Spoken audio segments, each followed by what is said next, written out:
Honorable members, Mr. Speaker.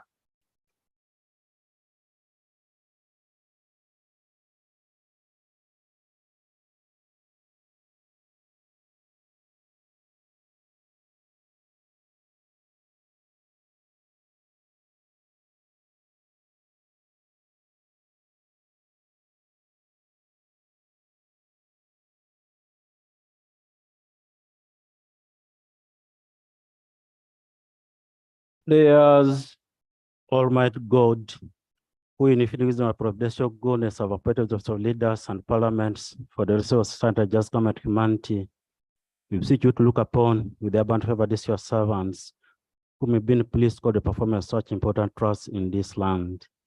Let your blessings set upon you assembled, and granted may as in your presence, treat and consider all matter that shall come by their deliberation, is so just and faithful manner to promote your honor and glory, and to advance the good of those whose interests you have committed to your church.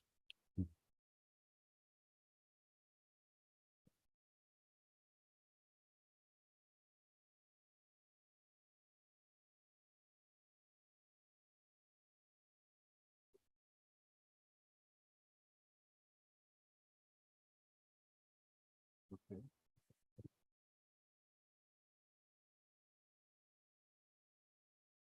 Item number 2 on the order paper, communication from the chair. Thank you, honorable colleagues. We don't have free seating, so you better take your rightful position where you belong. I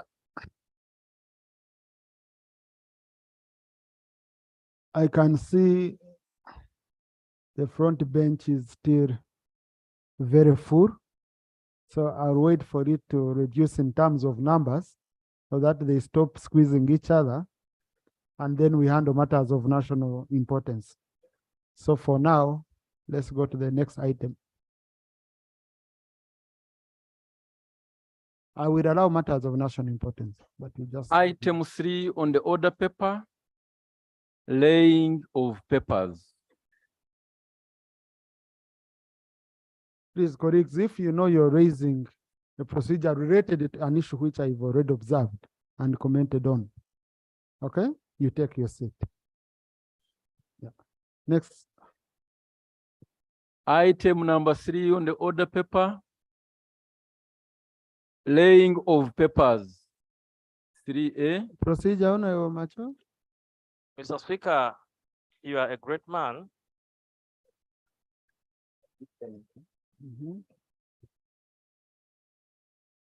Mr. Speaker, I've raised on a procedural matter concerning the House of today.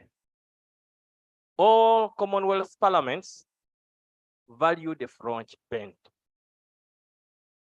And Uganda, as a country in East Africa, has one of the biggest cabinets in Sub-Saharan Africa.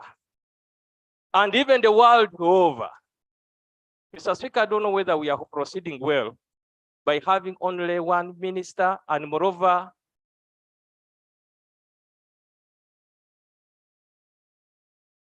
Mr. Speaker, I seek your protection, sir. Thank you. I don't know whether we are proceeding well. By out of the 8 ministers, having only one, I don't know whether this is a boycott to you. I don't know whether this is undermining to your capacity and chair, or I don't know whether this is undermining the Parliament of the Republic of Uganda. Mr. Speaker, I don't know whether it is a scare of a coming cabinet reshuffle. We really need to know why the cabinet of this country is undermining the August House that was elected with the majority voters since NRM came in power. Thank you. Further procedure. No. Honorable colleagues, ministers are here to process government business. If they don't have their business, we have ours. Let's process our business, okay? But that doesn't mean I've taken the matter rightly. And that's why I told you at the beginning that I can see they are squeezed, so we give them some space. The rest I'm going to handle it after here, okay? Yeah. So Yes. Laying of papers, clerk had already called. Commissioner?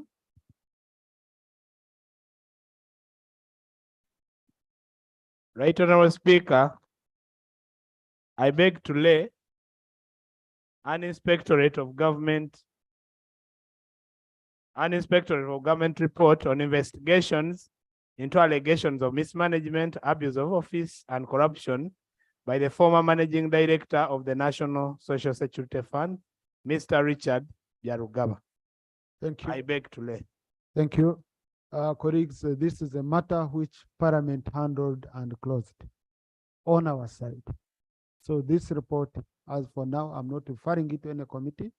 It will be a report which is for information purposes to us, and also a report which any accountability committee can always refer to, but also it has to be put in the library for easy access by honorable members. Next.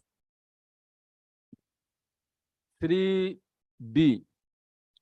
Yes, honorable colleagues, these matters, these regulations were brought to my office. I found an anomaly on the procedure and I requested the minister to go back and rectify it. And then we again have space for it on the order paper. So the item will be coming another time. Next. Item number 4, motion for a resolution of Parliament to appreciate His Excellency the President of the Republic of Uganda for the clear and precise exposition of government policy contained in the State of the Nation Address to Parliament of the Republic of Uganda on Wednesday, 7th June 2023. Thank you. Now, colleagues, we started on this yesterday. The tradition we usually take time, and yesterday, Honorable Naomi Kabashari raised a very important point. But we also want to have this motion closed. So, but I want to give as many of you as much time as possible.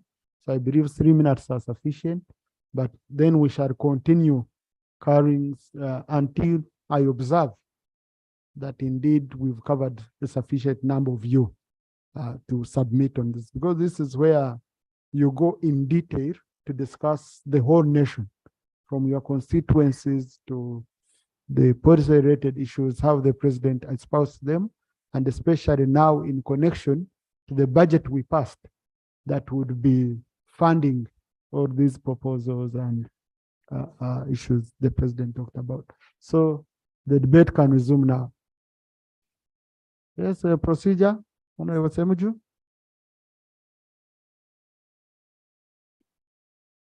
The Speaker, I am raising this procedure issue under Rule 59M. Mr. Speaker, traditionally, and in this Parliament has been briefed traditionally about matters affecting colleagues.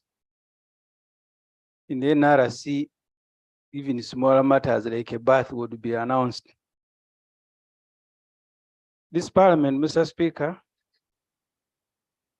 carried out investigation in the stealing of Karamoja iron sheets. Almost all the suspects were members of this House. A report last week came indicating that the DPP had dropped charges against some of the colleagues.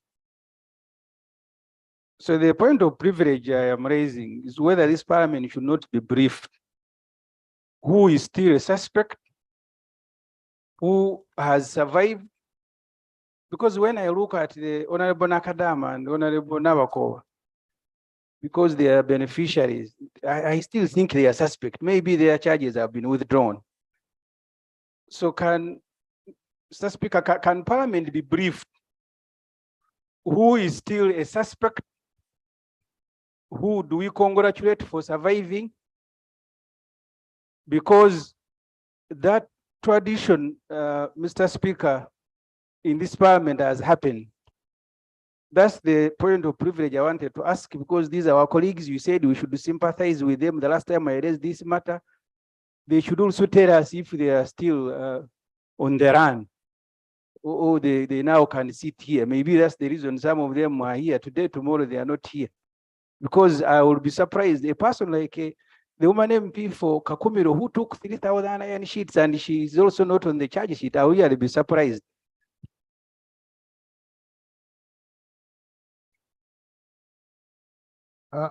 Honorable colleagues, number one, this matter is sub judice under Rule 73.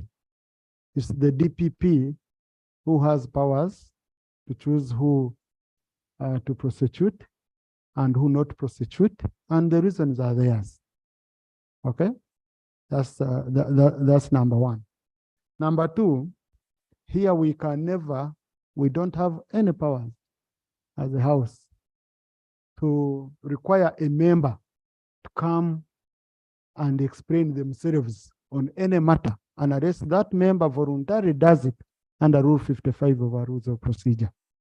So if there is any member who wants to be congratulated on being removed from the list of those prosecuted through a statement of personal explanation, that member will write to the Speaker and will be given space to do it. As of now, I haven't received any. Okay. So please, colleagues, if it is about this matter, it's a sub judice matter. Please, no, not on sub judice. If it's anything about this matter, Parliament debated its report and closed it. The rest, DPP is the one knows what she's doing. So I don't want us to go beyond our mandate here. So we had started moving. Honorable Jessica Babiko. I have members who are here yesterday whom I registered. Honorable Batua. So I will try to, just 3 minutes Thank each. you. Thank you so much, Right Honorable Speaker, for the opportunity given to me in this contribution to appreciate His Excellency the President for the work well done so far. Right Honorable Speaker and colleagues, I am so impressed in the consistent, persistent, strategic innovations initiated by the head of state in the transformation of this country. Let's flash back from where we were 30 years ago and where we are now. Specifically, I'm interested more in the infrastructure development in this country. Let's take the issue of education transformation. The enhancement of civilization in our country is a tremendous job headed by the head of state. Our districts are on increment. We have now 146 districts, many sub-counties, many parishes. Averagely, we have better number of schools. What does it mean? Reduction in illiteracy, empowerment of people to move them to self-reliancy. And this is an area I feel, honorable members of parliament, that we must commend the head of state. However, our government should work harder to cover the sub-counties, the parishes, where we do not have schools. Our population is on increment. That's why we keep creating more constituencies, more parishes, more villages. And these are all citizens that we must care. Right Honorable Speaker and colleagues, I am so impressed on the electrification in this country. Long ago, provision of electricity was more of a privilege to the city centers. The rural areas, we were still using our local cadobos, our local improvised systems to work even in health centers. As we sit here, the head of state and the government must be congratulated and thanked for the initiative to spread electrification in this country. However, there are areas we must still address. Thank you. I have Honorable Chinovere, Honorable Zatum, Honorable Edakas, Honorable Katari Roy. Don't mind, I'm coming. Thank you, Right Honorable Speaker. Right Honorable Speaker, I want to take this opportunity to appreciate His Excellency for the message and the address that he was well reserved and well appreciated by the country. When we discuss about the issues of the State of the Nation address, Right Honorable Speaker, we must appreciate His Excellency.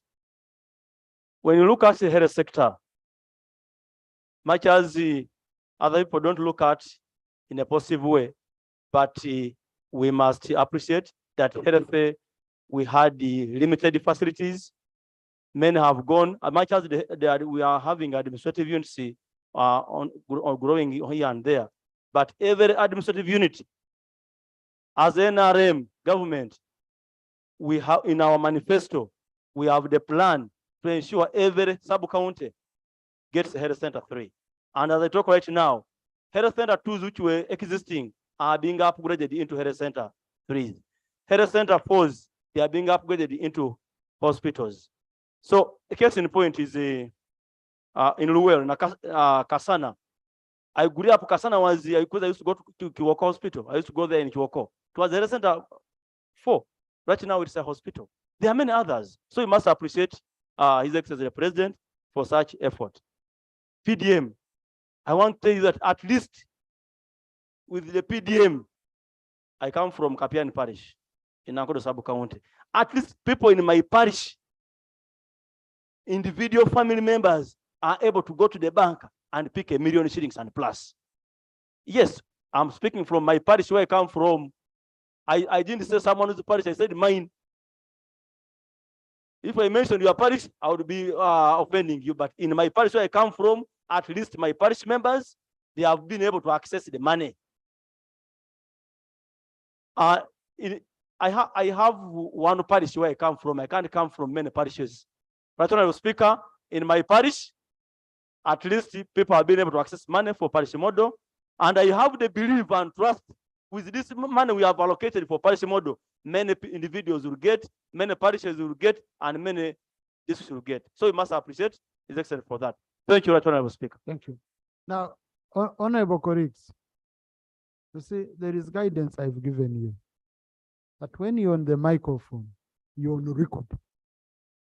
Now, you have people who are not on record trying to put you off, especially if they are from a side which you don't agree with.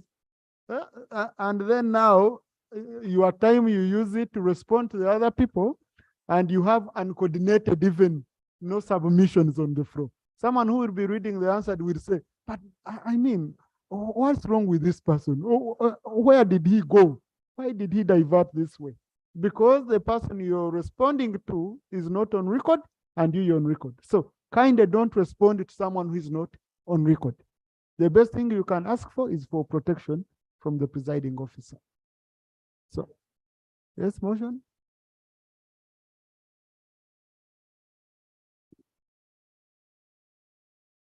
So Speaker, I'm moving this motion under 59(1)(n). The motion, Mr. Speaker, is to close debate. Since our colleagues have had the opportunity in Chankwan's to thank the President, they are now repeating what they have been doing. I move that a question be put and we discuss other matters, because thanking the President here they have done in Chankwan's. Okay. But no, just before I put for seconding, the clarification I wanted to make is that from the information I have, State of the Nation happened after Chankwanzi. So they couldn't have thanked him on State of the Nation, which had not yet taken place. But nevertheless, I must put a question, because that's what the law requires me to do as a presiding officer. Is the motion seconded? So, seconded by Sewanyana, by Senyonyi, by Semuju himself. So, colleagues, I now put a question that debate be closed on the motion for resolution of Parliament to appreciate His Excellency the President for the clear and precise exposition of government policy contained in the State of the Nation address, the Parliament of the Republic of Uganda on Wednesday, 7th June, 2023. Those in favor say aye, and to the contrary nay. The no is heard. So let's continue with the debate. Honorable Edakas. Honorable Azatom, then Honorable Edakas. Azatom, Honorable Azar, please. It's your time.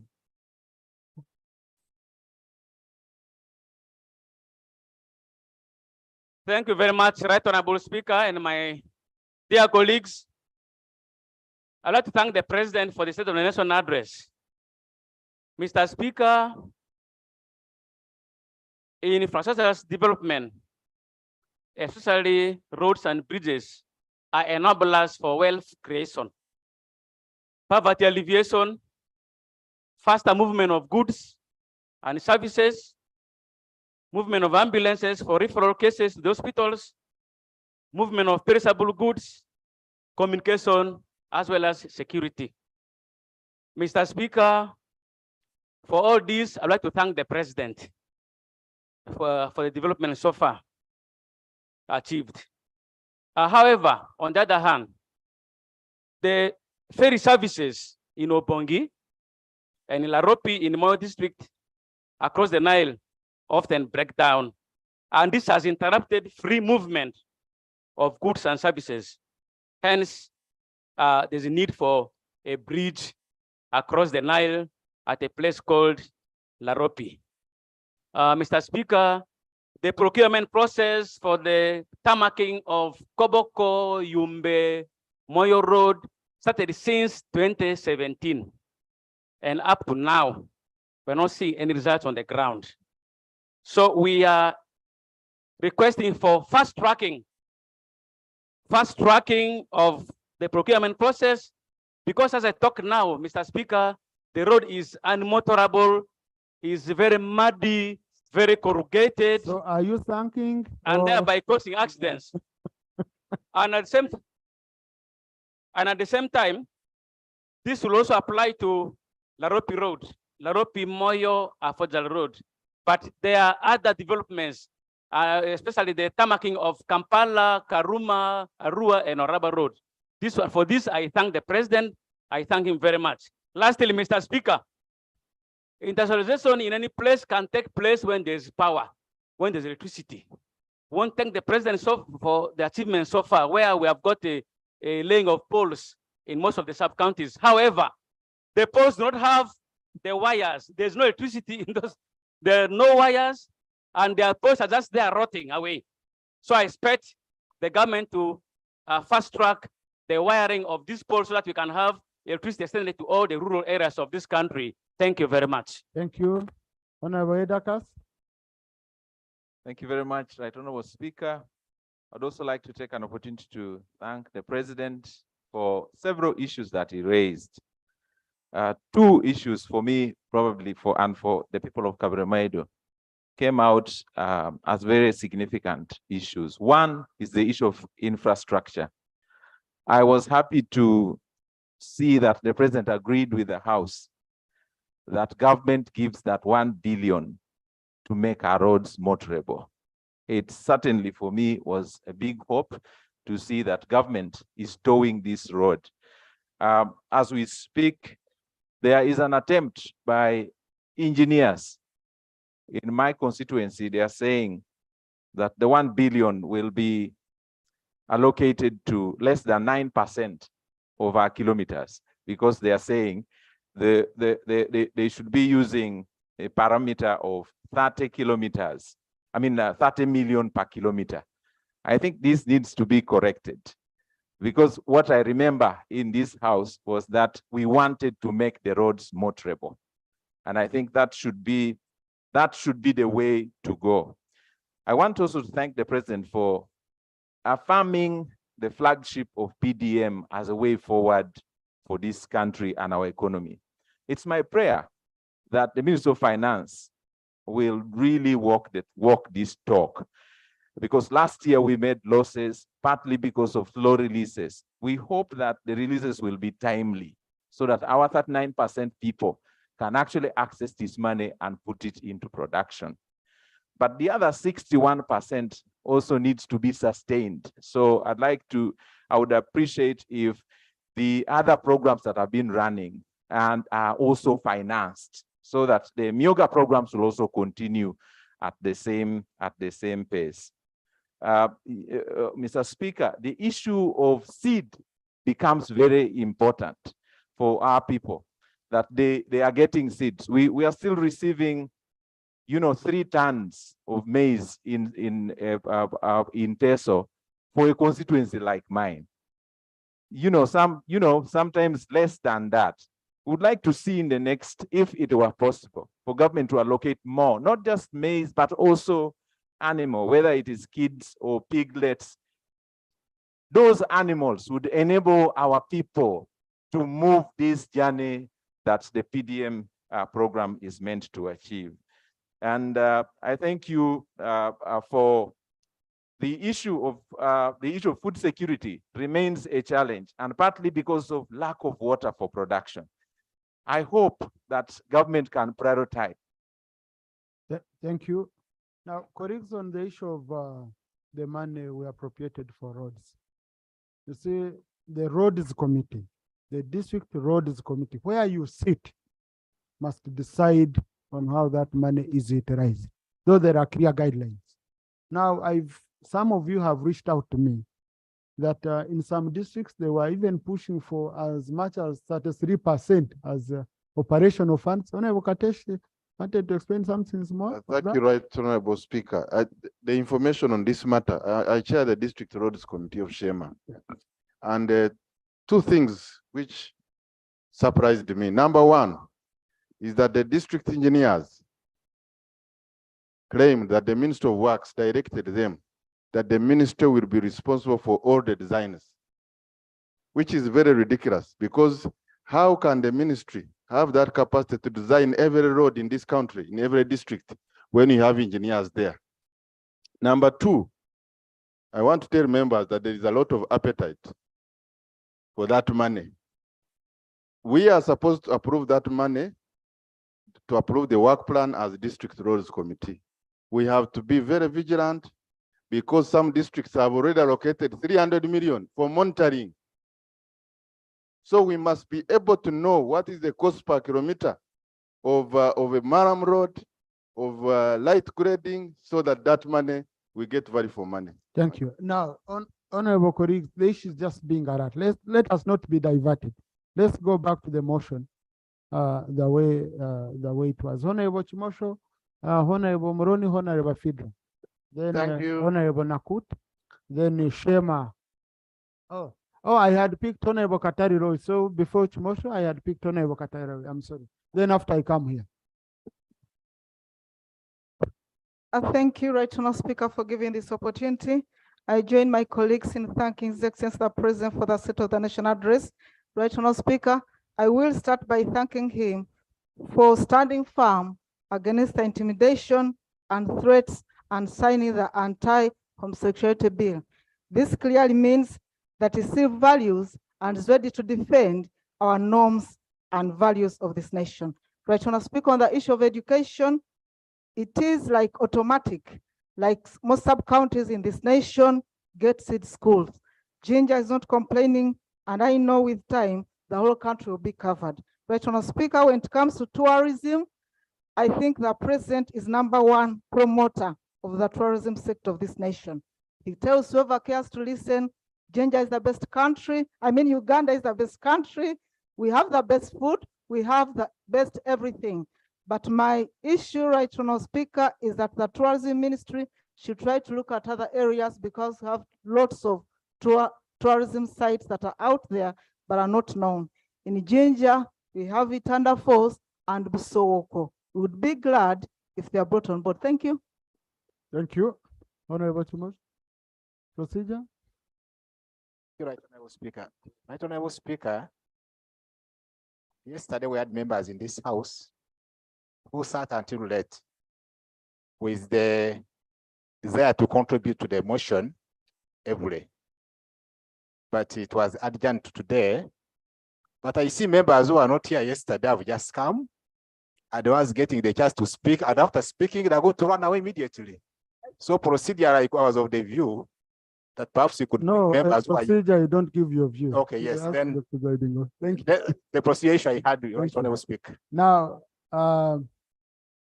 Honorable colleague, I'm at pains because you see, Honorable Professor Nsvambi here, my senior, who taught me in law school.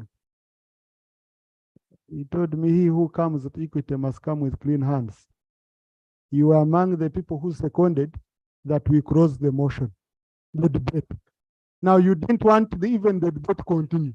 Now you're the one defending on who should debate. So it's becoming difficult for me. You're not innocent in any way to raise such an issue. So please allow me to run the house. In fact, the few are going to debate will be on my mercy. If I had gone by your position, they wouldn't be debating. But anyway, I'm going to consider your honorable colleagues, and we are not closing it today. Usually we take like 7 days, 5 days debating this motion. That's a tradition. Because we shall close it at exactly 3 p.m. to go back to other items. For now, we shall suspend it. Yes, Thank you, Right Honorable Speaker, for the opportunity.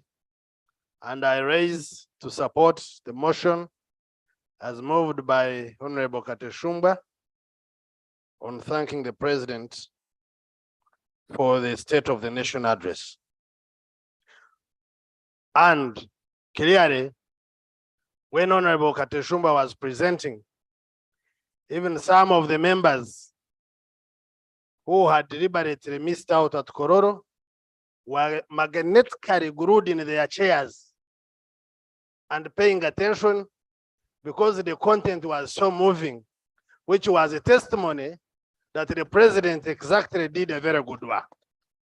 I want to thank the President for giving this country a clean bill of health that we are still on track, because the State of the Nation was to act, and it acted as a reflection for the country on the journey that we have been moving in putting Uganda among the other League of Nations where Ugandans can enjoy their land.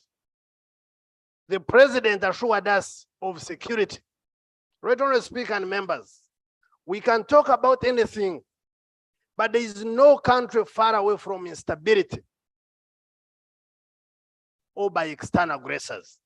The President gave us assurance with vivid examples and clear demonstrations of the ability of this government and the UPDF on maintaining stability and peace in this country. I share a road with one of the districts that hosts refugees in this country. Every time you see 6 buses passing, if there's anything that you would never wish to be or to belong to, is a refugee, to leave your country. When the President gave that assurance that we are still stable and demonstrated it in practical terms, it gave me hope that even the economy that we are talking about, that even the road, that even the unemployment that we may complain about, that the future of this Uganda is secured as long as every Ugandan can wake up and go about their business as usual. And for that, I don't take it for granted. I thank the President for his steadfastness, for relating yesterday, today, and giving us hope that that tomorrow is coming in a brighter way. I thank the president for that. Right Honourable Speaker, as I conclude, I want to seek for your indulgence on this matter. Thank you, Honorable. Yes, I had already picked colleagues. Thank you, Right Honorable Speaker. Right Honorable Speaker. Colleagues, Honorable Seung has a complaint that you're thanking, but you're not smiling. So he needs you to be happy on the faces. If you're please. Thank you, Right Honorable Speaker. Right Honorable Speaker, I rise to join colleagues in congratulating and thanking His Excellency for the precise and articulate State of the Nation address that he gave to us on the 7th of June, 2023. The President was very focused on the challenges facing our country and also clear on the strategies that need to be dealt with so that we can have a clear way of dealing with these challenges. What remains now is implementation. If I look at the issue of PDM, which affects the masses, the people that we represent, it's a very, very clear strategy of dealing with improving the household incomes. And Right Honorable, you have sent us time and again to go and play our oversight role in establishing how this PDM is being implemented. From what we saw and what we now feel and see that is happening on the ground, we need to join government in actually guiding our people that we lead, in sensitizing them so that they can put to use this money that government has put in a basket as a revolving fund to really help improve the household incomes in our communities. On the issue of water and environment, us who are in the mountains with the disasters of landslides, the issue of afforestation becomes extremely important. And us from Mount Elgon Zone, we are ready and willing to work with government closely in the process of resettling our people in safer ground so that the mountains, trees can be grown and then harvest the floods and put them to use in agriculture irrigation. Finally, on the issue of energy, I want to thank and congratulate His Excellency the President. He has maintained energy as a priority for this country, and indeed, because it's a foundation on which everything else rides on. The increase in the capacity is very, very much appreciated. There is now need to continue expanding the network so that this electricity reaches everyone in this country. Thank you. Thank you, Honorable. Now, colleagues, this Honorable Keyo yesterday was seated with Honorables and they kept standing up consistently. Let me first speak, Honorable Keyo. Thank you very much, Right Honorable I know Speaker. Honorable Fidra, I can see is complaining, but I know you were here yesterday. Yes. Yeah. Right Honorable Speaker, I want to join colleagues to thank His Excellency the President for the State of Nation address. Colleagues, the President clearly indicates that fisheries subsector brought to this country 166.9 billion shillings, which means this is a gold mine. If properly put to use, fish can change around the economy of this country. Right Honorable Speaker, what the fisheries subsector requires is to energize our people, to provide them with affordable loans so that they can get the necessary gears, and then the fisheries subsector will contribute a lot to the economy of this country. Secondly, Right Honorable Speaker, the President indicates water for production, and that is irrigation. Some of us who come from Namayingo, Busia, Mayuge, and Bujiri, we have plenty of water. It is actually not good that we can be having one season in our country, yet we have plenty of water that could be put to use for irrigation. This is an area that clearly the Ministry of Agriculture, Ministry of Water should look at to make sure that Uganda is a food basket for this region. I thank you. Thank you. Honorable Fidra. Thank you, Right Honorable Speaker. Let the colleague finish, then I pick you, Honorable Roger. Thank you, Right Honorable Speaker. Equally, I want to join the House in thanking His Excellency for fulfilling his constitutional mandate of Article 101, Section 1. I'm also second and agree with the move of the motion to thank him in the August House. I want to address my mind to his speech on two critical issues. That is the economic growth of this country. For the few years he has been in the leadership, he pointed clearly the trend of how this country has been growing over time, indicating that this financial year we will have about 5.5% economic growth projection, an average of about 6.5 to 7 in the coming 5 years. What does this mean to my constituency in the economic growth? Right Honorable Speaker, what this means is that the state can be able to tax more Ugandans to generate more revenue. And this revenue, where we have the capacity to now raise the resources needed to provide the services within this country. And the services that we have received as a constitution, as a constituents and as a country includes health. Averagely, we can hear in this country that the lifespan of an average Ugandan has grown over time. From the early days of 45 years of life expectancy, now we can say average 62.8 years is the lifespan for an average Ugandan. And even in the past COVID time, fewer elders in this country died out of COVID. Why? Because of the revenues that this country has generated under the leadership of His Excellency, invested in health. Across this country, we now have referral hospitals. We have health center 4s, we have health center 3s, bringing these services nearer to the constituency, to the people. And this is a service delivery to all Ugandans under the stewardship of His Excellency. Right Honorable Speaker, as far as the economic gains invested in education are concerned, members have attributed this to the number of primary schools in each parish, number of secondary schools in each sub-county. This is a strategic move of this country, of this government under his leadership. And his work. Thank you. I'll go a bit this side. But I had a procedure matter from Honorable. Yeah, thank you, Right Honorable Speaker.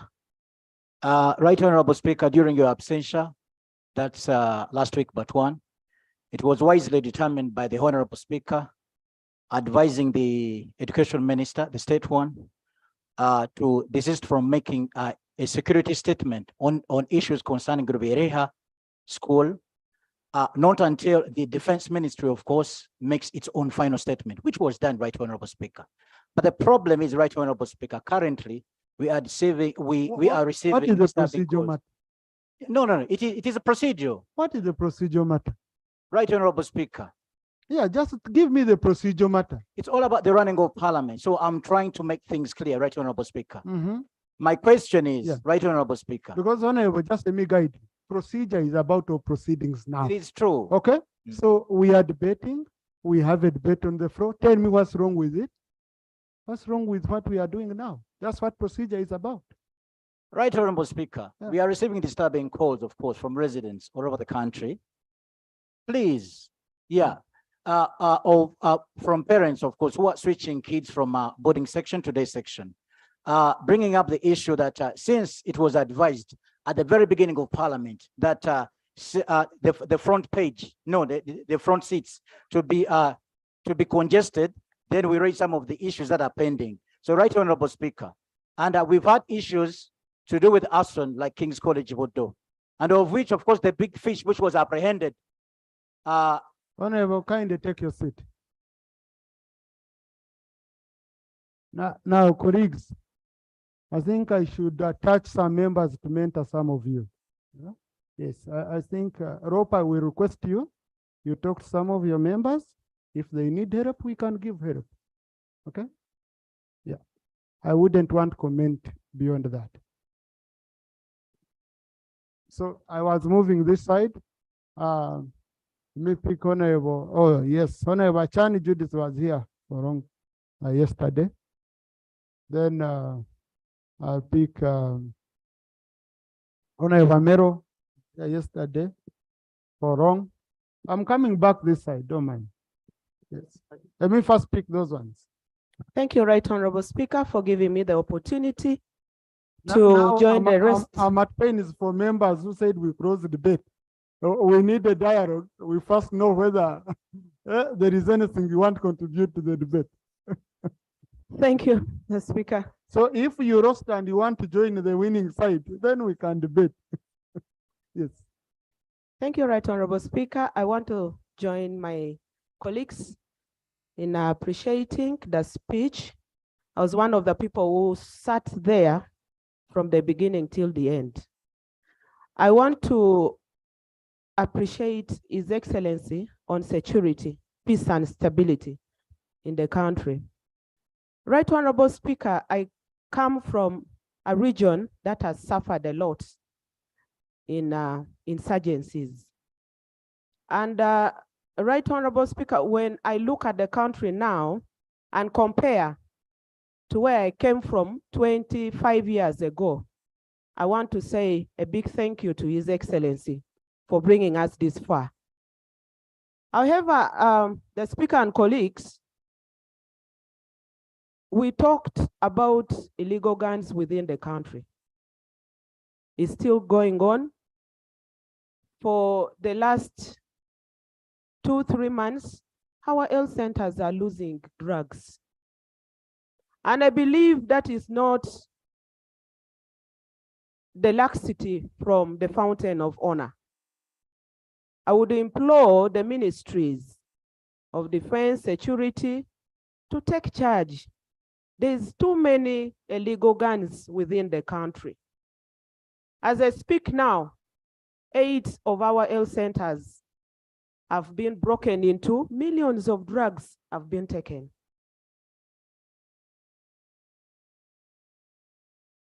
Right Honorable Speaker,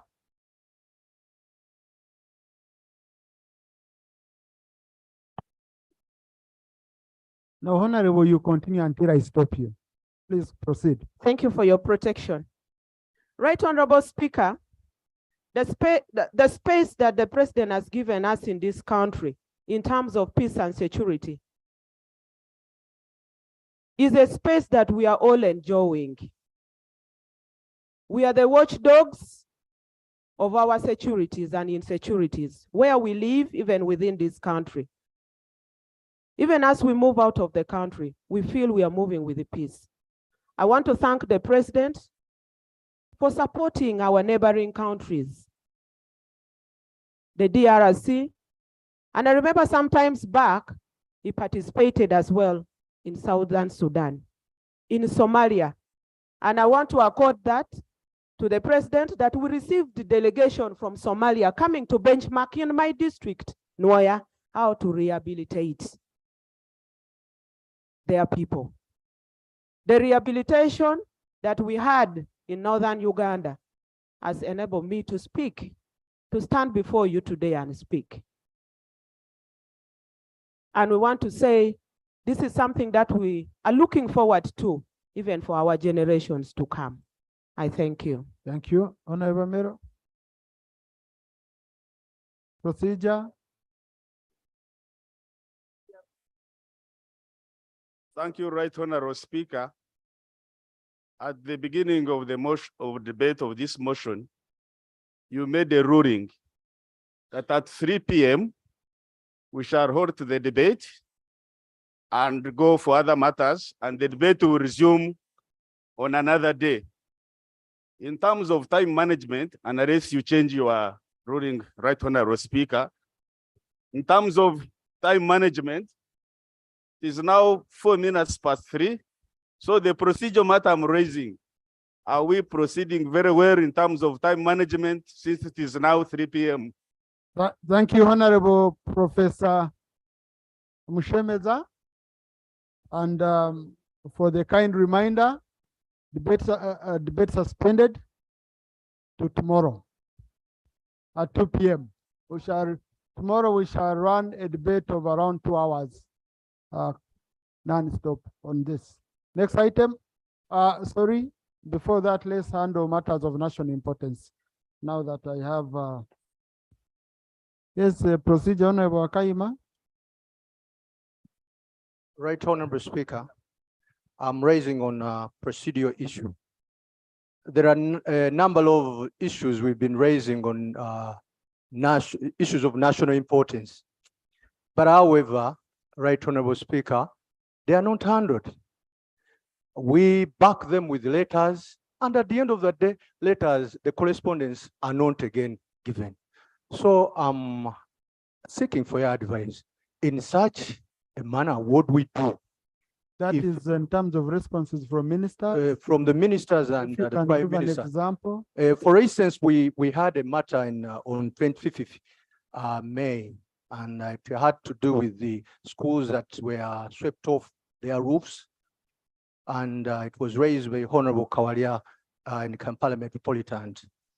So I backed it with a letter to the Prime Minister's office, but nothing I've received. What were the days have become weeks and again months. What do we do in such a scenario?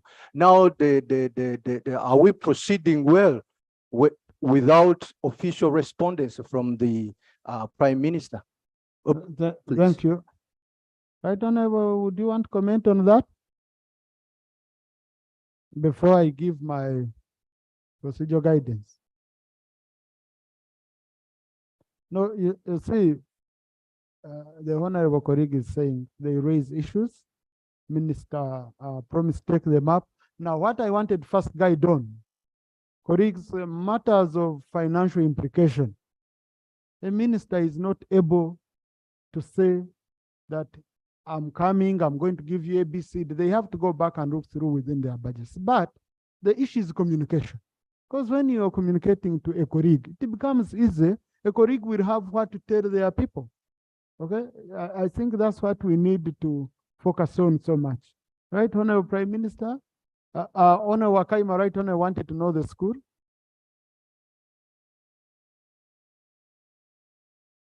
The school is in Nansana municipality.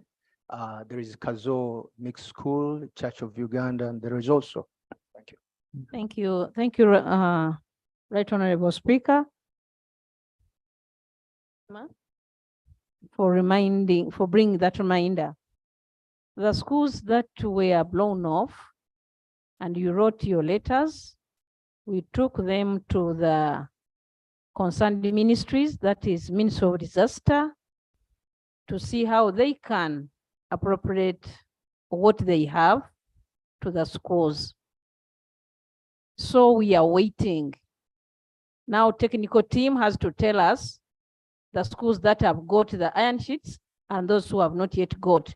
In the case of other things concerning money, still we all know that the money has not yet been released from Ministry of Finance, so we have to keep on waiting. Thank you.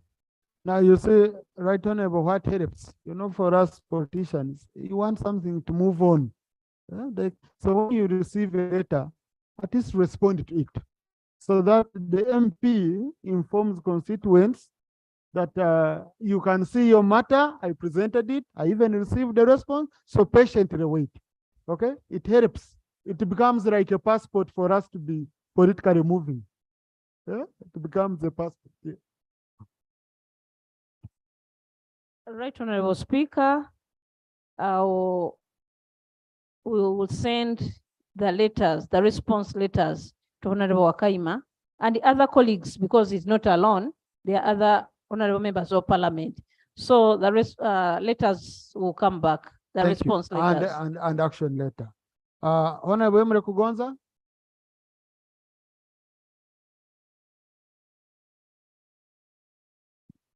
Thank you very much, Right Honorable Speaker. I rise on a matter of national importance. In my constituency of Buyanja East County in Kibale District, there are 5 river crossings that lack a bridge. But in an effort for the residents to be able to transact their businesses, they have had to do makeshift timber bridges that are quite risky, and these have turned into death traps. And many people have actually died. And of course, also this, because there are no bridges, they can only move either by boat or on with borders crossing, and the transportation of agricultural products becomes difficult. They fetch low prices. But most importantly, or what is very critical, is these are the critical problem, is the people that are dying. Last Thursday, we lost actually a 2-year kid. This was crossing from Kiegegwa district coming to Kibale, and across a place called one of the crossings on River Moses at a place called Katebe. And other places people have died. So my prayer to the minister is at these 5 crossings, which are basically, we have one on Kiyanja, another one on Bhanda, and another one on Chiganda, and these are on River Ngose. We need to, Minister of Works, to come up with a program of developing permanent bridges such that our people can freely move. And on River Muzizi, we would want also a bridge on Rama River and a place called Katebe where the recent deaths occurred. Thank you. These are my prayers. Thank you. I beg to submit. Government.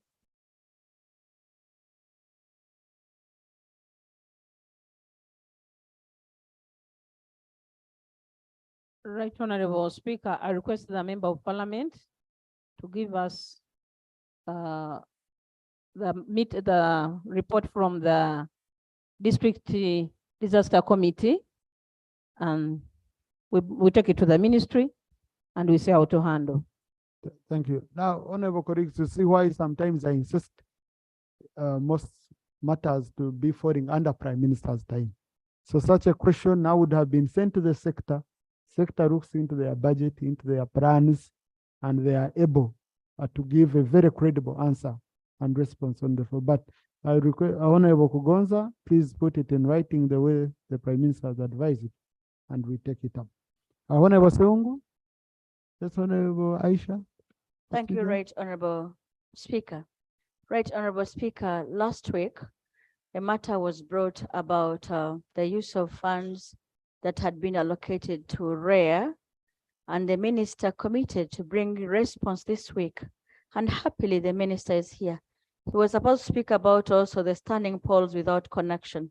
He's here, and next week has come, and we are happy to receive a response from him.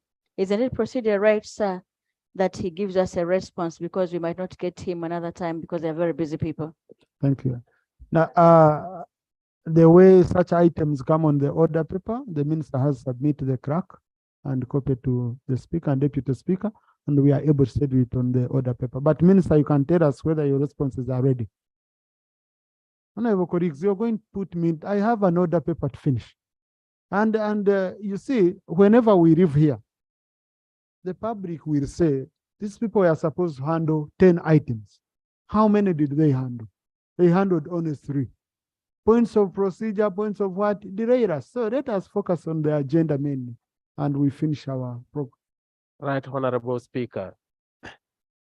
The issue she has raised, Honorable has raised, is an issue which was actually where the ruling was made that I have a flu, I wouldn't want to infect so many people. Yeah.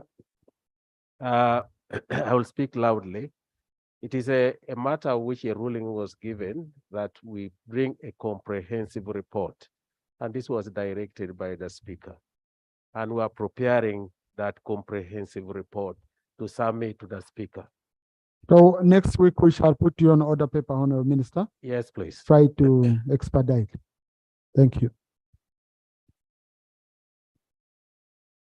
Thank you, Mr. Speaker.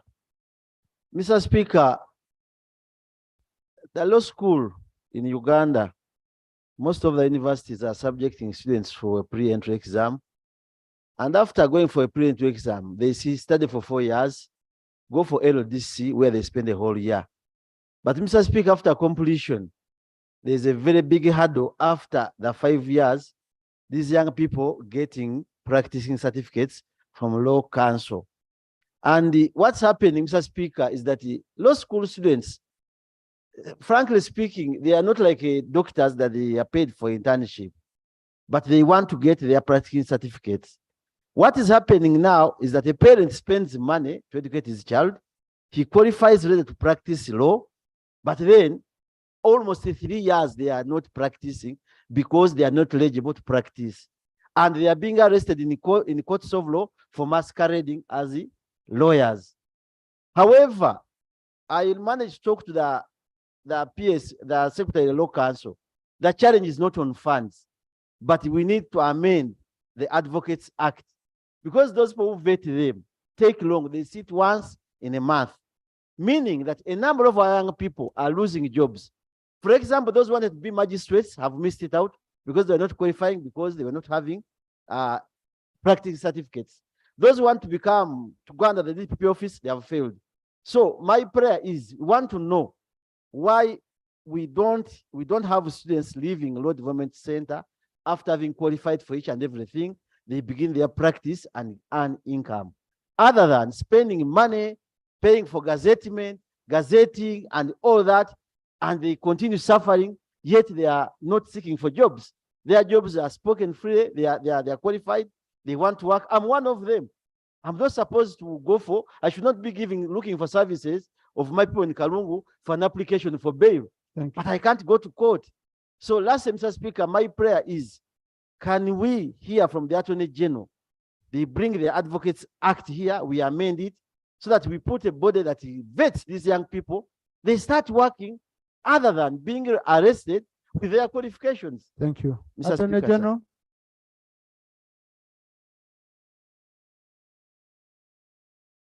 Thank you very much, Right Honorable Speaker. I want to thank my colleague, Councillor Sewungu, for raising his concern. However, I don't know at what point his concern changed, because the issue that was raised was about certificates of eligibility to enroll as an advocate. But here he has talked of practicing certificates. Those are two different issues. Secondly, allow me to say this. There is a process under Law Council for vetting lawyers who are eligible to enroll as advocates.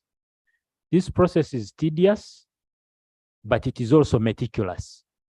It is important that the people who are eligible are the right people who will not spoil the name, or misuse the profession. Now, members of Law Council who sit to do the vetting sit once a month, just like Honorable Sewungu has said. And I'm not trying to justify the delay, okay? But I want you to understand that last year alone, LDC graduated 1,500 students. And every time Law Council sits, they are vetting like 150. So it is tedious, but it also has to be meticulous. They have to make sure they get the right people. Thank you. Vetting means that it should be done in the dot. So in short, you're saying nothing will change? What The I'm process saying, has it what I'm continued? saying is that if you open it up, okay? May I finish? Let him first finish. If you open it up and regularize the vetting process, okay, you will get every Tom, Dick, and Harry as advocates, and then the profession will be run down. Now, Speaker, sir. Honorable colleagues, please, let's not be diverted. Now, Doug Honorable Sewungu is saying he's not satisfied, so he can explain. Mr. Speaker, I think Attorney General never heard what I said at the beginning. I said they are subject to the pre-entry exam. And what I said, nobody is against vetting and going through the normal process. Note what I say, that even the Secretary Law Council says the challenge is not about funds, but the Advocates Act. Because whether they have come out like 3,000 students, they have qualified, they want to work. Now, the process must not be tedious. Someone qualifies in 2023 and he becomes eligible in 2027. It's not proper. What we are saying, that let us amend the Advocates Act, which you know very well like me. We see how we put up a body, and the attorney has stated it. You have said it in your office yourselves that we need to change all these. We have people who sit and manage these people to vet them. Colleagues, don't use But- my time, my little time. Mr. Speaker, for as I this. conclude, Please, I'm referring this matter to the Committee on Legal. Let it look into it most so obliged. that all of you can appear and we look at a much better solution. Tando. Yeah. Thank you. Honorable Anton Okuro, Dr. Anton Okuro.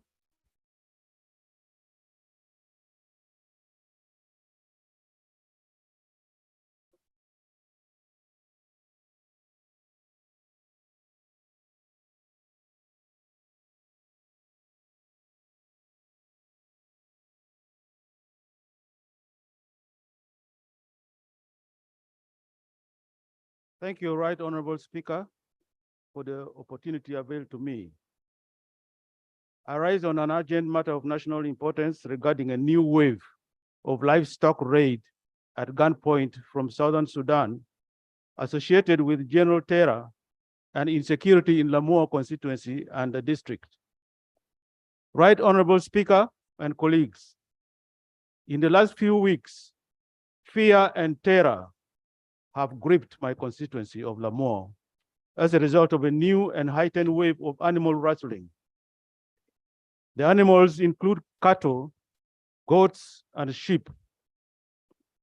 Several affected sub-counties of the district of Lamour include Agoro, Marope, Paloga, my home, Lokung, Potika, and Nyimu sub-counties. Right Honorable Speaker and colleagues, as a result of the raids and general insecurity, there has been displacement of people and movement of animals away from the hotspots along southern Sudan border to other areas in the interior of the district. This population and animal relocation has affected and continues to stifle farm production activities on the land. In particular, Right Honorable Speaker and colleagues, the PDM program is getting scuttled despite the vigorous and successful steps the constituency and district had taken to significantly increase production following the disbursement of funds to a majority of the SACCO accounts. Mr. Speaker, sir, and colleagues, other than the envisaged scuttling of the agro activities, famine and the associated complications of disease, hopelessness, and misery is expected to ensue in Prayers, Honorable. in the near future. Prayers. I'm coming to that now, sir. This painful and unfortunate situation must not be allowed to occur because it is reminiscent of miseries of the insurgency of the 1990s. A security meeting by various stakeholders took place on the 27th, 2023 on the subject matter of my personal prayers, Right Honorable Speaker and colleagues. One, immediate attention to be paid to the securing the affected areas by the security agencies in combination.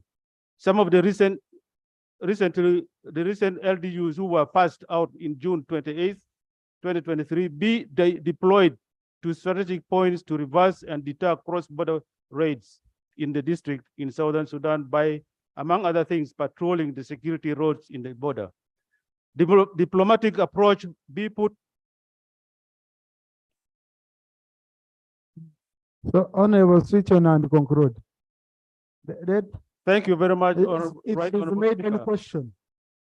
Personnel of the OPM and disaster preparedness be dispatched immediately to assess the situation in preparation, anticipation for disaster and other threatening fallouts from the state of fear and displacement of population and animals in Lamour constituency and the district.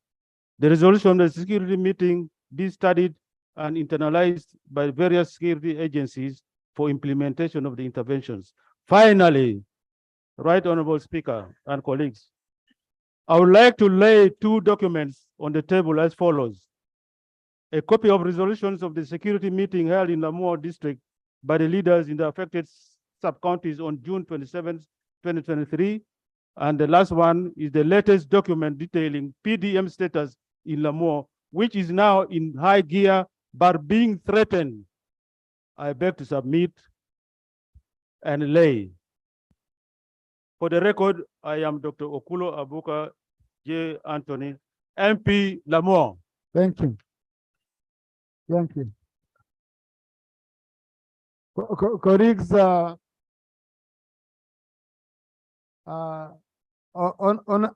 Honorable Dr. Okuro was one of the longest serving army officers, a doctor.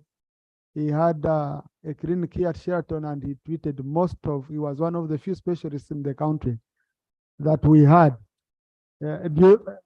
especially during those difficult times of Idi Amin. He did a very, very good job. So when you see me patient, but honorable colleagues, also just a reminder, a kind reminder, when you go on the floor and you're reading, it becomes a statement, and that statement should be uploaded for each one of us to share. And unfortunately, the rules do not allow a member to come and make a statement apart from Rule 55, which is a statement for personal explanation. So that's why I always tell you, revise so that you come and in 2 minutes you give a summary of your issue, you make prayers, and we address your concerns, okay? So that's a kind reminder. Yes. Government.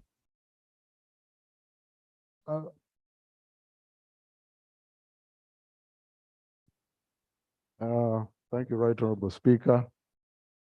I've noted the concerns of the Honorable Kulo, which he has stated with precision.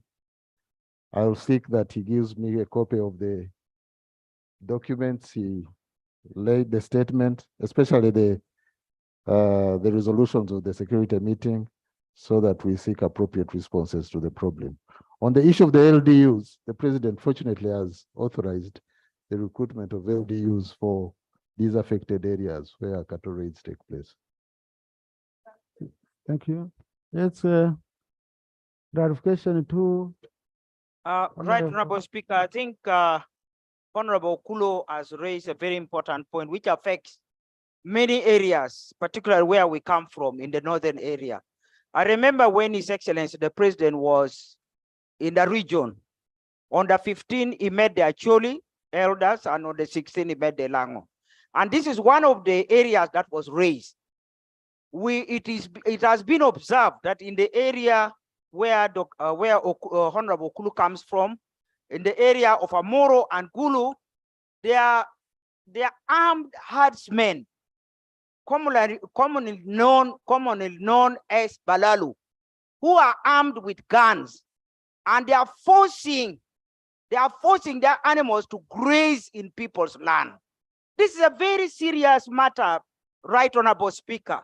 And I would like the minister, since he's here, and I really appreciate him because he's always there listening to our problem and acting on them.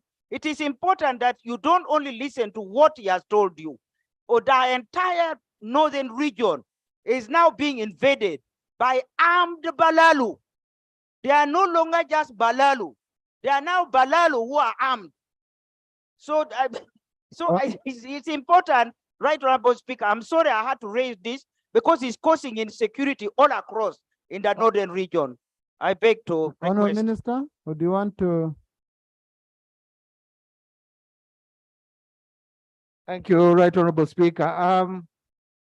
Regarding the Honorable Mama Cecilia's issue, the President has issued an executive order number 3 of evicting all Balalo from northern Uganda. But I want to update Parliament about that order. In the last cabinet sitting, with the permission of my senior, the President extended its enforcement to September because there is another study by General Saleh with the leaders in the north, and there are proposals that can enrich the execution of that order. Right Honorable Speaker. So, Honorable Minister, I would request that you meet the MPs from Acholi and Lango sub-region who are affected, so that you engage on these issues and you update them, so that some of them are sorted out at that level without necessarily coming here all the time. I will, sir. Thank you. Honorable Cor Anthony.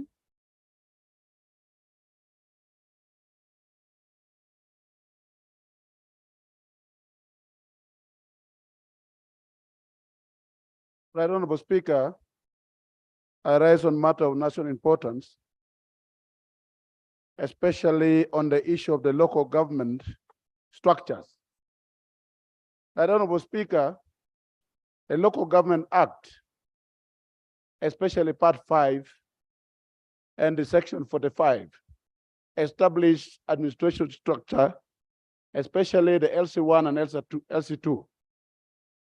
Unfortunately, these structures were, they did elections in 2018 and 2019.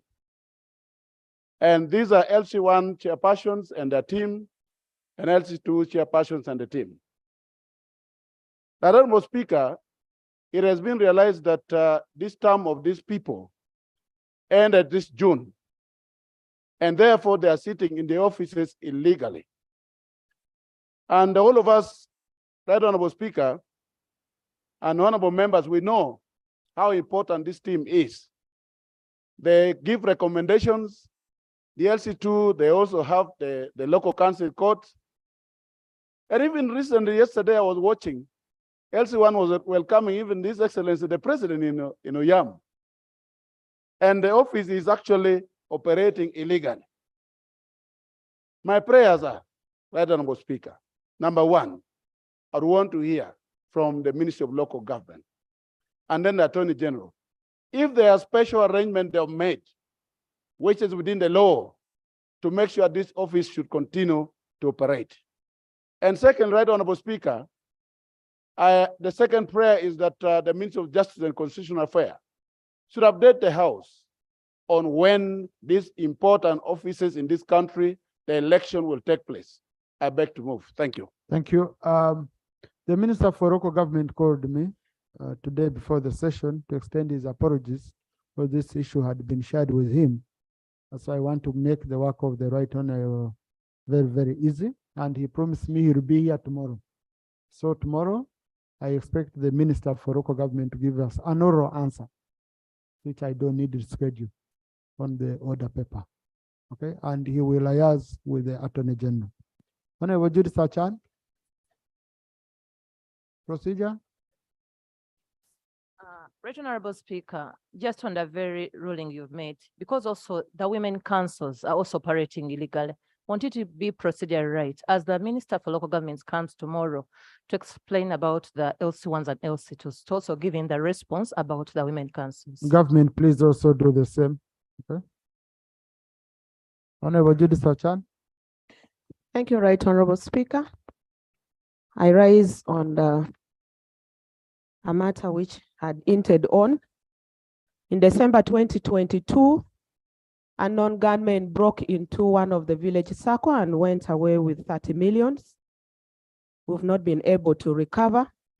As a woman member of parliament and my other colleagues, we have to start from the grass with the group members.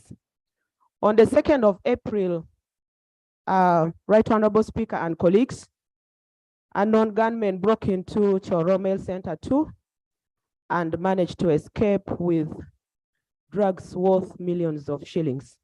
On the same faithful night, Right Honorable Speaker, Awach L Center 2, Patuda L Center 2 in Kitgum District, Lelabaro L Center 2 in Gulu District, Chuero L Center 3, Pudo L Center 3, Langol L Center 3 was the most recent of yesterday, but one. Right Honorable Speaker, I spoke about this a few minutes ago, but it's, I think, quite beyond what we are looking at that needs attention of the security of this country. My prayer is one, intensify the investigation to its conclusions. Restocking the drugs in these health centers has also been a challenge to us. You make calls and no responses are always made. Let's also try to revise the issues of deploying single askaris to these health centers because they get tired, they work in the day, they work in the night. Like for Chorom Health Center too, the askari was put at a gunpoint. The mother who had just delivered at the health center too and her husband were all locked in and the drugs were taken. My last prayer, Right Honorable Speaker, cognizant of the previous years of insecurity in northern Uganda, and given that the aims of these gunmen are not known, this matter should be handled with immediate and utmost effect and urgency treated in. Thank you. Thank you so much, Right Honorable Speaker, for giving me this opportunity. But I would also want to say sometimes we emphasize. Let's. Thank you. Yeah. I have the Minister for Health, I have the Minister for Internal Affairs. I'm sure you must have already coordinated it. See, Minister for Health, your health centers, they are being raided and medicine taken. Thank you very much, Right Honorable Speaker. Right Honorable Speaker, all our health centers, 3 and 4, have got an askari, which is even in their organogram. And I think they're just being overpowered by the militia she's talking about. And I'll hand over this to security to handle. So, Honorable Minister for Internal Affairs, please coordinate at your level. Okay, coordinate at your level, see how you can support the Minister for Health to protect our health centers. Honorable Aran Mayanja. Thank you so much, Right Honorable Speaker, for the opportunity. Right Honorable Speaker, almost 74 trucks for Ugandan traders loaded with the maize grain, maize flour, and wheat worth over 8 billion Ugandan shillings were confiscated in South Sudan by the South Sudan National Bureau of Standards, and it is coming to a month now. As we talk now, all truck drivers in Uganda are on a strike, and this may increase the prices of maize flour in our country. Right Honorable Speaker, my prayers are that the government should intervene as soon as possible in this matter, so that these trucks are released as soon as possible. And secondly, if possible, the minister responsible can bring a statement on this issue, because it is a national matter. Thank you so much, Right Honorable Speaker, for the opportunity.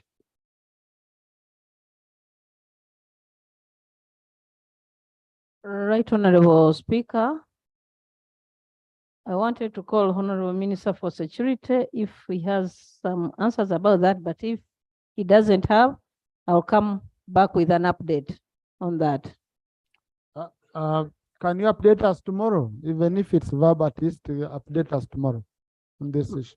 But let me inquire if he has something to do with trucks in Southern Sudan. No, it is true, tomorrow. but you know these ministries. Tomorrow, okay? Tomorrow. Tomorrow. Much obliged. Natmanya Florence. Procedure, Honorable Seku.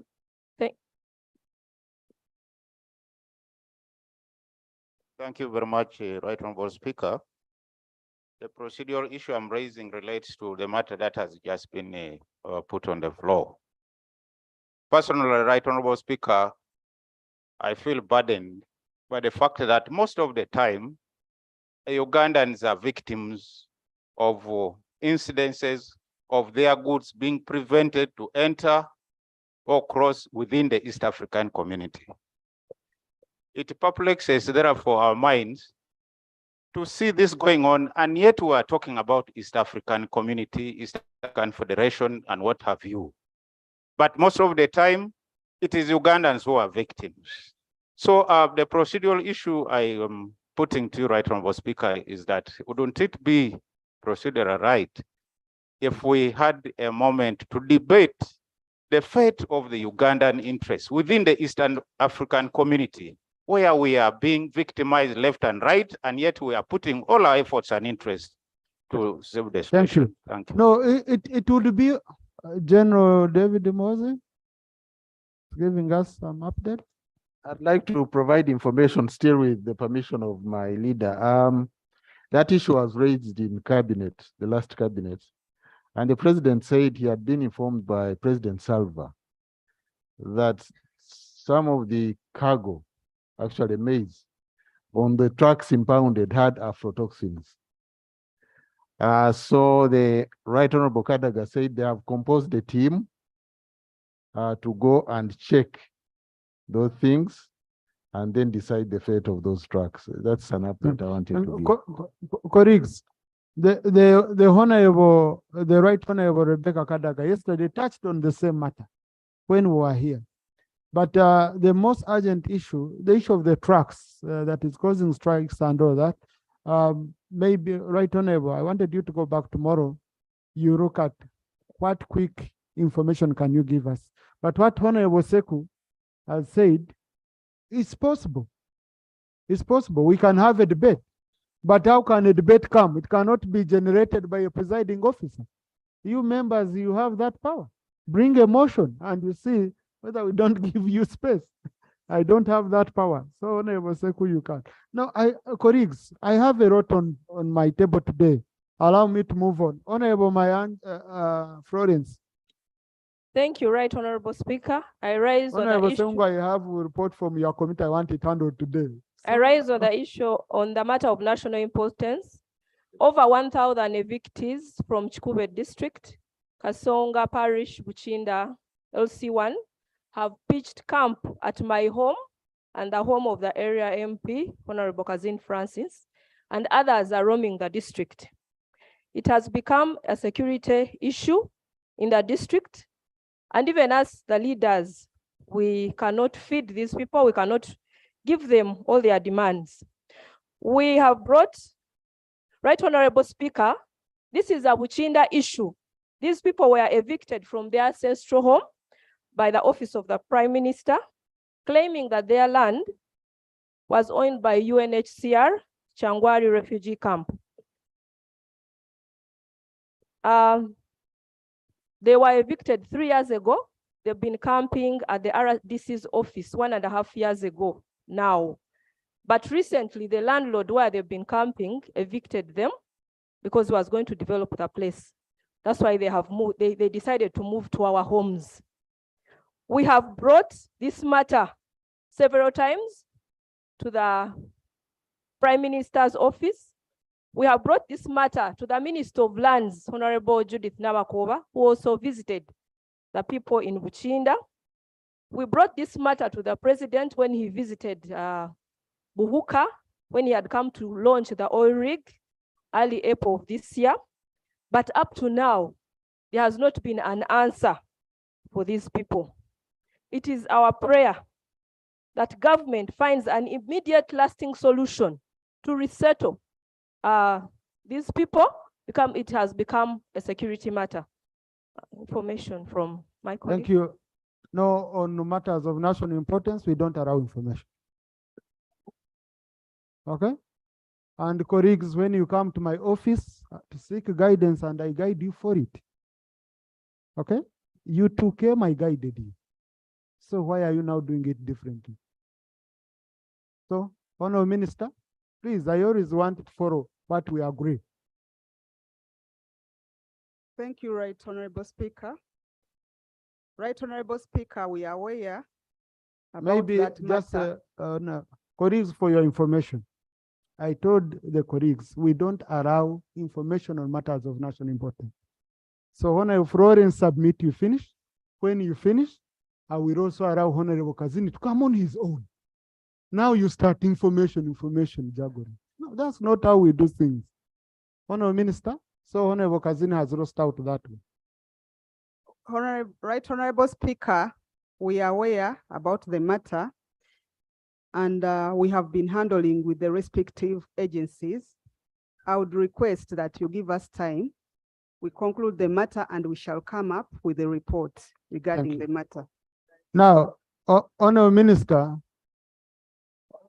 colleagues, first listen. Honorable Minister, when we face a lot, a colleague reaches in your office and starts crying sometimes. You're a speaker. People, you have over 100 people in your home. Okay? Honorable Kazini, maybe you can explain it better. Thank you, Mr. Speaker, for the opportunity. It is now 3 years since these people were evicted from Bukinda and they were camping at the office of the RDC. So far, we have registered 8 days.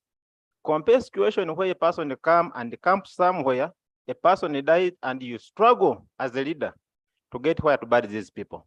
They have now camped in our homes. Compare situation where you receive 1,000 visitors when you are not prepared for them. They are all in our heads. Mr. Speaker, we come to you now. This is the house where we belong as members of parliament. We have moved in every office in this country, including the office of the president.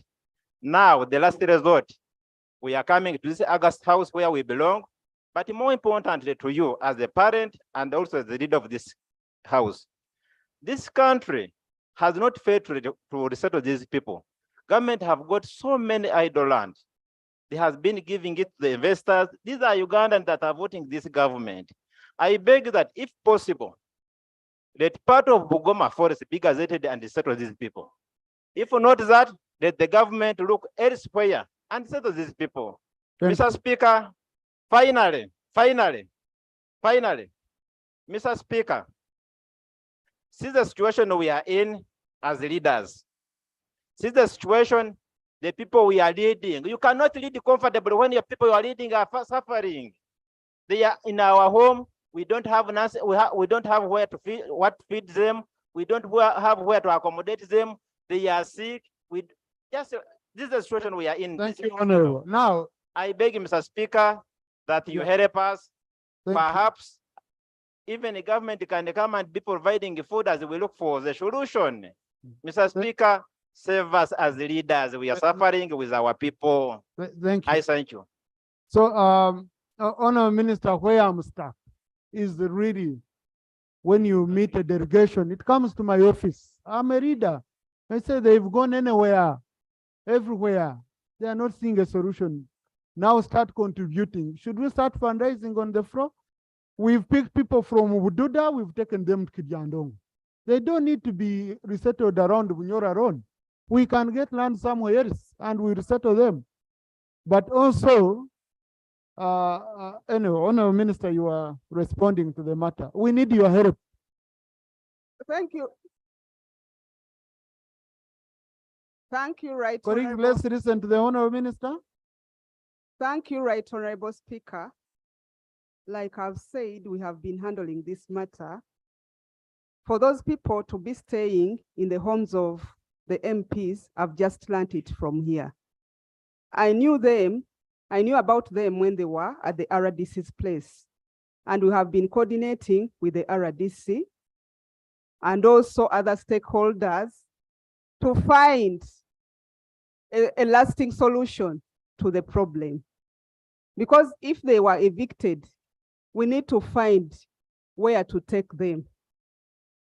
And we need to look around from within the same region to find vacant land belonging to government or land which government can buy to resettle these people. Honorable Minister, can't we, if we have failed to find land, can't we treat them as refugees in their own country? We put them in a refugee camp? Because I've not seen us coming here on the floor saying we are waiting to get space for refugees. We always get it immediately. So can we get space for Ugandans? I know you can't decide alone, okay? But can you coordinate as a government? Then tomorrow you give us an update that these people get out of homes of MPs. Right, Honorable, I'm going to coordinate with the Office of the Prime Minister and we shall give you an answer by tomorrow. Tomorrow you will update us at 2 p.m. Thank you.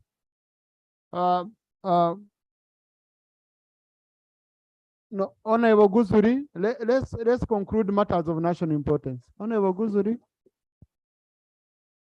Then Honorable Mushemeza. Mr. Speaker, by commission or omission, the government has not been able to meet a statutory obligation, which requires that at the end of every year, ex gratia should be paid to local or lower council leaders and LC1s. And we have now ended up with a very undesirable and discriminatory situation where some councillors and LC1s are paid and others in the new administrative, in newly created administrative units are not paid. So I want to hear from government led by the Prime Minister, and also as the Minister for Local Government comes tomorrow, what remedy do they have now that the financial year has ended? Mr. Speaker, secondly, we passed a budget of 52.7 trillion this financial year. I've been reliably informed as at the end of last financial year, monies have been returned from districts, MDAs, and these monies are sitting with the Ministry of Finance. In accounting, that money is supposed to be treated as balance brought forward and added to. Honorable, you're not allowed your question. Now I thought you were still I need to. One feeds into the other. Exactly. Huh? That's where I'm coming. So these monies have come there. In accounting, they are supposed to be treated as balance brought forward. Ideally, we should have started with the money which was returned before we talk of the money we are going to raise this financial year. So can the Minister for Finance update us how much money has been returned to the consolidated fund and where these resources are and where they are going to be spent, so that we address very pertinent statutory obligations like this? I thank you. Tomorrow, these issues should be also responded to tomorrow. Honorable Mushemeza. Procedure, Terego.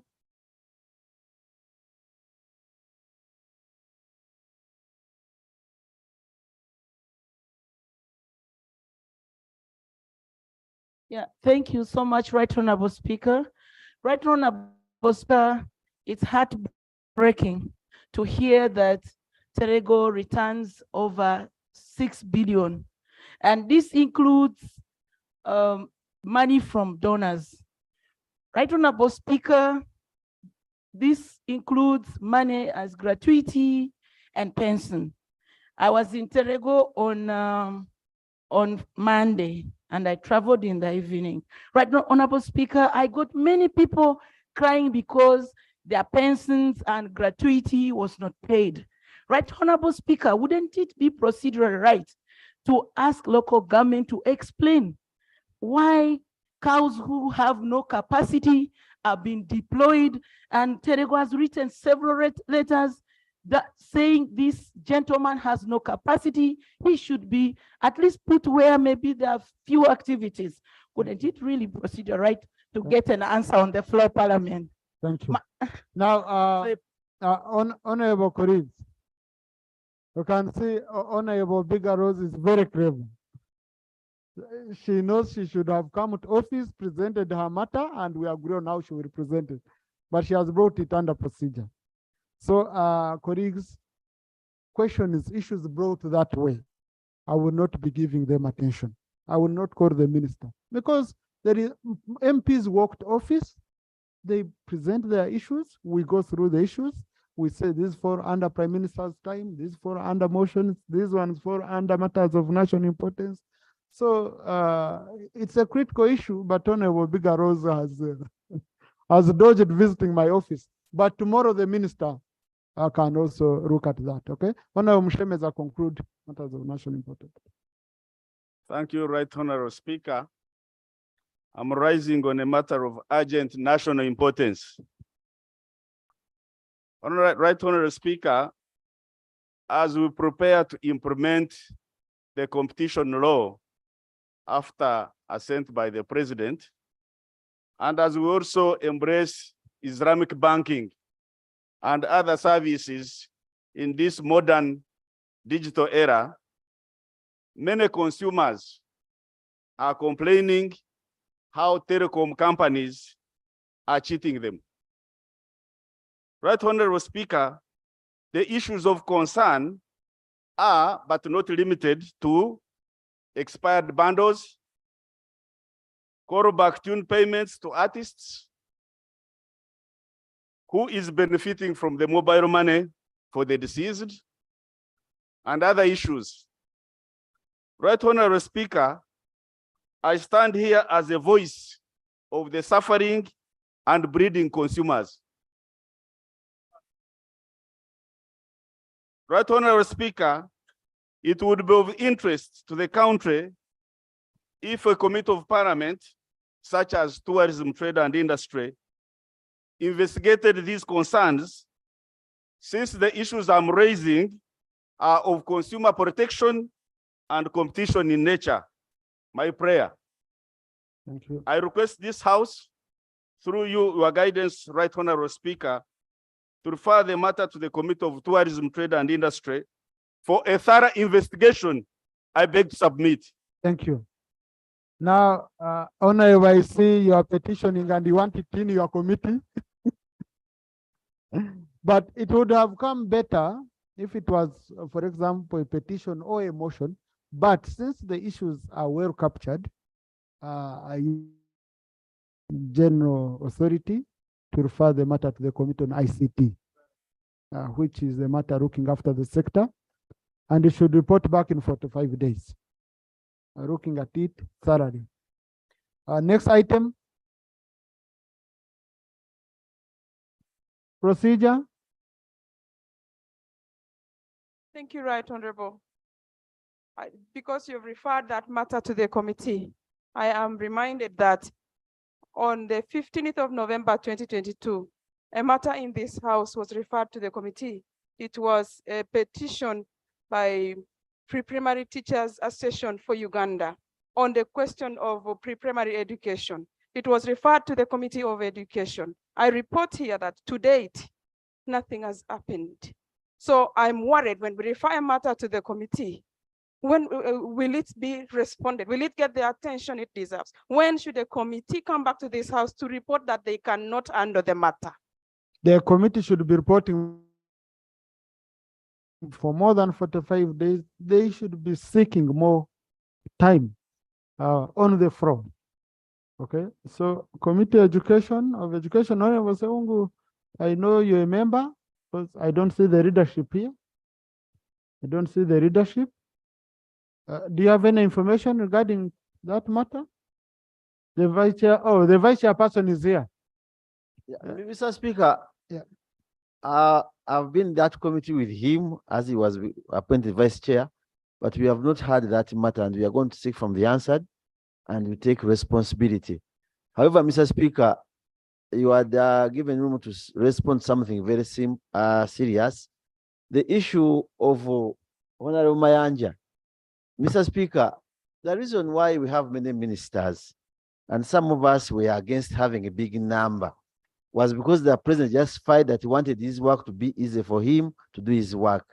When members bring an issue like the rulings in South Sudan for a month, we pray to the Prime Minister that he take these matters seriously.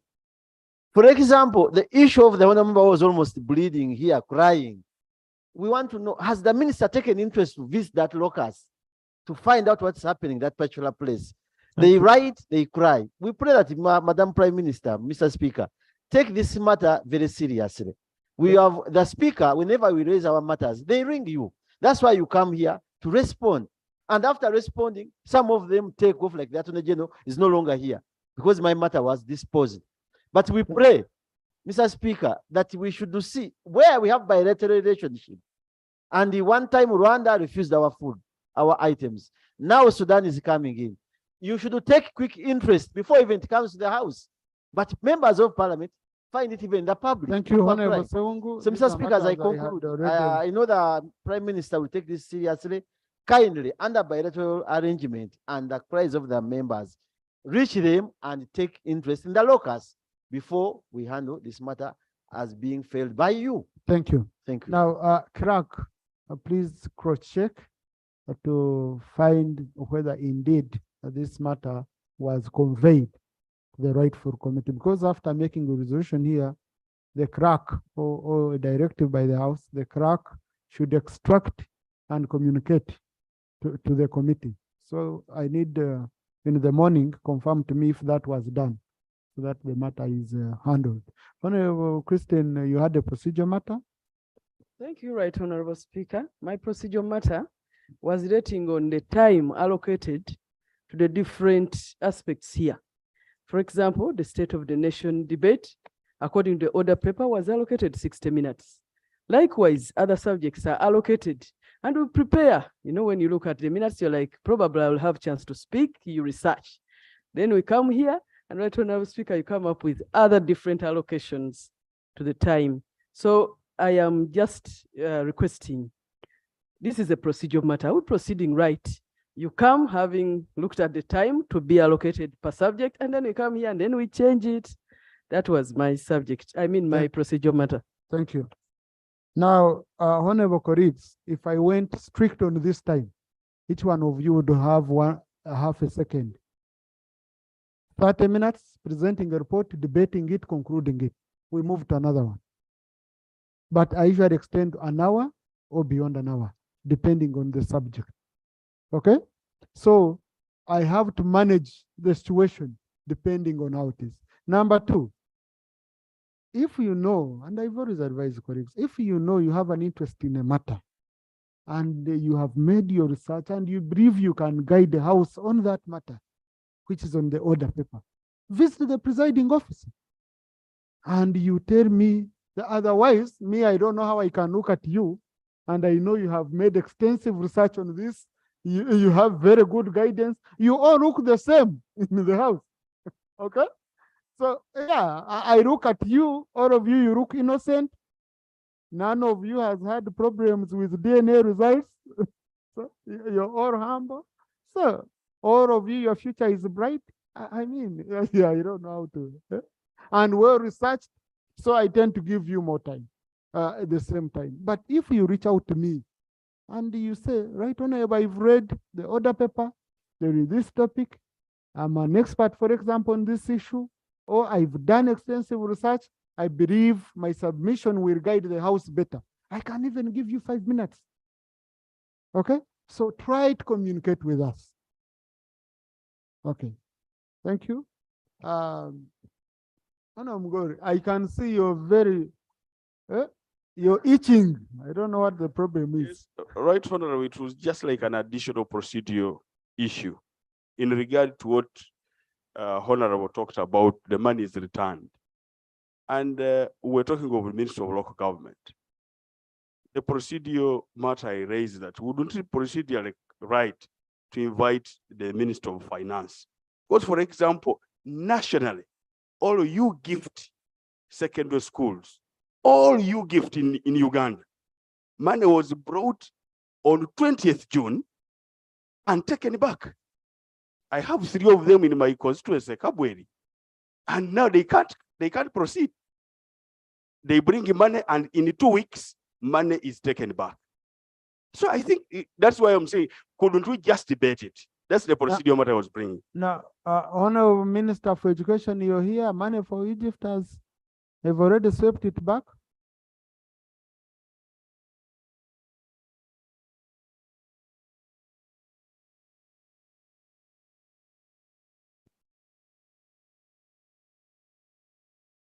Right, Honorable Speaker and colleagues, this matter that is on the floor is very critical. Just this morning at Hotel Africana, all the leaders of local government, they're discussing the report of service delivery performance report. And one of the critical issue that is being discussed is the issue of money getting back to the consolidated fund, among which is Youth Gift Fund.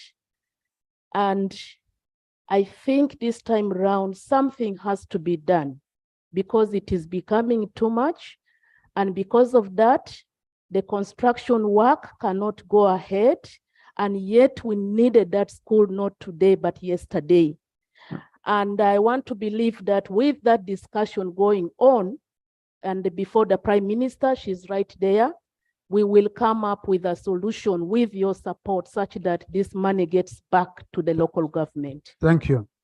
Now, government, you see, colleagues, I remember here when some people were protesting, and I saw even some writing in papers when we were handling the supplementary here. Remember when I insisted that we handle Part B so that it stops holding critical money. That was the money. That was the money. That's the money which I was saying, honorable colleagues, we better approve Part B because Part A is already spent. But it is holding Part B. You don't want us to move. And later on, colleagues, you agreed, we moved and we approved Part B. But the question is, why should such a critical money wait to come under supplementary that needs prior approval? When we allow you to spend 3% and you come and you get retrospective approval. So I believe, you know, I don't want us to enter the work of the executive, especially with what the minister has said. But my thinking is what you're discussing now is that this money is very critical. And from here, since we've entered July, you are going to release it back to districts under 3%. Because you have a window under 3%, then you report back to government, to parliament in 4 months as per the law. Okay? So that would be our advice as of now. Those are issues which you handle as government, but this is not money we expect you to again bring in May. Under supplementary, we issue it to you, then it again bounces back to the consolidated fund, then it again comes as, so chair of the committee kind of follow up on this and chair budget, but I'm also going to take it up seriously. Honorable colleagues, let's move. Let's move, honorable colleagues. Next item. Item number 5 on the order paper, motion for adoption of the report of the Committee on Health on a petition about delayed commencement of medical internship for the 2023 intake and the welfare of medical interns. Chair, Committee on Health.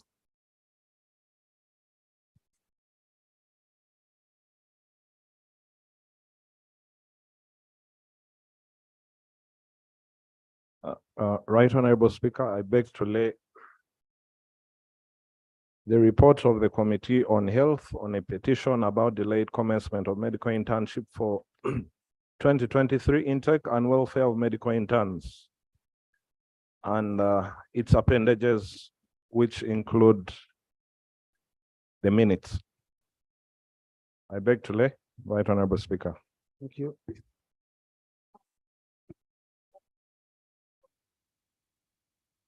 Right Honorable Speaker and colleagues, I'd like to draw your attention to page 1, that's the introduction. On the 24th April 2023, representatives of prospective medical interns for the 2023 intake petitioned the Right Honorable Speaker of Parliament over delayed commencement of medical internship for 2023 intake and welfare of medical interns. In accordance with Rule 30 of the Rules of Procedure of Parliament, the Right Honorable Speaker referred the petition to the Committee on Health for expeditious consideration before reporting back to the House. Prior to the petition, the committee interacted with senior House officers over the non-payment of their allowances and found it necessary to handle issues affecting the two categories concurrently. Right Honorable Speaker, permit me to go to the background and Honorable, it came from here. So just go straight.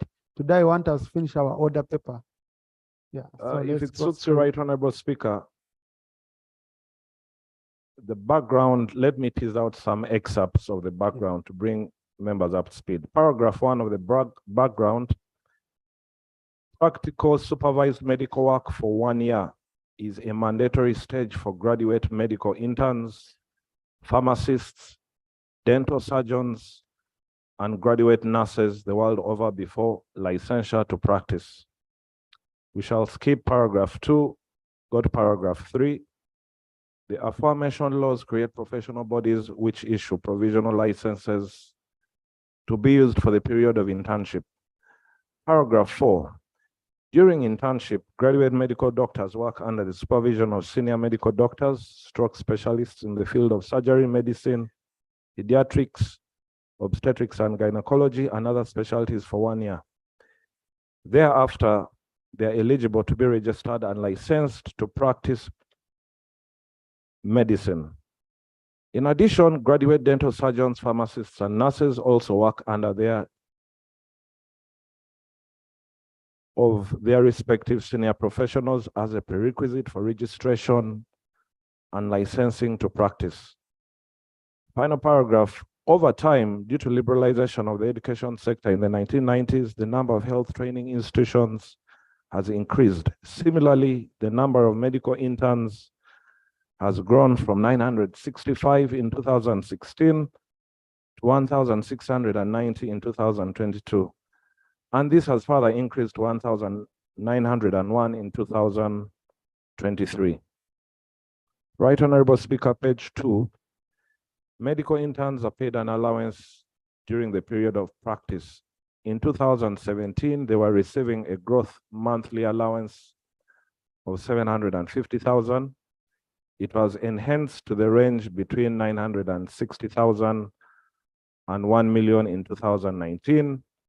On the 19th of August 2021, His Excellency the President directed that allowances paid to all cadres of medical interns should be half of what is paid to fully appointed entry-level public health officers, public officers in respective professions. To date, the presidential directive has not been fully implemented due to financial constraints. Right Honorable Speaker, I would like to draw your attention to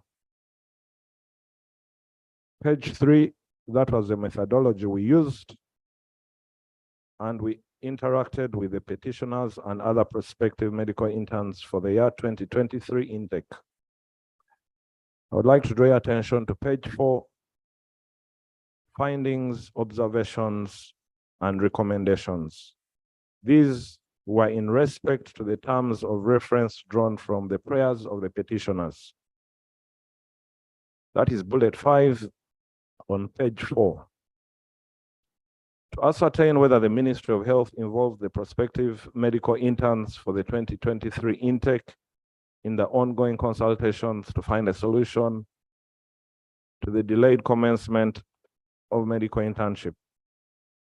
The Director General of Health Services, Dr. Henry Mwebesa, in a letter dated 31st March 2023, addressed to the Executive Directors of National Referral Hospitals, Hospital Directors of Regional Referral Hospitals, Medical Superintendents of General Hospitals, and Medical Directors of PNFP Internship Training Centers, informed them that the commencement of internship for the financial year 23-24 would delay by 2 weeks, pending detailed consultations with various stakeholders for a sustainable national.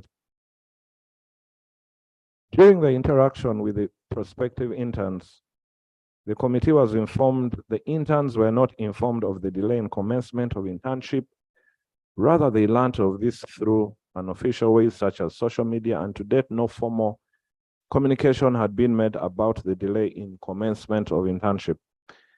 The committee observed, that's on page 5 at the top, the committee observed that there is a communication gap between MOH and the prospective medical interns, and this has led to anxiety. This is partly attributed to the fact that the prospective medical interns for the year 23 have no formal association, stroke organization through which the Ministry of Health can update or inform them regarding the current situation.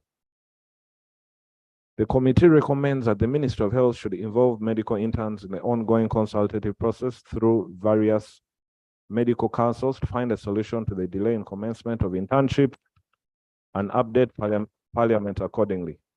The Ministry of Health should further develop a framework under which prospective and deployed interns can be continuously engaged and consulted on internship issues from time to time. The Ministry of Health should devise means of periodically updating the prospective medical interns either through print or electronic media. Bullet 5.2, to establish whether Ministry of Health has set a date for commencement of medical internship for 2023 intake with a commitment of a monthly payment of allowances to medical interns and senior house officers. Right Honorable Speaker, I would like to draw attention to page 6. The committee observed that there is no commencement date that had been set for 2023 medical interns intake due to lack of funds. The committee recommends that with immediate effect, the Ministry of Health should provide an update to the House about the ongoing consultations with stakeholders in regard to the delayed commencement of internship for the next financial year. Bullet 5.3, to establish whether discrepancies in allowance of medical interns have been harmonized in compliance with the presidential directive. Right Honorable Speaker and colleagues, I would like to draw attention to table 1. It shows the various cadres of medical interns, the salary appointed of the public health officer, what they should be getting, what they are getting, and the discrepancy. The last column is for the discrepancies. Right Honorable Speaker, I would like to draw attention to page 7. The committee recommends the presidential directive should be fully implemented. The committee further recommends aligning and harmonizing the presidential directive on allowances of medical interns with Public Service Standing Order J5 of 2021. Bullet 5.4, establish whether Ministry of Finance can provide a supplementary budget for areas of medical interns for 2022 intake and areas of first and second year SHOs. Right Honorable Speaker, please allow me to read that one verbatim. The committee established that 51.1 billion was appropriated for interns and SHOs for the financial year 22-23. The committee further found out that interns of 2022 intake were not paid for the month of March 2023, which was their last internship month. Similarly, SHOs in their first year were last paid in October 2022. The SHOs in their second year were last paid in December 2022. In response to the above issue, the Ministry of Health explained that for the current financial year 22-23, the funding provided for medical interns could only cater for 8 months. As a result, MOH had utilized funds for senior house officers to cover interns for the 3 months of December, January, and February 23. The final month of March 2023 has not been paid up to now, although the medical interns have already been signed off and left the training institutions. Part of the funds released to the Ministry of Health for the 4th quarter of this financial year have been allocated for the payment of allowances for senior house officers. The committee observed that according to Section 25 of the Public Finance Management Act 2015 and Regulation 18 of the Public Finance Management Regulations 2016, there are processes that an entity must follow in case there is need for a supplementary expenditure arises. It is not therefore up to the petitioners to ask for the supplementary budget. The committee further observed that since the financial year under consideration is in the last quarter, it may not be visible for Ministry of Health to consider raising a supplementary request for the allowances of medical interns. The committee therefore recommends that 46 billion and 23 billion be provided for the Ministry of Finance in the next financial year 23-24 to cater for the shortfall of the budget for medical interns and senior house officers respectively, since the 1,901 medical interns have already been allocated to the 58 internship sites. They have been allocated, honorable colleagues, but they have not yet been deployed. So that's the money that the committee recommends. The Ministry of Health, in consultation with Ministry of Education and Ministry of Finance, should set a fixed number of interns to sponsor every financial year based on their academic performance at the university. The committee recommends that the areas should be paid with immediate effect. Bullet 5.5, to establish whether allowances for medical interns and senior house officers for the 2023 intake have been provided for in the national budget, financial year 23-24. Right Honorable Speaker, I beg to also read this verbatim. The committee was informed that in comparison with financial year 22-23, there is a reduction in the budget for allowances of medical interns and SHOs by 40.9 billion, from 51.1 to 10.23 billion next financial year. This is the current financial year 23-24. The committee noted that the incoming 1,901 medical interns will require a budget of 54.6 billion, while senior house officers will require 25.85 billion for the next financial year 23-24, which amounts to 80.45 billion. This leaves a shortfall of 70.22 billion. Right Honorable Speaker, as I proceed, I noticed I made one fundamental mistake. I didn't bring you and members up to speed what senior house officers means. These are doctors who are doing their masters, what we call resident doctors. So they do their masters for 3 years, and government agreed they will also be paid an allowance. So the committee observes that the allocated funds can only run the internship program for 1 month. Failure to provide funds for medical interns and senior house officers will worsen the already dire situation in the health sector. The committee recommends that a shortfall amounting to 70.22 billion be acquired to finance allowances of medical interns and senior house officers for the financial year 23-24, and should be allocated before Parliament concludes appropriation of the national budget. Now, Right Honorable Speaker, this report was ready on May 12th, so some of the things have been overtaken by events. Page 9, Right Honorable Speaker, there are some general observations and recommendations the committee made in regard to medical education and training.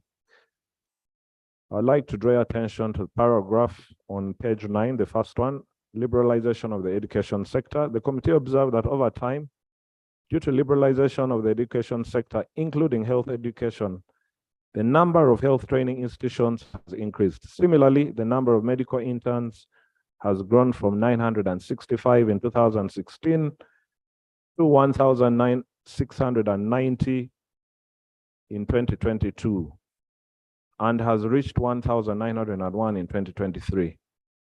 To emphasize that, when I was in medical school, there were only 2 universities training doctors. Now I think there are about 11.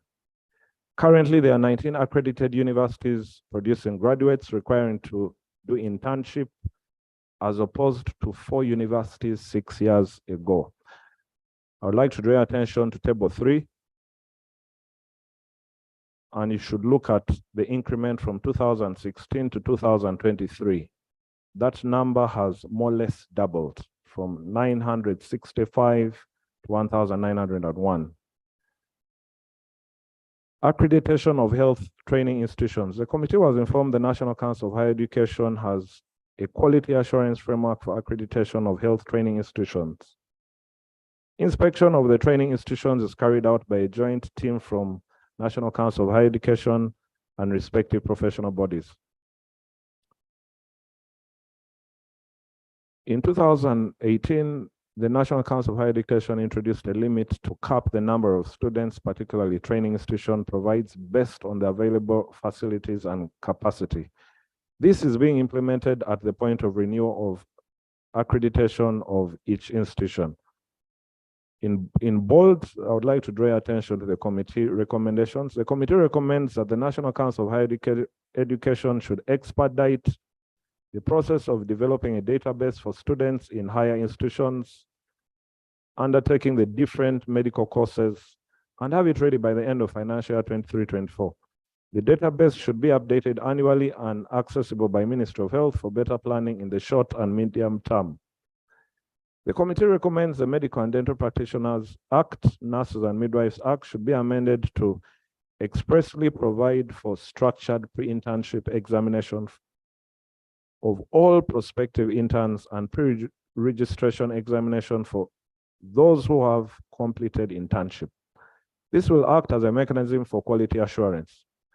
Pre-registration exams are already provided for by pharmacists under the Pharmacy and Drugs Act, while the practice of subject all the graduates from different institutions to one exam is already being implemented under BITVET Act for the allied health professionals and the nurses and midwives. Criteria for admission to health training institutions. The committee was informed by the National Council for Higher Education that the criteria institutions for higher learning used to admit students for medical courses is direct entry, mature entry, diploma holders, and higher education certificates in biologicals. However, the cutoff points depend on the institution stroke training schools. So it is not universal. The committee observed that many of the medical schools which are accredited by National Council of Higher Education have a high number of part-time staff due to financial challenges and inadequate teaching professionals, stroke lecturers. National Council of Higher Education should stipulate that part-time staff should not be more than 30% of the teaching staff. Lack of policy on medical interns. The committee was informed that there are 58 internship training centers in Uganda for the 2023 intake, but no policy to guide the training. Annually, the Ministry of Health provides guidelines for the training of medical interns. According to the guidelines, one specialist with a minimum of 5 years experience is meant to supervise 4 medical interns. The current practice is that one specialist supervises between 6 to 8 interns. The committee was informed that the Ministry of Health has been allowing specialists with 3 years experience to supervise interns. This has a potential of compromising the quality of medical training rendered. The committee was informed by the Ministry of Education and Sports that a 9-member interministerial committee was constituted and inaugurated in order to address challenges in health training in the country. This committee is comprised of representatives from Ministry of Education and Ministry of Health. The policy will be submitted to Cabinet by the end of financial year 2023-2024. The committee therefore recommends that the Ministries of Education and Health should ensure that the policy on internship training is presented to Cabinet before the end of financial year 23-24, and a report presented to Parliament after. Conclusion, Right Honorable Speaker and colleagues. The delay in deployment of 1,900 medical interns has been majorly attributed to budget shortfalls to cater for the allowances in 22-23 and financial year 23-24. This has been compounded by the significant increase in the number of medical interns graduating from the various institutions and lack of early budgetary planning due to inadequate information on the number of students undertaking medical courses at the various universities. The lack of an internship policy, which is still under development, has further led to inadequate guidelines to address the number and corresponding budgetary allocations. The 1,900 medical interns for the 2023 intake already fulfilled the various processes of applying to their respective professional councils and have already been allocated to their different internship sites by the Ministry of Health. The senior house officers were already deployed but have not been paid due to budgetary shortfalls. The committee therefore urges Parliament to adopt this report in order to address both the current and medium-term challenges facing medical interns and senior house officers in the country. Right Honorable Speaker and colleagues, these two cadres are the workhorses of our healthcare system. If we do not pay them, if we do not motivate them, it's a very big disservice. And any of us can fall prey, go into a regional referral hospital within your region, and these people are not on station. They are outside moonlighting. Yesterday, there was a resolution to increase the number of judges.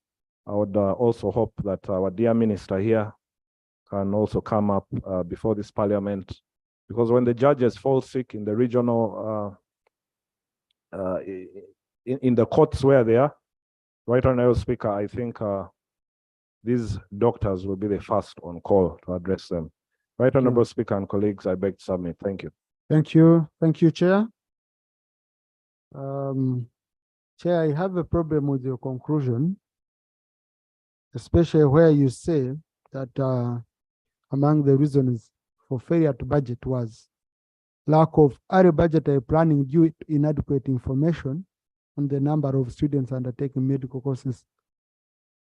Really, for such a conclusion, when the budget was reduced, at least if they had maintained the budget, and then you say, no, for us, we projected on the same numbers as ones of last financial year. But here you reduced it you reduced it by around 40 billion, from 51 billion to 10.23 of 10.23 billion.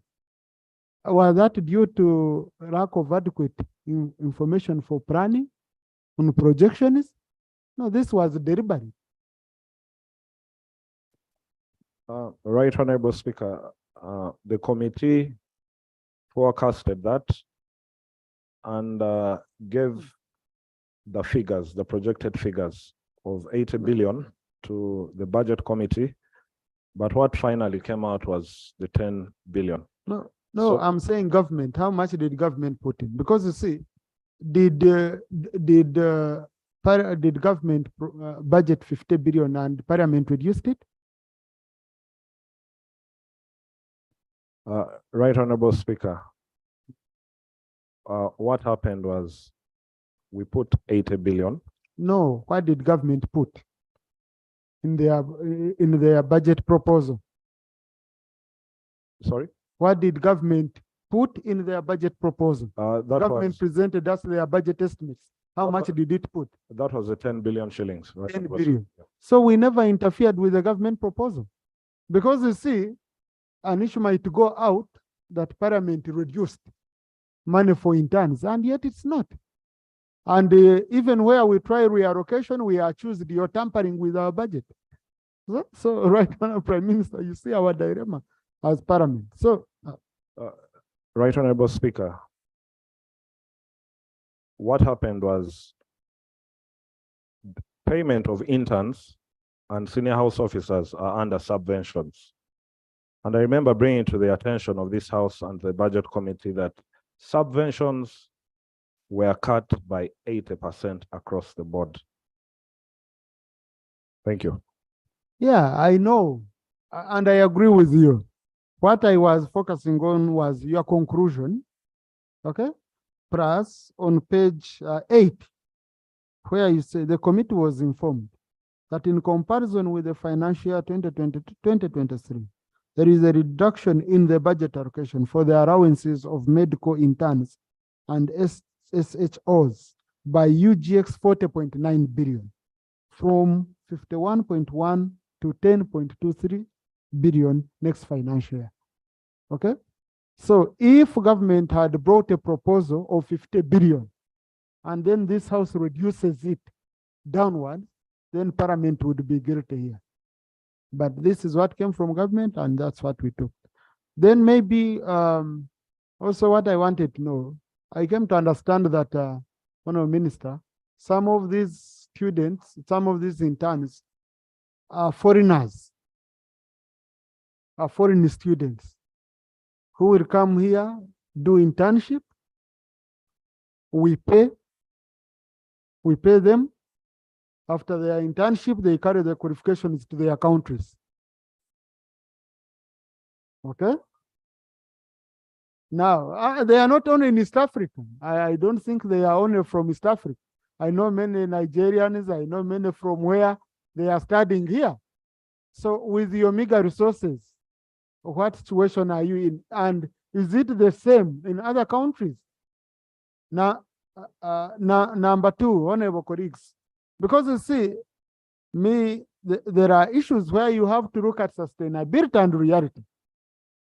Colleagues, the honorable chair has shown us here in the report that from 2016, the number of interns has increased from 965 to 1,901 in 2023. And also you remember the allowances were tripled. Okay? So did we make any planning or estimates, or did we look at projections in the future to say before we triple this money? Because I'm sure if they had been doubled, maybe they would have appreciated. And finally, it's a question I know it might be unpopular to many, and including here. But me, as a person who has run business, sustainability and reality help you make a very clear business decision. Is this sustainable? The day you start getting 5,000 doctors, will you be able to pay interns at this much? It's a question. Number two, what does it help for you to pay someone as a trainee, then after 1 year, you send him on the street to run a saloon because you cannot employ him to run any business because you have doctors who don't have jobs. What do we need? Do we need these doctors to finish their training and we employ them in their sub-counties? In fact, if it was possible for me, this money would be used to employ these doctors in sub-counties in area centers. Because you're training people, you're giving them money. For 1 year, they test some good life. After 1 year, they go away on the street. Okay? So why don't we look at reality? Anyway, this were just my observation. Colleagues, I open the debate. Okay? No shadow minister is a member of the committee. Please, rules prohibit you from debating this report. Yeah. So, honorable colleagues, I'm going to open. We shall have 15 members, and I will use numerical strengths to determine how you speak. From NRM, from independents, from the opposition. Okay? So we are going to shoot right away. No, let me give 2 minutes each. Let me start with Honorable Senyoji. I add on Honorable Chotera. Then I add on Honorable Amede. Those who have spoken today, I will not pick you. I add on Honorable Christine. Then I got Honorable Otara. Even if they are different, I try to balance people. Yes, I have well used. I'm going to pick you, Honorable colleagues. I know Honorable Komakech. I'm going to pick you. Yeah. So let's thank you, Right Honorable Speaker. Now, when we are debating, really, I know some of you like to submit under procedure. Let us submit under. Honorable Rusakero, what's your procedure matter? Right Honorable Speaker, you brought a very important issue regarding the conclusion about the role that Parliament played in the budget allocation, and you clarified that. The procedure matter I'm raising on is whether we should maintain that in our records of Parliament, because you have clarified it, but then we need it really. I think wouldn't it be procedurally, wouldn't it be procedurally right for us to make the record right by saying that it is wrong and then we remove it from our records? Thank you. Chair, what would be your view on that? Because you see, the Hansard is full. The clarification which chair considered to is captured on the floor. Okay. Now I would say maybe the report should remain the way it is, but the report can't stand alone, it moves with the Hansard. So now it has been clarified on the Hansard. I think it would be sufficient, Honorable. Yeah. Honorable, 2 minutes each, colleagues. Thank you, Right Honorable Speaker. Right Honorable Speaker, I think the critical issue here is we need to begin to put our money where our mouth is. We have numerous challenges as a country that we grapple with, and so spreading our resource envelope can be a challenge. But there are things that are important. There are things that are critical. Healthcare is important. These hospitals, the bulk of the work therein is done by these interns. As we speak today, Right Honorable Speaker, many hospitals have gone to mine in my area, Naguru Referral Hospital, and that's the story of many others. The few doctors who are there are overburdened. You find people who are stuck in the corridors with patients. These doctors will tell you, I have been alert for the past 48 hours without sleep. They will collapse and die. Why? Because the interns are not in place. We need to facilitate them. We need to cease to see this as just some luxurious expenditure. It is not. These interns have got to feed. Many of them are being thrown out of the houses they are renting today. Many of them have got to walk miles, and some in the night, because they retire from work late in the night. To return, they don't have transport money. So it's important that we begin to facilitate them now. The worry about the doctors, eventually when they have finished their studies and so on, once they are available to do the work, they should be paid as well. So I think that should comfort the concern that we'll be paying them double. No, we pay them now because they're doing the bulk of that work. When they finish their studies and they're available to do the work, we should pay them as well. So this is important. It's not a luxury. Government should cease to see it as a luxury.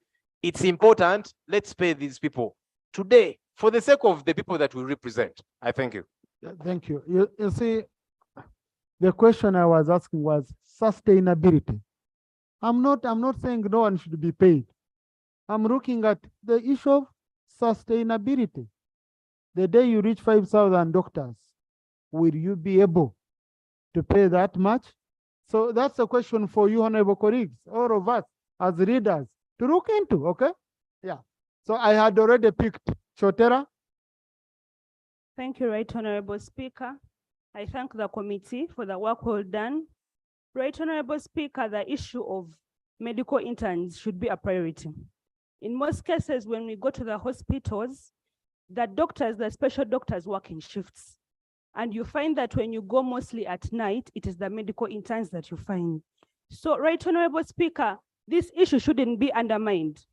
The government should prioritize it because the services they render, most times are equivalent to the services that the special doctors render, and they're simply called in emergencies. So the government should take this as a priority and provide the monies needed to pay the medical interns, and they should communicate clearly because the communications are so diverse.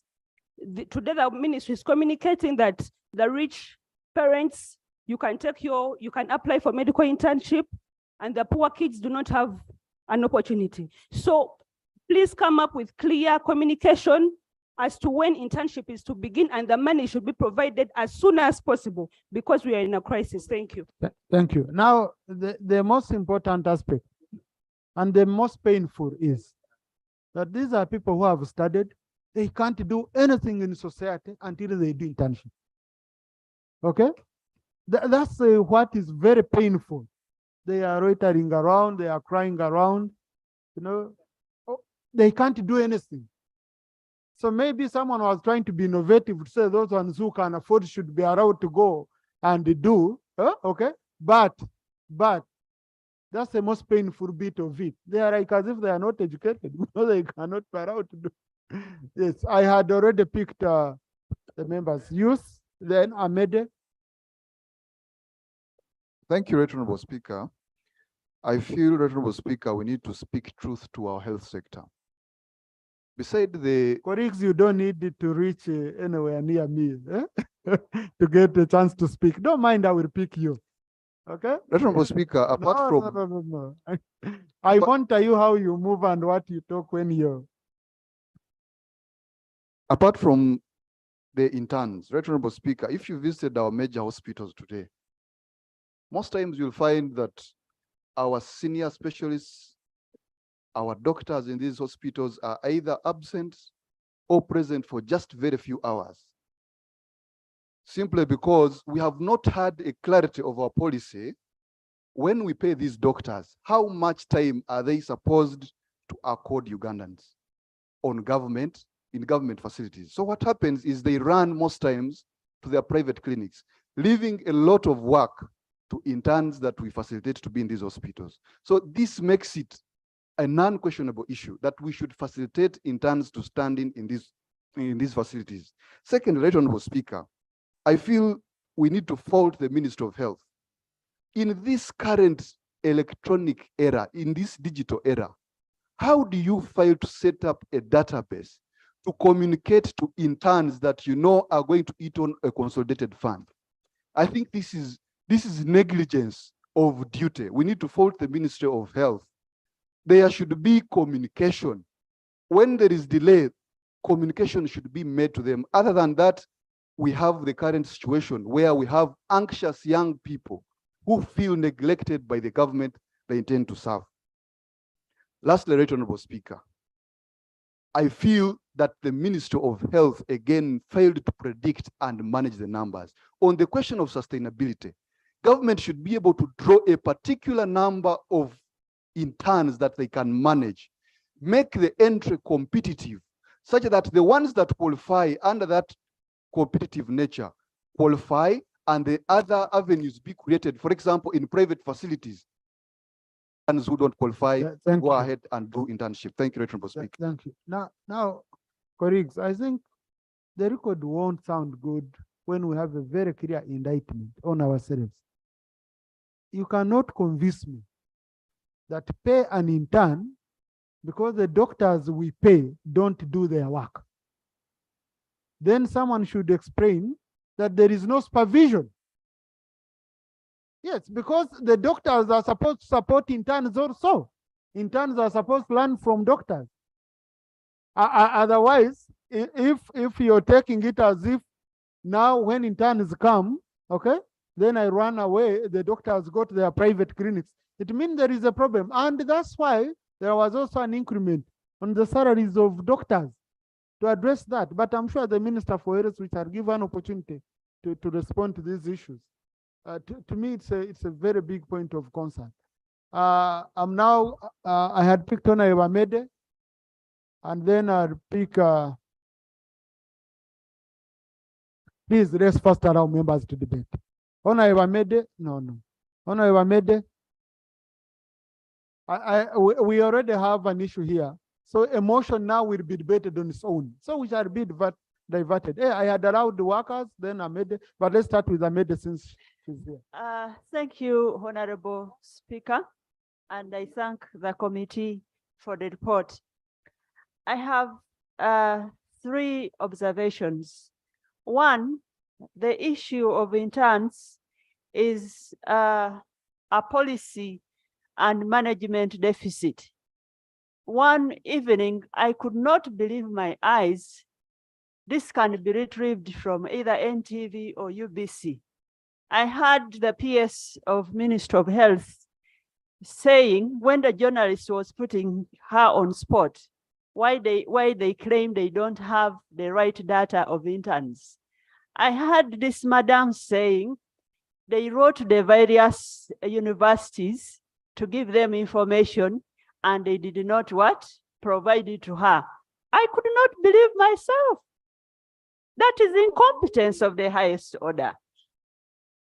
The issue of interns is a very serious issue. About the issue raised, Honorable Speaker, about the numbers and affordability, this is also a policy issue. For example, the private students, their fees should be indicative of their costs of internship, the private students.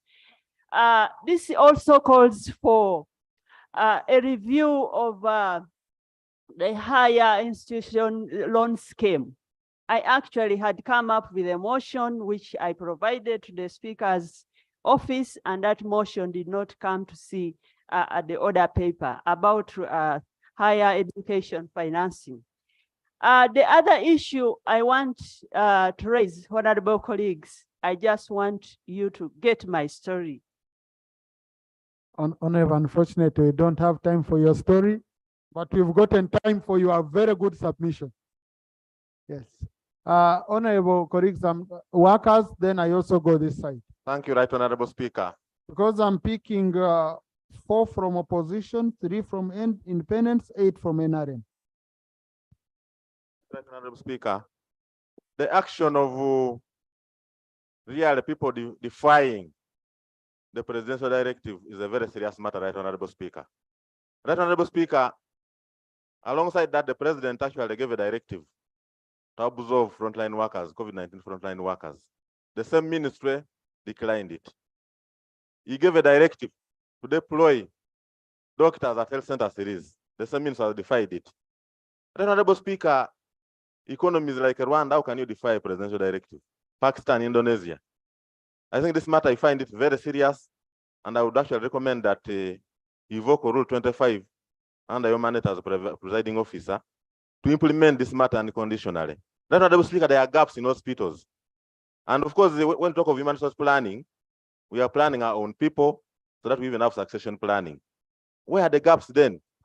I think, Right Honorable Speaker, this is an element of subversion which must be handled. I thank you. Thank you. The minister will give us update on what government is doing about it. Honorable Komakechi, you're independent or you? Yes. Honorable Komakechi. Right Honorable Speaker, thank you so much. Right Honorable Speaker, no one will save us but we ourselves, and we must walk the path. We are discussing this report today because of 2 important facts. One is the better education system in the Republic of Uganda, thanks to the ruling government. 2, the security in the country has enabled our students to study, and now they want to be employed. Thank you also to the government of Uganda. Right Honorable Speaker, we have the Ministry of Education sending in interns from the education system. The person absorbing is a Ministry of Health. There was a time in this country when Ministry of Health would actually prepare the interns, teach them, and then employ them. Around 2010, that policy was overturned. Now the Ministry of Education prepares with its own budget at a particular vote the number of students to be taken up by the Ministry of Health, not knowing how much the Ministry of Health has. So Ministry of Health is just expected to absorb. Right Honorable Minister, isn't it prudent that at this particular moment, the Minister explain to us why can't they reverse that policy, and Ministry of Health trains the health workers, employs the health worker? This will work within their budget. Thank you so much. Thank you, Honorable Saro Pendi. Then Honorable Christine. Thank you very much, Right Honorable Speaker. Right Honorable Speaker, the problem that we have in this country is that we do not want to speak the truth, even where we know that the president cannot be implemented. The pay was 1 million shillings, and previous interns were not being paid. However, because the bulk of the work in the hospitals is being done by interns, we moved this to 1 million shillings. Now, aware that it was not possible to pay the interns 2.5 million, the relevant ministers of finance and health should have immediately said this is not possible, so that they find a way of handling this matter. However, they sit down until there is a crisis, Right Honorable Speaker. So, Right Honorable Speaker, the ministry does not have an internship policy. What was there were guidelines, and that's what we left there. So there is need to have the internship policy in place so that we know how interns are handled. But if it is not possible to pay the interns 2.5 million, that was the presidential directive. As a way forward, let the ministries review and pay the interns what they can afford so that the interns can complete. Otherwise, as we speak now, this lip service, the lip service on the issue of promoting sciences in this country must also end. You cannot talk about promoting sciences. Some of these students have studied with the students' loan scheme. Now they must pay, but they are seated at home. They have no work. They cannot work because they have not completed the internship. So, Right Honorable Speaker, for me as a way forward, let us review, deploy, otherwise the numbers are increasing and at some point we shall fail to completely handle this situation. Thank you. Thank you, Right Honorable Honorable. Honorable Dr. Tara. Right Honorable Speaker, I had the same point, but just to supplement, Mr. Speaker. If you look at the enhancement of salaries of scientists in the country right now, government is in a problem. Government is not able to pay timely because of such presidential directives. I therefore want to support what Honorable Saro Pendi has said. But also, Mr. Speaker, I want to actually confirm what the youth representative said. Most of our doctors are not full in the stations. And now they have prioritized the clinics. Operations are no longer done in the government facilities. And the innocent mothers are forced to pay a lot of money. And yet government enhanced the what? The salaries. So it looks like we are going to facilitate the interns. Then when they become fully employed citizens of the country, they also abandon their normal what? Duties, which is a very big problem in the country. Mr. Speaker, does the Ministry of Health right now have statistics of the forthcoming interns for 2024? I mean 2023, 2024. And then the Committee of Health, during the time of budgeting, they are supposed to clearly outline the priorities, those that should not be left out, with those that are identified but unfunded, so that this house is critically guided on what is supposed to be prioritized in a given financial year. Otherwise, this issue is causing a lot of shame to government. Why should government declare a certain figure when government knows that it does not have the capacity to what? To pay. We need a clear way forward on this matter, Thank you. Mr. Speaker. Honorable Tara, and then Honorable Flavia. Thank you very much, Right Honorable Speaker. Right Honorable Speaker, I want to begin by thanking my brother, the chair of the committee, for his report, but to quickly dive into tackling the issue of sustainability. First and foremost, Right Honorable Speaker and honorable colleagues, I would like to inform this august House that internship is a critical part of the training of health professionals across the board. Whether it is training of lawyers or training of whatever professional, internship is very, very critical. So training medical students, training nursing students, and abandoning them on the way without deploying them to complete internship is a disservice. It's a gross disservice. It reflects on poor planning, and it reflects on the many opportunities we as a country are not tapping into. We are blessed and endowed with so many young people. Most of the countries in the West now lack doctors, other than Uganda deploying unprofessionals outside in the Middle East and elsewhere. We should take lessons from countries like India that have seized the opportunity. They are training doctors in their thousands and seizing the very many opportunities available outside there. We know how. Thank you, Honorable Flavia. Sorry. Thank you very much, Right Honorable Speaker. Right Honorable Speaker, I am a teacher by profession. I'm a teacher of English and literature. One of the key challenges we face in the teaching profession especially we arts teachers, students running away from our subjects because government has concentrated on promoting science subjects, and so they are running away to science subjects. In fact, by the time I went to Namirango College, almost the literature class was empty until I came in, and now they are still, because they believe, So now we have a problem. We have, yes, we have students that are taking up and investing, including parents, investing in sciences, but the government cannot accommodate them when it comes to training them and when it comes to facilitating them. There's a huge problem, and I think I agree with my sister who says that right now government is merely paying lip service to the science promotion. We need to put our money where our foot is. Lastly, demotivation. We have widespread demotivation among our health workers. The statements that are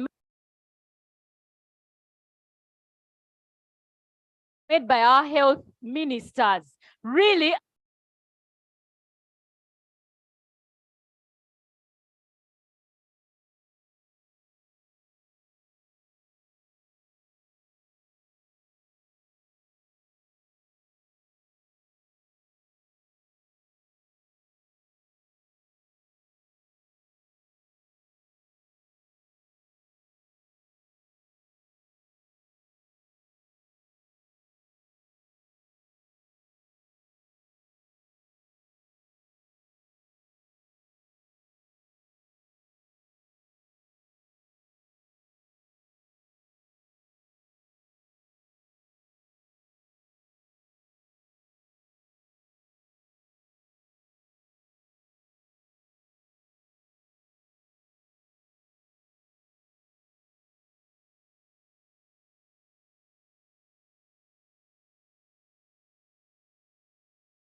for students for higher education, I think that's a different one. Second one.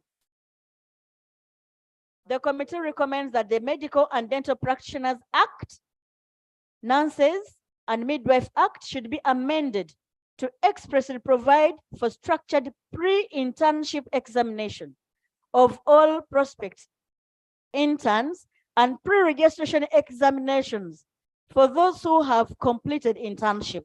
Now those are 3 sets: exams to graduate, exams for pre-internship, now exams after internship. This will as a mechanism of quality assurance. That is according to them.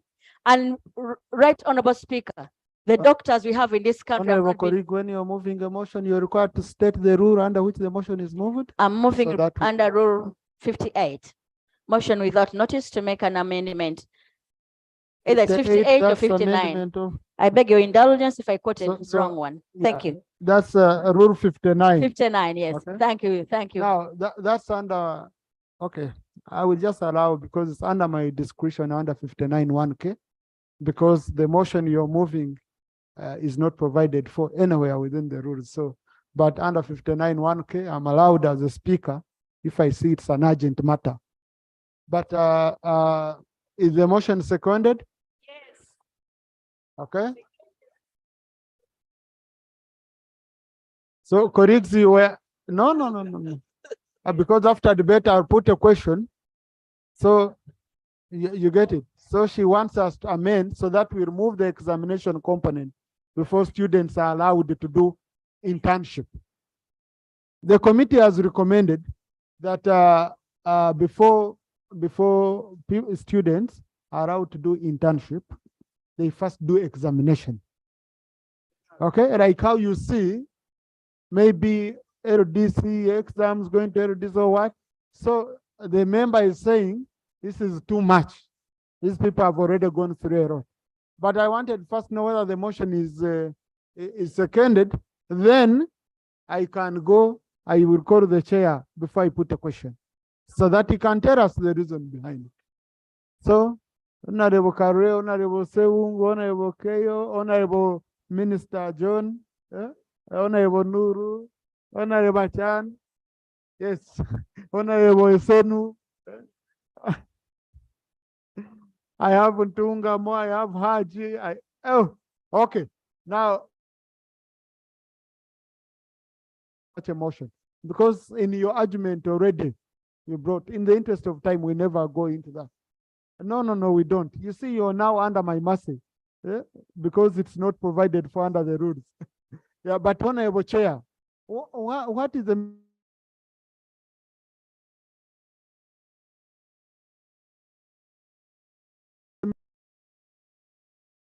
Right Honorable Speaker, we, as the committee, we are trying to put quality controls in place to ensure. Let us listen to the chair, because you see, the chair is speaking on behalf of the committee. So, Right Honorable Speaker and colleagues, we want to put quality controls in place to ensure that these doctors that we are churning out have understood the fundamentals of being doctors, nurses, and pharmacists. Right Honorable Speaker and colleagues.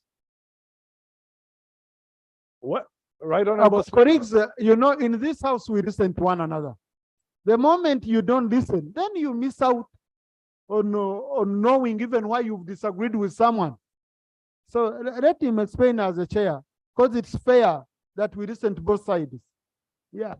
Right Honorable Speaker, the spirit in which we are putting these controls is a good spirit. The number is the one that is subject for discussion. But we are making these decisions on behalf of my relative in Koboko, somebody's mother in Kayunga, in Kanungu, whereby once you have posted a doctor there to do a cesarean section, they are doing a cesarean section that has stood the quality of time, and they are not half-baked, and all these other medical procedures. So the spirit in which we are making these recommendations is not to frustrate doctors, but it could be any of us who is in the constituency. Thank you. Thank you, Right Honorable Now, Speaker. colleagues, we have bodies that are in charge of quality control in the country provided for clearly under the law. I think these bodies should be given their own chance to do their, but let me put the question. Yes, colleagues, I don't have time for really to go so much into this. Colleagues, I put a question, not on the full report, on the motion. A question. Attorney General, you had an issue with that?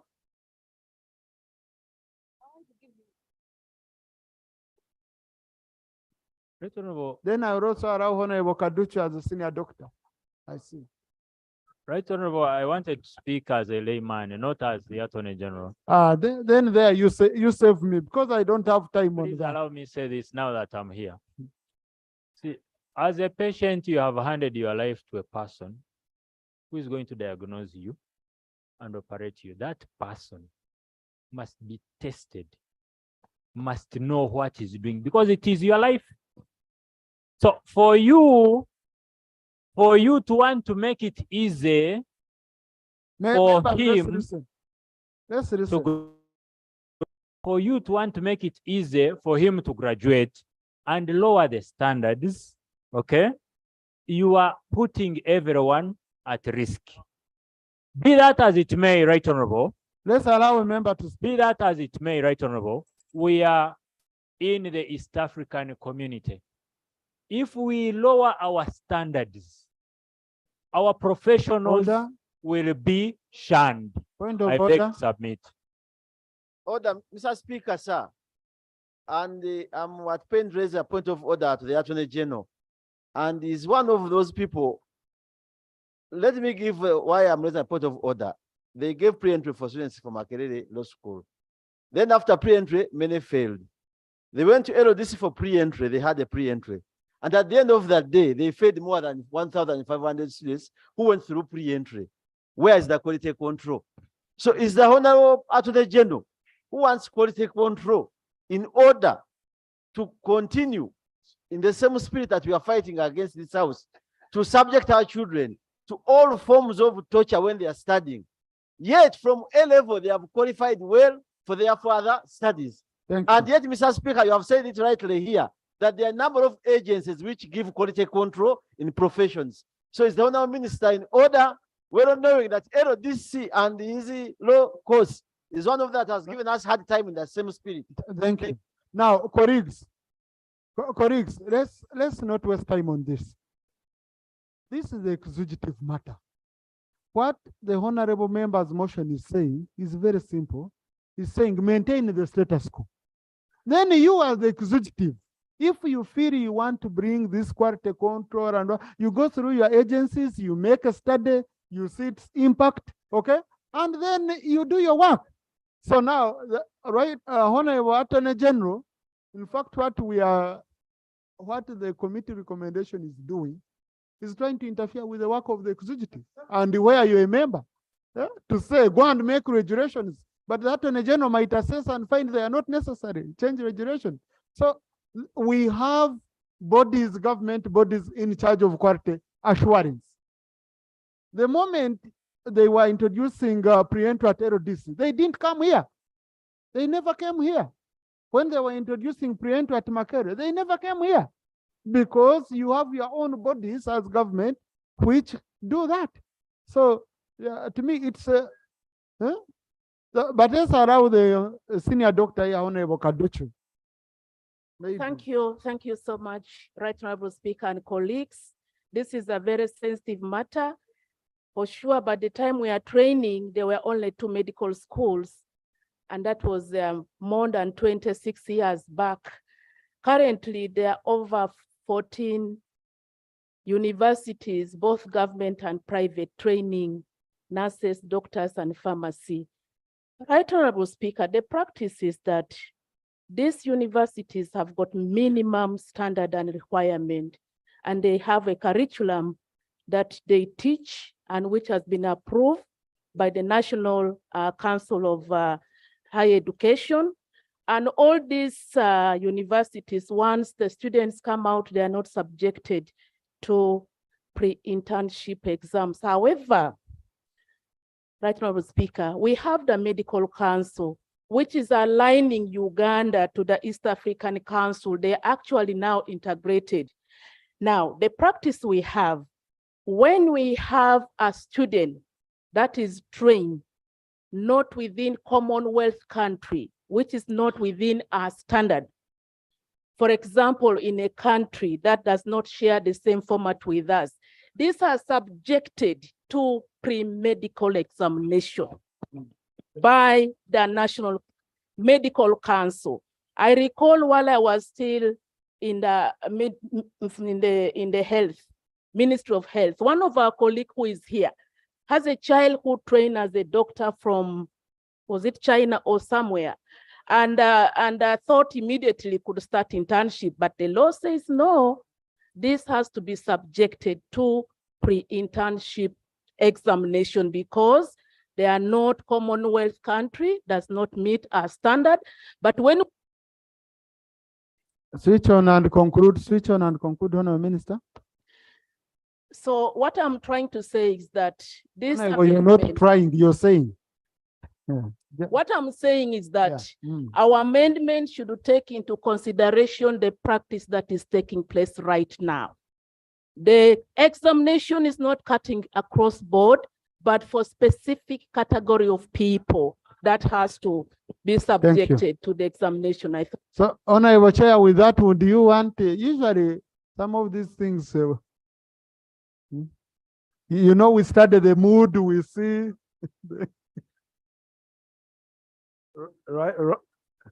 Right, Honorable Speaker. I concede. Thank you. So now the motion carries the day, okay, without much hurdle. So this part, clerk, please note it should be expanded. That's recommendation number 2 on point number 6, which is on page 10. No.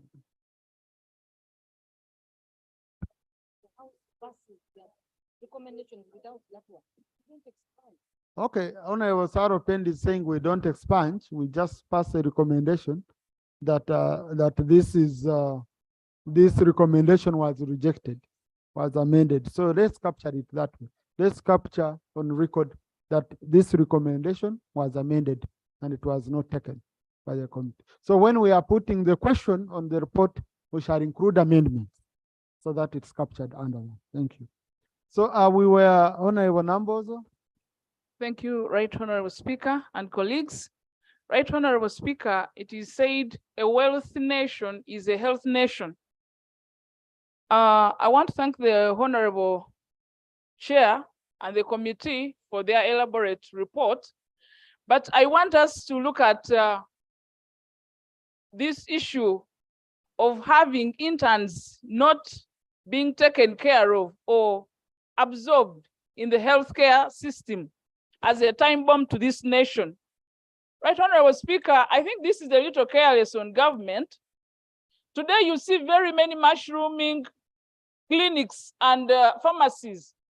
If we leave these people to go and start these health centers, this is going to destroy this country. People are just going to die because these people are not fully trained to go out and have their own clinics. Right Honorable Speaker, when you look at our health centers back in our districts, some of them are empty. And when you go to the referral hospitals like Mbale, where we go easily, those who come from the eastern, Right Honorable Speaker, you will even find cleaners in the corridors, and they are the ones that you will speak to because our doctors have their own clinics. And we are encouraging people to go and do sciences. And sciences are one of the longest courses and the most expensive.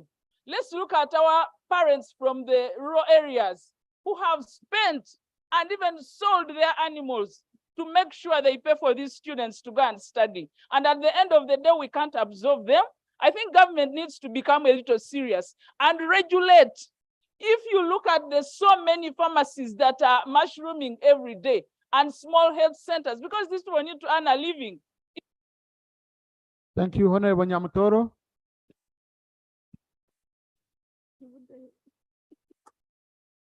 Then I will conclude with Karamoja. Thank you, Right Honorable Speaker. Thank you, Right Honorable Speaker. I want to join the rest of my colleagues to add a voice of concern on the issue of medical interns. This is one of those issues that tests us as a leadership on where our priorities lie as a country. Right Honorable Speaker, as a voice of emphasis, I want to agree with my honorable colleague who stated that we needed an internship policy as soon as yesterday. With the growing number of interns, Right Honorable Speaker, and the budget that has been cut to 10 billion shillings, it only indicates that as a country, we are headed for a crisis. Simply means that next year, we totally have no plan for the increasing number of medical interns. And I do not want to agree with the notion that there is a problem with the president's emphasis on science subjects, because the population is growing as well. We only become better as a country when the ratio of our medical workers to the population, to the citizens, is narrow. Ministry of Health should come up with a clear criteria that will eradicate this problem sustainably. Right, Honorable Speaker? Uganda loses nothing being one of the best East African countries that produces quality medical workers to the world. We want to emphasize this as youth representatives. These medical interns are young people. They lay their lives to save Ugandans. They cannot work at the mercies of whether we can prioritize them in the budget or not. If it is a policy that many countries actually pay their medical interns, we should be able to do the same as a country. Thank you. Honorable. Thank you, Right Honorable Speaker. I am Albert Lokoro MP Tepeth, not Karamoja. No. But I come from Karamoja. Yes. You know, sometimes colleagues, just wait. Sometimes I use many, descriptions to reflect sometimes, because I have not heard today, for example, an MP from Karamoja presenting. So I try to show that, not that I don't know you people. Yeah. Thank you, Right Honorable Speaker. I also want to thank the committee, the chairman and the committee for the wonderful report on the issue of the interns in this country. Right Honorable Speaker, the issue of interns is very critical in the health profession. And the interns do help in supplementing the work done by the qualified and employed doctors in this country. The biggest challenge, Right Honorable Speaker, is the wording we are trying to apply, whether it is welfare, motivation, or payment. What do we mean exactly when we are to have these interns in these hospitals? Are we talking about payment? Let's be specific and really be such that when we are doing planning, we know what we are talking about. The other one is about the relevancy of internship. It is a requirement for you to do employment, to do an interview when there is an employment opportunity, because they say without hands-on, you cannot use only theory to execute the duties at the field level. How I wish that the policy of government of upgrading early center 2s to early center 3, this would be able to absorb some of these interns after finishing the internship period. Because again, the certificates they will get will help them in being competitive. But Right Honorable Speaker, you find private hospitals are handling this. Thank you, Honorable. Thank you very much. Colleagues, I've noted those who have not spoken. I pray on the next item, I'll give you priority. We still have many items. Mr. Speaker, sir, I want to thank the committee for the good report. And I'm going to read, I don't normally refer to papers, but I want to read this section properly for them. And Mr. Speaker, it should be noted by the House. Section J1 of the Public Service Standing Orders 2021 requires that where a training programs mandate students to gain practical skills in the world of work, like it is for medical interns, under Section J5 clause, Section J clause 5, they should be paid at the existing rates at the entry level of the trainee. So in effect, medical interns should be paid more than what the president was directing. Mr. Speaker and honorable members, the issue of paying interns, I don't know why finance and health don't make this payment as a recurrent expenditure in our budget, because this is money that's supposed to be paid. Secondly, Mr. Speaker, it's only the medical doctors in Uganda, leave teachers, leave the others. who are not graded with even lawyers. Doctors are not graded. You can attest to that. They don't have first class, second class, upper, or pass. For them, they are graded as people who have passed as medics. What was the reason for their philosophers? Maybe because people would have run out. I want one with the first class to treat me. I want one with the second class. That one got passed, cannot work on my body. So whenever we come to medics, we should pay more attention to them. But this is all after planning. Madam Prime Minister, you look at the ratio of Ugandans, how many people are catered for by each doctor. And the East Africa, whether Africa, go to Namibia, you will find most of our Ugandans working there as doctors. Let us give priority. It's you who gave out this decision. You remember we fought against paying science teachers against arts. Now you have scientists, you are running away from them. There is no teacher in Uganda who was graded as a teacher without doing school practice. And when we went for school practice, Mr. Speaker, we did the school practice, but after leaving schools within 1 month, the school would run dull because teachers doing practice had gone away. Here you have doctors who are working almost 24 hours, training as doctors, during internship, doing the donkey work at the cost of those who are getting masters. Then you fail to pay them. When they strike, you beat them. That's irregular. We must fight against it. But I would pray as I conclude, Mr. Speaker, when we are budgeting, let us give this money as a recurrent expenditure, not as unfunded priority. Once you put in the budget and spread as a recurrent expenditure, that will mean we shall not have any wars. And Mr. Speaker, as you stated, you can reduce on the payment, but still the workload is big. When you go to the Public Service Standing Order of Red, there's no way you run away from it unless you come and amend it in the Parliament with that. But lastly, I was praying. I want to thank the Prime Minister. The Minister of Health is far away seated there. She has not been following what we are doing. And all that is hers.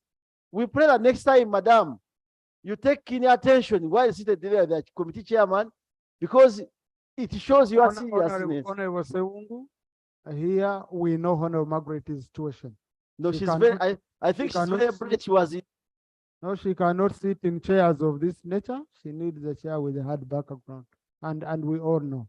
So what Honorable Sewungu is saying, finance, is to revise our chart of accounts, so that instead of this item being captured as a subvention, it is captured under recurrent expenditure. Okay, but the numbers are growing, so we need to make very clear projections. Okay, but me, I was worried. This was not the issue of how it was captured, because it was reduced from 51 billion to 10. So it's deliberate somewhere, somehow. If there is an attempt to revise the policy, then they should tell us. But Honorable Minister for Health,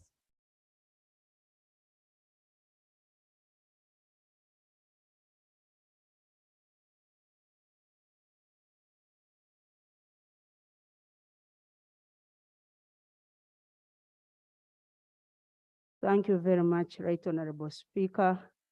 Right Honorable Speaker, I've been noting down all the concerns of members. And in most cases, I do agree with them. And I want to thank the committee that brought this report and those who contributed, and their observations have been taken note of. I want first of all to say that medical interns are not all doctors. They are pharmacists, they are nurses, midwives, and other health workers.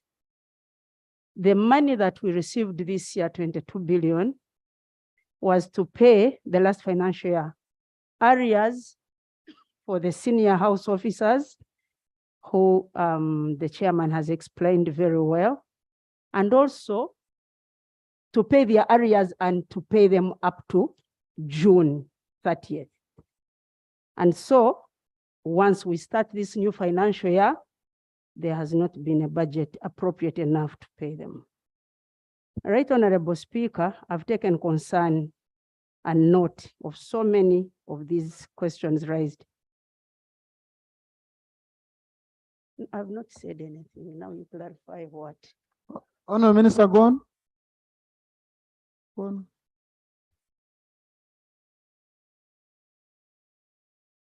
on.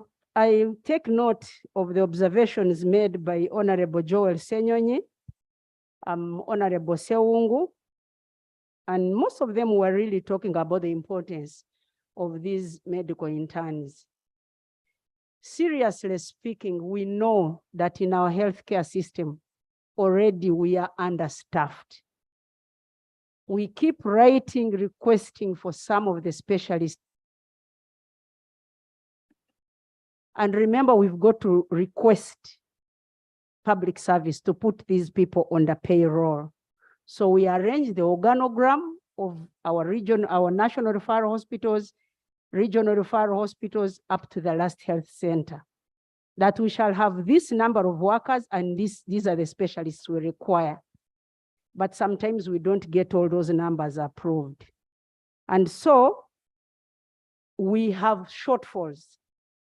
The chairperson also explained that when we deploy these interns as the numbers grow, we need specialists to supervise them while they're working in hospitals. Now, every 3 interns are supposed to be supervised by 1 specialist. But he has already told you we are at 8 or 7 on average, meaning now we need more people in the hospitals to supervise the interns. Now, the number of interns since 2016 has doubled. And the number of specialists have not doubled. So there has been this school of thought that could we maybe give a ceiling to each university? For instance, we say Makerere University, please educate 200 each year, or maybe 20 doctors. No, I am just explaining, it's not there. All universities are taking people, they are training doctors as and when they have them. There is no ceiling that has been given. It's not there. Just listen and you will learn more. Now, without having this ceiling, the numbers may triple in the next 3-4 years.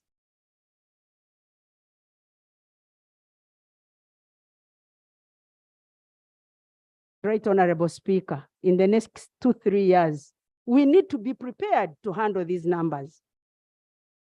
And so we need the money to pay these interns because they work in these hospitals all the time. They are like support staff. See, even if they are training, they really have a lot of work that they do in these hospitals. Not that the specialists run out, but specialists are supposed to ask medical doctors to give them a report of what they've given. Then the specialist gives his opinion and also maybe changes drugs or something like that. Honorable Ahmed said the policy and management, we have deficit in policy and management.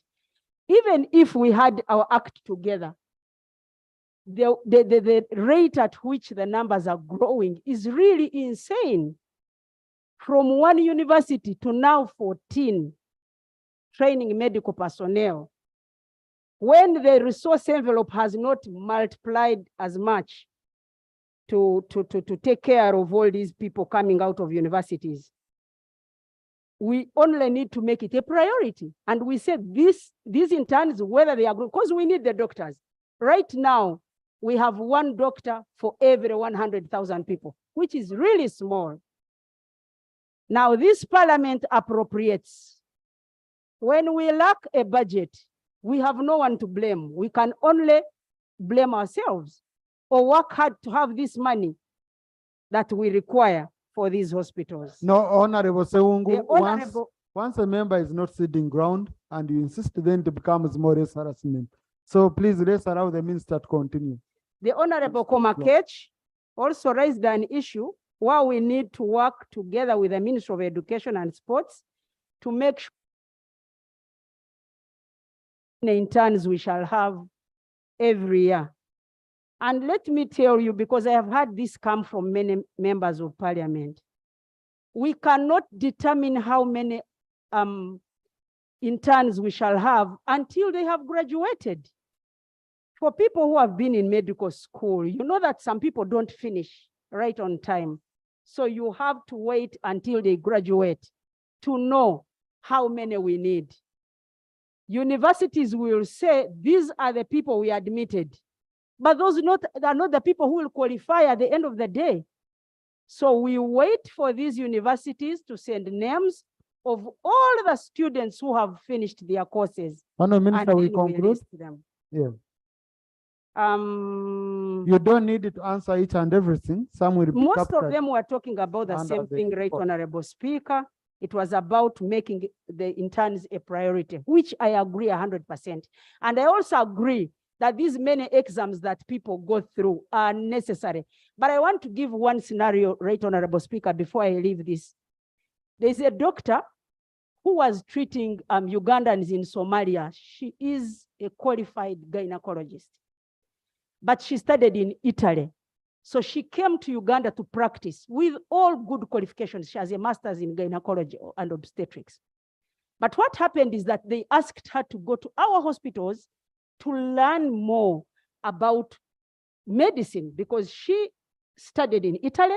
The language of instruction is Italian, and yet in Uganda, whatever we use is in English.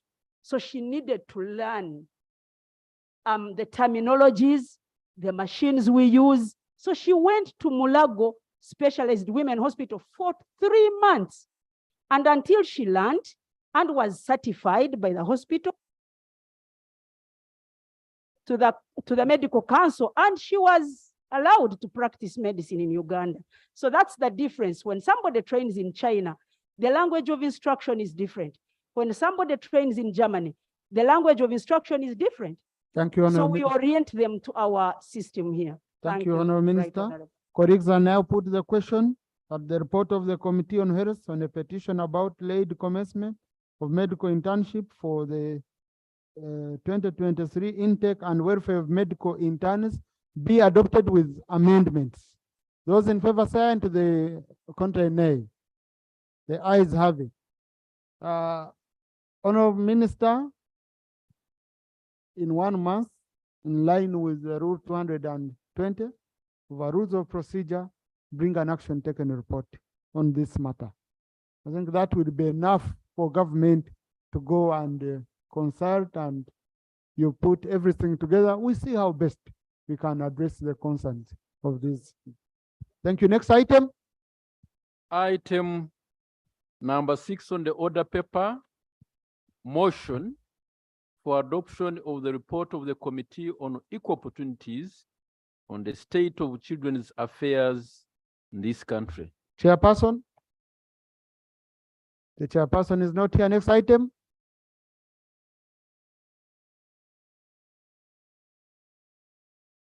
Item 7 on the order paper, motion for adoption of the report of the Committee on HIV/AIDS related matters on the assessment of the high HIV prevalence rates and accessibility of HIV service delivery in police detention centers and prison facilities. Thank you, Chair. This report has been uploaded. Sometimes it's been there 15 minutes, and then we have a debate and we go. We have to finish the order paper today. Thank you, Right Honorable Speaker. Right Honorable Speaker, if I remind you, on the 24th of April this year, I presented this report on this floor of Parliament, and what was remaining was to debate and adopt the report. Oh, yes. We didn't, as if we concluded it. No. Okay. No. Then. Right Honorable Speaker, if you may okay. allow me, let me just use a few minutes, like 5. No, the report is, members should refer to the report. Okay, these are general issues. Maybe just read the general recommendations. Andre? Thank you, Right Honorable Speaker. Can use 3 minutes. Thank you very much, Right Honorable Speaker. Right Honorable Speaker, the Committee on Internal Affairs reported on this parliament that there were high rates of HIV in prisons, and this gave us space to go and do investigations. There were 4 areas we looked at. Objective, Right Honorable Speaker, was to establish why there were high rates of HIV. And the observation we found was that all the inmates that are detained undergo mandatory HIV testing. And this, Right Honorable Speaker, gives us exact results of what the prevalence rate is in there. Number 2, we also found out, Right Honorable Speaker, that there are inmates who are sharing sharp objects like razor blades during the time of shaving, and this was confirmed by the commissioner in charge of prisons, and this accounted to about 1% of the inmates who walk in negative and go out when they are positive. There were also cases, Right Honorable Speaker, allegations of men having sex with men, that is homosexuality taking place in prisons. And Right Honorable Speaker, when we interacted with the commissioner in charge of prisons, they never denied, neither confirmed. But when we looked at their survey that came out in 2016, it indicated that 5 prisoners have experienced issues of homosexuality in prison. And therefore, looking at the survey that was conducted by the prison themselves, it made the committee to confirm that homosexuality is taking place in prisons. And it is also one of the reasons as to why the prisoners who walk in when they are negative, since they undergo mandatory testing on entry, and then they also test them on exit, so they find out that they are HIV positive. Right Honorable Speaker, the second area was on service for prisoners to access art services while they are in prison. And we discovered that there are only 45 accredited health centers that provide art, and 112 of the 260 do not have any art services provided for them. They have to use the public health centers, and therefore this hampers a lot of burden on the staff to escort these prisoners to get the services. Right Honorable Speaker, we also noticed that there was lack of specialized nutritional needs to the HIV positive prisoners, and our recommendations are in there. Because of time, I won't go into details. Right Honorable Speaker, the issue of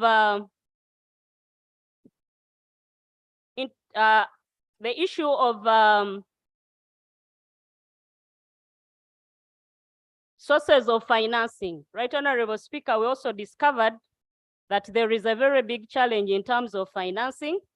For example, with the Uganda Police Force to manage the HIV issues, they needed 1.5 billion in the financial year of 2021-2022.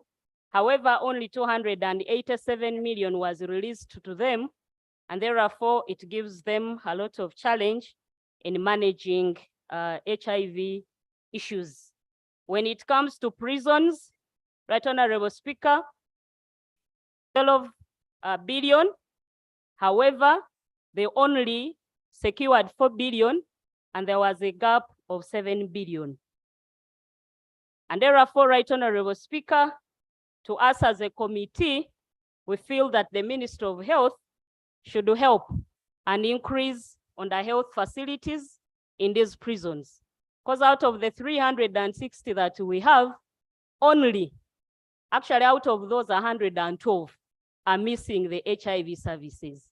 And yet, an HIV client is supposed to have the art drugs on them on a daily basis. When it came to police, Right Honorable Speaker, It was not amusing for us. We know that the law gives 48 hours for people to be in detention until they are produced in court. However, experience has shown that the suspects stay for a longer period of time. There are those who even stay for a month when they are still in police and they have not been aligned in court. And what they normally do in police, they just assemble people on assembly in the morning, and then they will ask, who of you is HIV positive? The issue of privacy is not adhered to.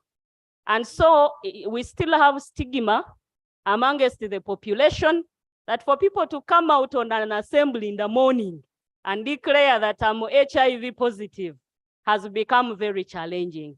And therefore they hide and they don't come out to speak. And this has caused the drug resistance that when they are lined in court and they are sent to prison, after a period of a month, for you to come back and start swallowing the drugs, that's where we are having issues of adherence. And therefore, Right Honorable Speaker, as a committee, we are imploring Ministry of Health to make sure that the health centers and the areas to facilitate art services are provided to the most of our prisons and also our police stations to make sure that we don't lose the struggle that we have almost achieved.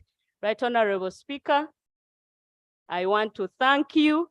Since the report was presented in details, allow me to leave some time for members to debate the report. Thank you, sir. Thank you. Colleagues, I'm going to pick only 5 members on this. We got other items quickly. I'll start with Honorable Naomi Kawasharira. I go to Dr. Batua. I go to Honorable Milton Muuma. I go to Honorable Choma. I go to Honorable Ochan. Don't mind. I will also include Honorable Bigger. She has been very lenient.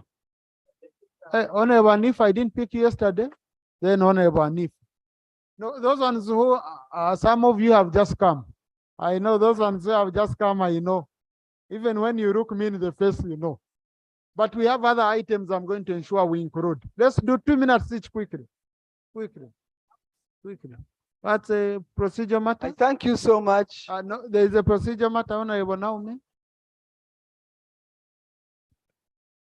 The issue of financing for health service delivery has continued to emerge even when Uganda has signed declarations to offer universal health service across the country. I'm acutely aware this parliament has powers to reallocate the resources from one vote to another to deal with such serious emerging issues. Wouldn't it be procedural right that you lead this parliament into reallocating resources that are used to deliver government officials for treatment outside, resources that are being used to maintain some UPDF forces in Equatorial Guinea in assignments we cannot explain, to such critical health service delivery areas which are afflicting our people. I needed your guidance on how we can be able to offer solution, because it has emerged that this parliament did not allocate resources for those services. I thank you. Thank you. Yes, Honorable, we have that power, but unfortunately, appropriation period has already ended. The appropriation act has already been assented to. The bill was assented to, and the unfortunate bit of it is that as a private member, you're limited by Article 93 of the Constitution to tamper now, so we cannot introduce any amendment to the Appropriation Act. So our hands are tied. But what I pick from you is that in the next budgeting cycle, we should take note of these issues before passing the budget. Honorable Naomi. Thank you so much, Honorable Speaker, and I would like also to thank the committee for the report, much as it has taken long. on our shelves, but nonetheless, it's good that it has come. Honorable Speaker, I get concerned of our prisoners, and now that even those who are on ARVs cannot access, but leave alone that, even the way our prisoners are taken, we infringe on their rights so much. They are in prison. That being in prison does not mean that you should be denied your rights and other services, and more so for health, because they are in prison so that they change and come back and live with other people when they have been rehabilitated. Now, ARVs, some time back I brought here a matter of national importance concerning a certain type of ARVs, which is caused by someone taking long without taking drugs, I mean ARVs, and then once the person is taken back, he's likely not to adhere, and therefore he's put on that line of ARVs, and it is very expensive.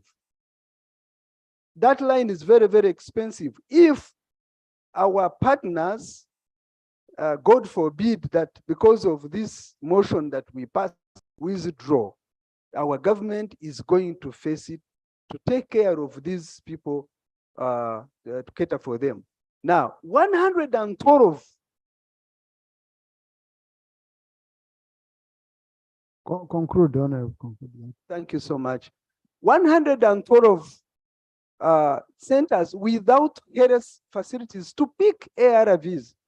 Honorable Speaker, I think it is not necessary to have an health center to cater for They can just create some place, somehow a way of giving these people ARVs. 112, that is a big number. We are going to create death unnecessarily. I beg that Ministry of Health take it serious and look after these people who are in prison. I thank you, Mr. Speaker. Honorable Uma. Yeah, thank you very much, Right Honorable Speaker. Mr. Speaker, allow me to thank the committee for the report. Mr. Chairman, it is true for the times as members of the Committee on Defense and Internal Affairs, we visited different prisons. The fact of the matter is that no single administrator of a prison would admit that the other vice was happening or it was taking place. But after further engagements, yes, with inmates in prisons, you do find them admitting in one way or another that it happens as a result of congestion in the prisons. The recommendation and the proposal I'm muting to members here present is for us to avail more resources to the prison service so that they can expand on the available space. Secondly, to fast track the judicial processes of reducing numbers of inmates in prisons. There are inmates that take over 5 years in prisons minus meeting just or appearing before judicial officers.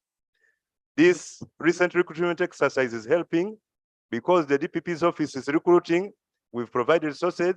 Magistrates are being recruited, and judges. Maybe that's one way that we'll be able to decongest prisons and end up eliminating that vice that we stood firm to defend and stand against as a Parliament of Uganda. So, Right Honourable Speaker, I thank you for this opportunity. Thank you, Honorable Nabukera, and then Honorable Chom. Thank you, Right Honorable Speaker. I want to appreciate Chair Committee on AIDS. Mine is about the supply of medicine. Since National Medical Store has had delays in supplying medicines, so it could also have happened that in prisons, supply of the drugs could be in less quantity. And probably in your findings, when you you read the report that did not reflect. But at the same time, I want to inquire or ask the Minister of Health to do routine checkups, because there are those that you test at the entry and are positive, and others that are negative. But in the due process, in the middle, they contract. I don't know whether there is a routine checkup. So I would request the Minister of Health to inquire and do a routine checkup such that we get better statistics of those who have and those who don't have at the end of the day. Thank you. Thank you, Honorable Choma, Honorable Bigaros, Honorable Chan. Thank you very much, Right Honorable Speaker, for the opportunity. I want to thank the chairperson and the committee for the report. Right Honorable Speaker, 18% prevalence rates are really high. And especially given the environment where there is that vice, and actually they are sharing some of the facilities and devices like the razor blades. Most of these prisons have some clinics. All sick bays, can the ministry really ensure regular supplies of ARVs? Because at least for them, they don't have an opportunity of even buying. They don't have that one. Can't the ministry ensure the minimum rights? Then the Right Honorable Speaker, Honorable Huma has very good points. But now in the meantime, what do we do? Is it possible, for example, for all the prisoners to be subjected to testing so that those who have are separated from those who don't have? I know that one may be coupled with the stigma, but also, first listen to me, colleagues. First think about this person who is an inmate who has gone when he's HIV negative, and he gets out when he's HIV positive. And sometimes, actually, as the Honorable Muma has said, after the judicial process, this person is released, say after 3 years or whatever, when actually he is positive. It will be too much of the stigma. So, information. Thank you. And that's how you conclude, because you have 2 minutes. Yes, he has given me an opportunity. Thank you, Right Honorable Speaker. Right Honorable Speaker, what my colleague has just talked about, of course, it will look like discrimination. But for someone like me who has ever been in a Kadukuru for at least a day, those cells, police cells, just a night. When you reach there, there are commanders in those small cells. You're congested there like about 20 or more than that.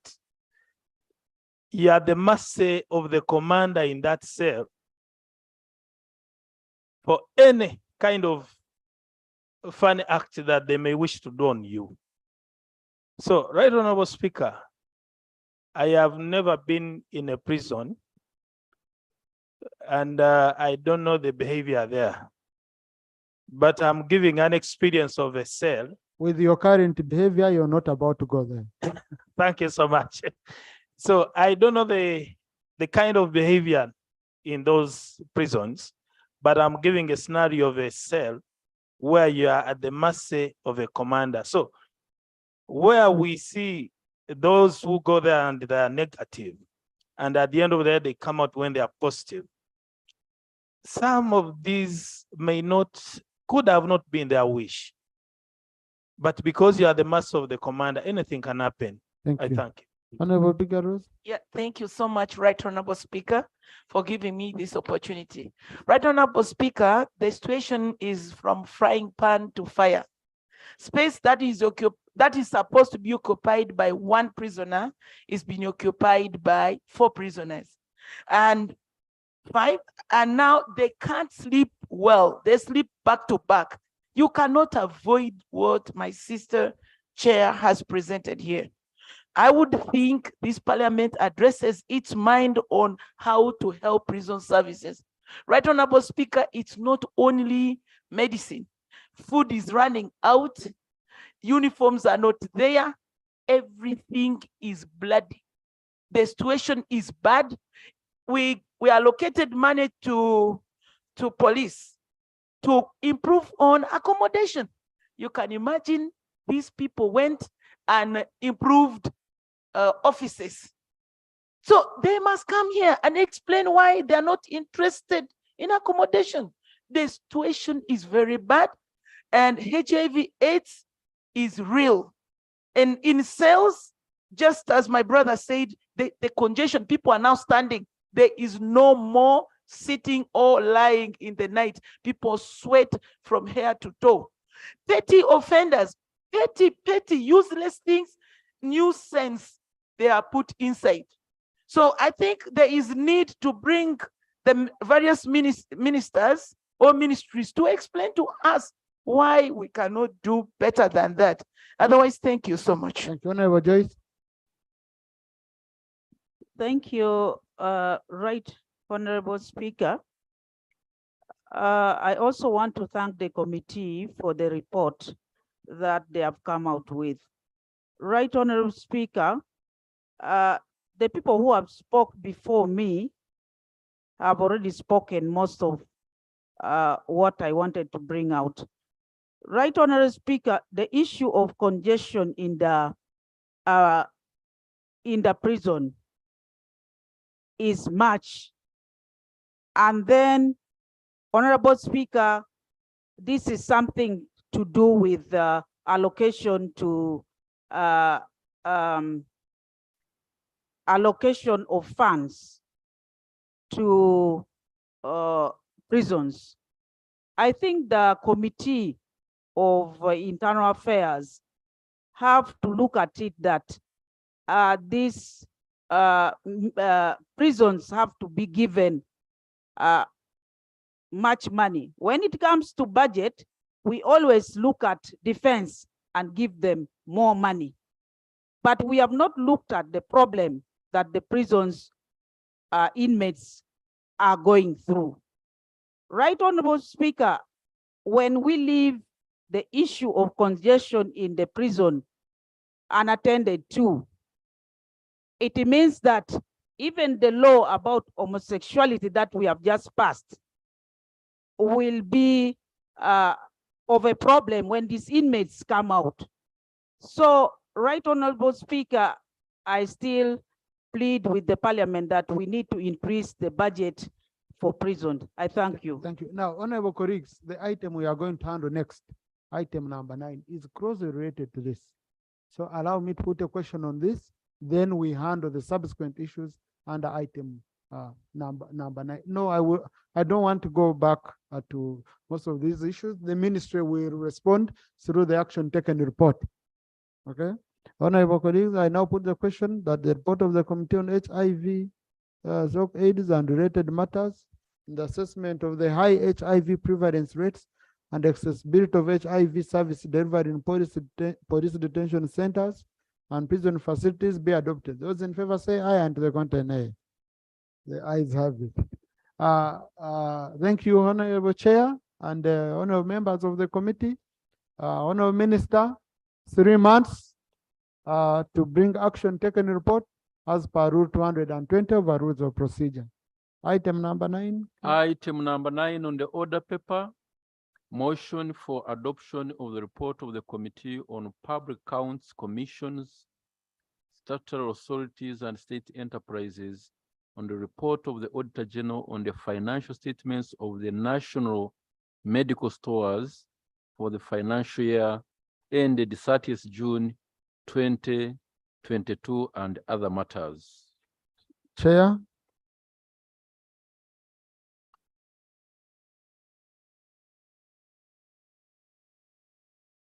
Right Honorable Speaker, I beg to for starters lay on table the report of the Committee on Public Accounts, Commissions, Statutory Authorities and State Enterprises, PAC COSASE, on the report of the Auditor General on the financial statements of national medical stores for financial year ended 30th June 2022 and other matters.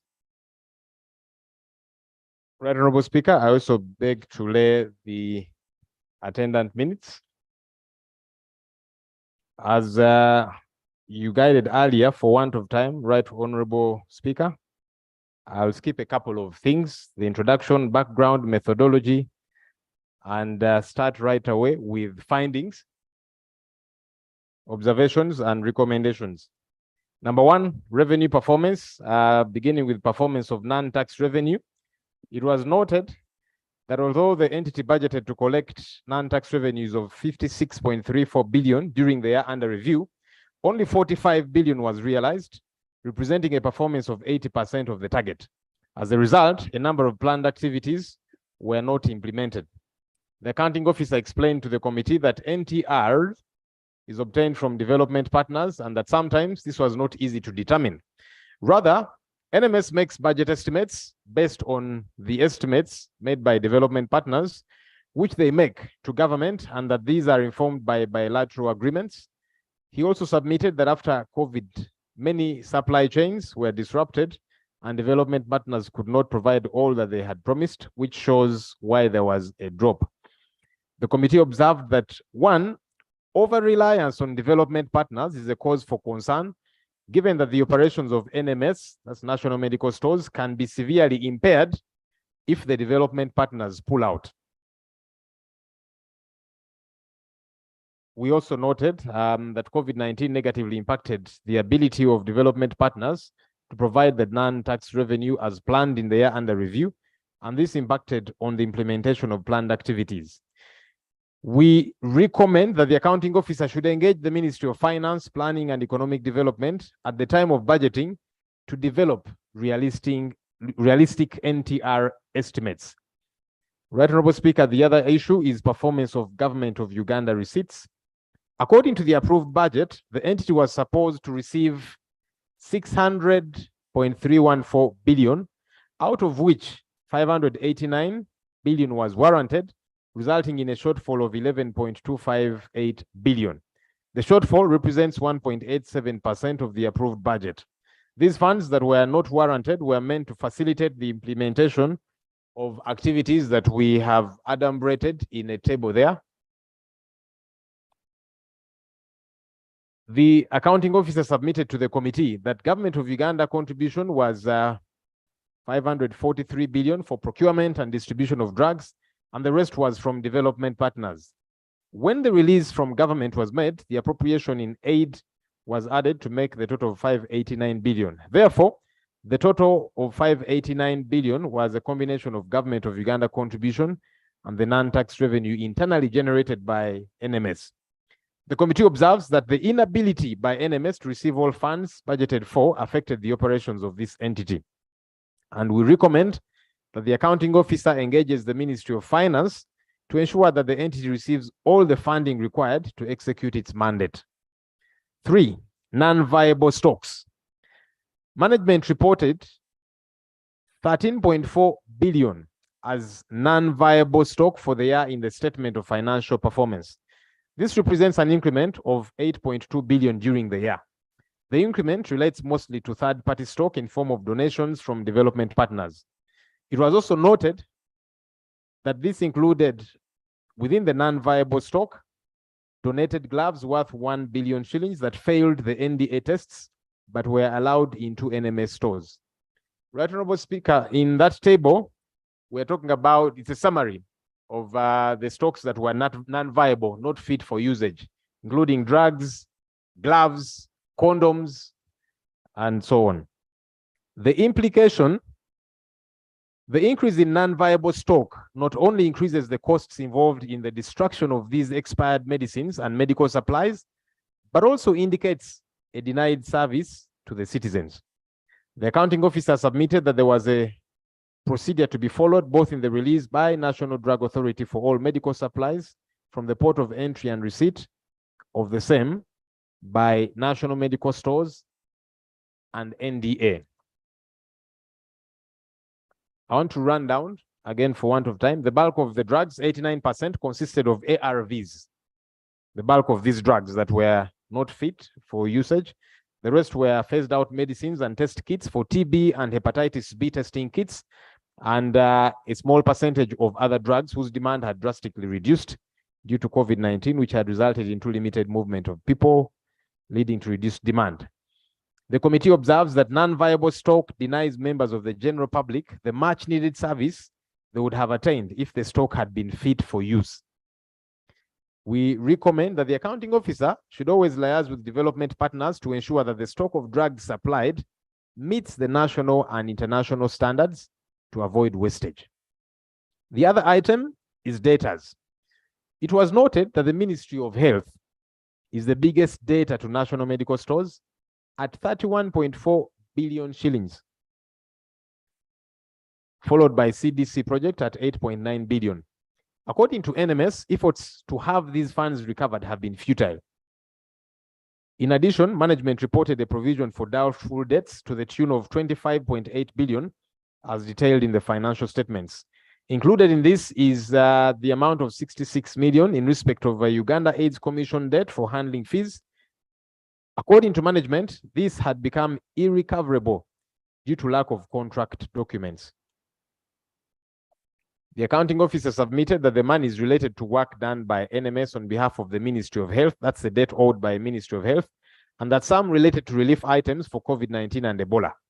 Despite various reminders from NMS to the ministry, the payments had not been made. The debts relating to the Uganda AIDS Commission were incurred back in 2006, and there was no documentation to support their claim. The representative of the Permanent Secretary of the Ministry of Health told the committee that the ministry had constituted a team of senior officers from the ministry to undertake a thorough examination of the figures and have them included in the statement of financial position to the Ministry of Finance. He informed the committee that whereas the ministry always submitted a budget for domestic areas, the allocations were inadequate. The committee observes that one, the Ministry of Health owes money, huge amounts of money to national medical stores, and this affects the ability of NMS to execute its mandate. Two, whereas the Ministry of Health informed the committee that there was ongoing reconciliation to verify the amount indicated by the Auditor General, there was no evidence submitted to indicate that this was actually happening. The committee recommends that one, the accounting officer of the Ministry of Health, in conjunction with the Ministry of Finance, should settle all the outstanding areas to NMS within 6 months from the date of adoption of this report. Two, the accounting officer should ensure that all transactions of NMS are backed by proper documentation to avoid challenges while making claims for payment. Item 4 is about contingent liabilities. Management presented the status of 12 court cases for and against NMS as part of the contingent liabilities. However, 3 of the court cases stretch to over 10 years, that's from 2008, without any ruling from the courts of law. Right, Honorable Speaker, I would like to skip and go to observations, again, for want of time. The committee observes that one, the bulk of the long-standing cases, outstanding cases emanate from the dismissal of former employees upon a special forensic audit report conducted on behalf of the Auditor General by Johnson and Nyende Certified Public Accounts. Two, in NMS versus Jonah Cheyune and others, in which NMS sued the defendants on grounds that it lost money when the defendants forged orders for delivery of drugs to various medical facilities, whose judgment was delivered on 18th April 2023. Court found that there was no evidence to show that NMS had suffered a loss and dismissed the suit with costs. Three, in Stephen Wasira and Helen Bitature versus NMS, where the plaintiffs sued NMS for unlawful dismissal, delivered on 19th December 2022. Court found that, among others, that the forensic audit report made by Johnson and Nyende was inaccurate, insufficient, and should not have been relied upon by the defendant's body, that's NMS, Board of Directors, to dismiss the plaintiffs without further investigation and order the defendant to pay general and special damages.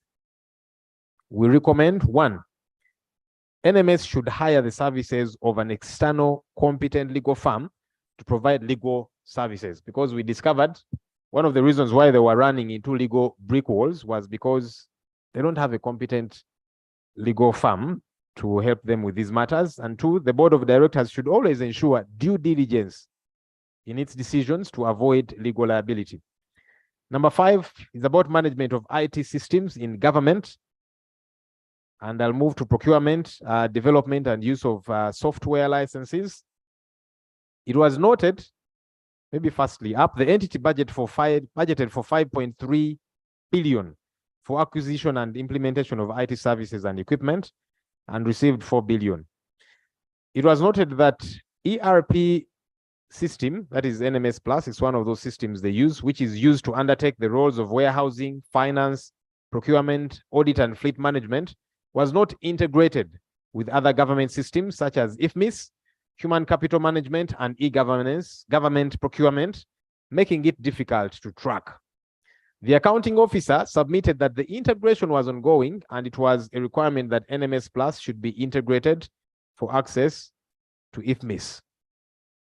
And we recommend that the accounting officer should ensure that NMS Plus, that's the system, is integrated with all other government IT systems within 3 months from the adoption of this report. The other item is disposal and decommissioning of ICT assets. It was noted that 3 IT systems mentioned there, Mark, Sage, and Navision, were not being used at the time of audit, but were yet to be decommissioned in contravention of paragraph 15.11.1 of the Treasury Instructions of 2017, PPDA Act of 2003, and PPDA regulations to efficiently and transparently dispose of assets as recommended. In the circumstances, data that is resident on or extracted from the decommissioned systems and equipment is prone to misuse and loss. The accounting officer submitted that the 3 ICT systems contained information that needed to be kept and that the systems were instead integrated with NMS Plus. The committee recommends that the accounting officer should put in place appropriate policies, strategies, and procedures to ensure data availability and integrity preservation during decommissioning of IT systems. Other matters, and this is the last item, Right Honorable Speaker and members, complaints over delayed delivery of drugs and other medical supplies. The committee raised a concern over delayed delivery of drugs and other medical supplies by NMS to government health facilities, which causes a shortage of much needed drugs in health facilities. The accounting officer explained that they too have seen the complaints in the media, but said that they could be arising from the delayed requisition of drugs and other medical supplies by the affected health facilities.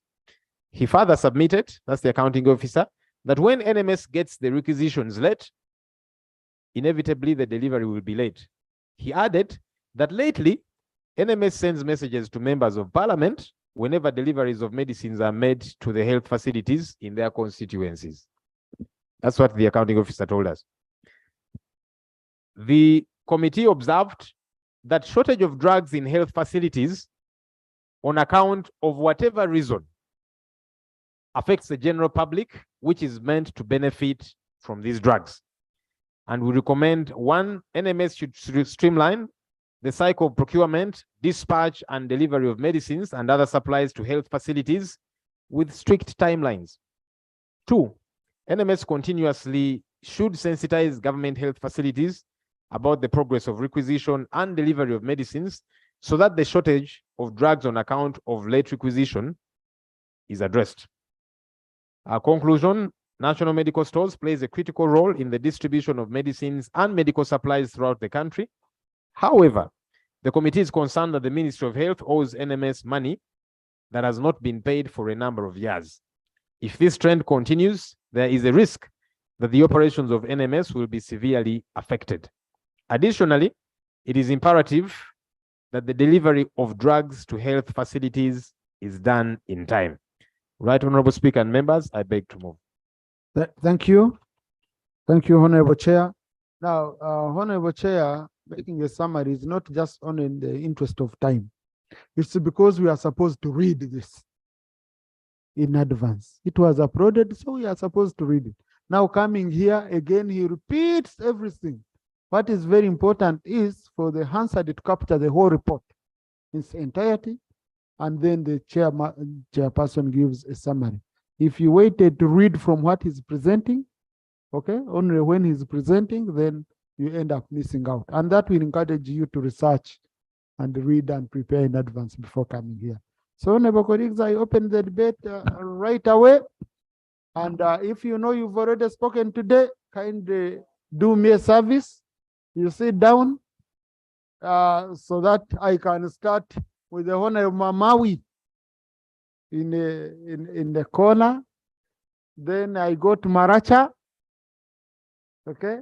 Then I go to I go to Burisa, Honorable Nora, and then I go to Rampara.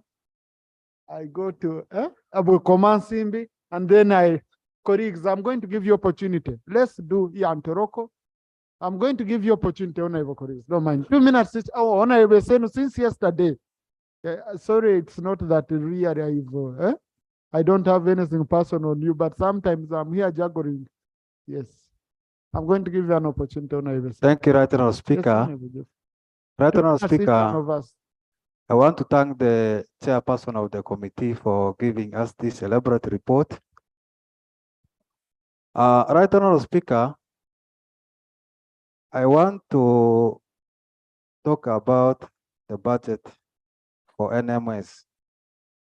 And from the report, it is very clear that the committee noted that there is over-reliance on the development partners.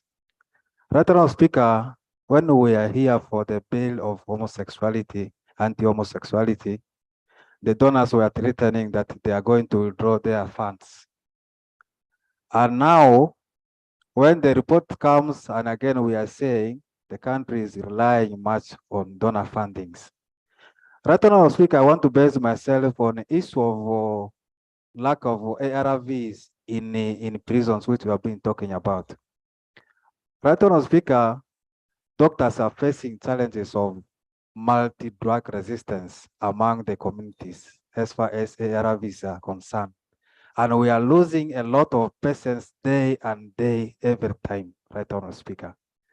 And I want to caution, and I want to ask Right Honorable Speaker, this August House, that if we can have such reports in time during the budget cycle, we can look into some of these matters and see as a country where we can address this matter as we go to the budgeting processes.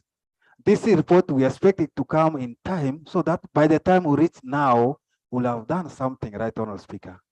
But we are receiving this, meaning that there is a need for us to plan and budget in the next coming financial year, Right Honorable Speaker. Yet we needed this yesterday. So it is very important. Mamawi, sorry, Maracha. Thank you so much, Right Honorable Speaker, for the opportunity. I want to thank the committee for the report. And sometimes when we hear some of these committee reports, particularly issues to do with health, we feel like crying. And I want to address myself particularly on the issue of procurement. I overheard him say that there are non-viable drugs. And I really wonder whether there's needs assessment done. Because when procurement is to be done, there has to be some need. And some of these procured drugs, when they go just like that to waste, like they go whether they are donations, whether they are procured, when there's no need, and they just go like that, and they expire, they go to waste. Yet our hospitals, our health center threes, they are lacking drugs. It is so disturbing, and this is why I said we feel like crying. So really, I feel most of these government projects, you see like they are white elephants. That's because there's no needs assessment done. Even if the needs assessment is done, they are not put into the right use. I really want to employ ministry that we do our needs assessment and we put these drugs into the rightful use, especially the drugs to do with the neglected disease. Thank you. Orisa, Nora. Thank you very much, Honorable Speaker, for the opportunity. Allow me to appreciate the committee of COSASI on this very wonderful report, and especially on the findings that have been raised by the committee. It really defeats my understanding and really so perturbing for this matter, that the government that we talk about with all these various institutions and realize that one entity within government, that is not is not being paid. And yet year in, year out, this parliament does a very big role in appropriating funds. So why would NMS not be paid by the Ministry of Health and by government? And we curtail the operations. So I think we need to up our game because these are systems within the government. So something has got to be done. Many of our people are dying in various institutions in our constituencies because of lack of drugs. And maybe even these expired drugs are being given to many of our people. And as a result, there are challenges, there are health hazards that are coming their way. It is therefore important that as government, we try to change our way of doing business when it comes to issues of health. It is very important that we do this. It is also very perturbing, Honorable Speaker and colleagues. I had something to do with doubtful debts. Doubtful debts. With all due respect. Now, who is supposed to incur all this? And who is supposed to suffer the consequence of doubtful debts? So what is it that we are doing as government and different institutions? Something has got to be done and it has to be done here. Thank you very much, Honorable Speaker. Thank you. Yes, I thought I had already picked, Rwampara, remember? A doctor, no doctor, I'm going to allow you as a shadow minister. Okay, I must give you an opportunity. I picked Rwampara, picked Interrogo, Command Cindy, Tochi. Thank No, you. whoever has already spoken, please. Yes, I know. I'm not meaning you're not among the ones who have spoken. So why are you having a problem? But your neighbor has spoken twice. So, hey. Thank you, Right Honorable Speaker. No, I usually, honorable colleagues, you see, I might also give you an opportunity even if you've spoken, but I want first to give a chance those who have not spoken. That's what I'm meaning. Then I can pick out some. Okay? Yeah. Thank you, Right Honorable Speaker, for the opportunity. Right Honorable Speaker, we commend the work of NMS that it is doing. However, there are glitches in its execution of the work, especially on what our districts and the health system request for and what is delivered. And it needs to be streamlined so that what we request at the districts is actually what is delivered. Right Honorable Speaker, from the report, we observe that there is an issue to do with integrating the information systems. NITAU has done a commendable job in Uganda to ensure that we have a backbone infrastructure across the country. And in this era and in this digital age, it is important that the NMS Plus system is integrated together and all systems in government talk to each other. It strengthens data interoperability, it strengthens data tracking, it strengthens data sharing across board. Issues like lack of providing the equipment and medication that are needed to complement each other would not be there if we have an effective information management system. I thank you. Thank you. Yoroko, then Tochi. Bugabura, don't mind. Thank you so much, Director Musana, Honorable don't Speaker. mind. Okay, I'm going to give you opportunity. Thank you so much, Director Honorable Speaker, for the opportunity. I also want to thank the Chair for the report. Director Honorable Speaker and honorable colleagues, I'm concerned about the expiry of drugs, because my questions are really, our health facilities are lacking drugs. At the end of the day, there are chunks, boxes, and drugs that are being destroyed by national medical stores. My question is that, do they buy drugs that are nearing the expiry date? Do they buy poor quality drugs? Do they delay in supplying these drugs? What is the problem? It's so disturbing, Right Honorable Speaker.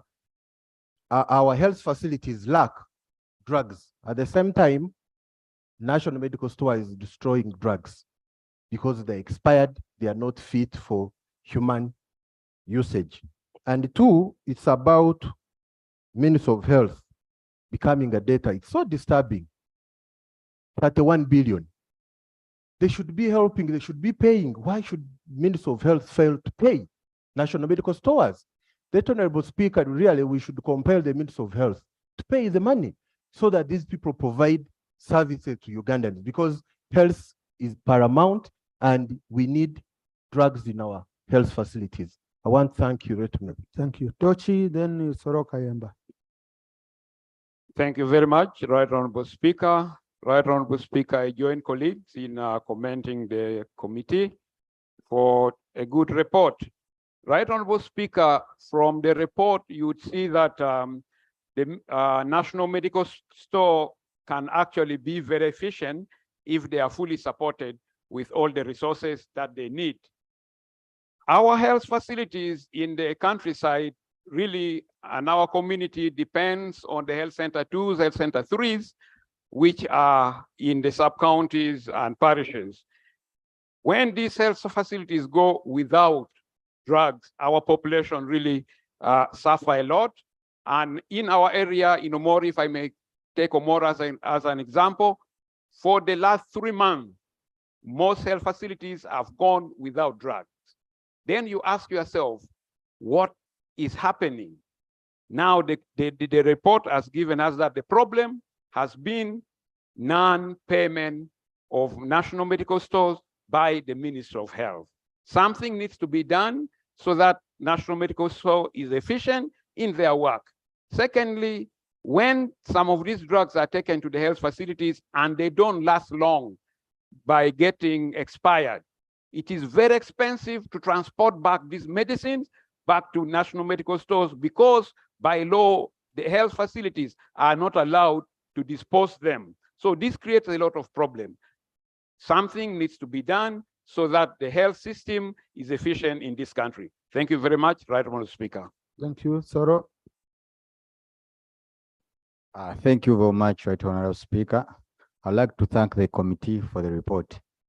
I want to speak about 2 issues.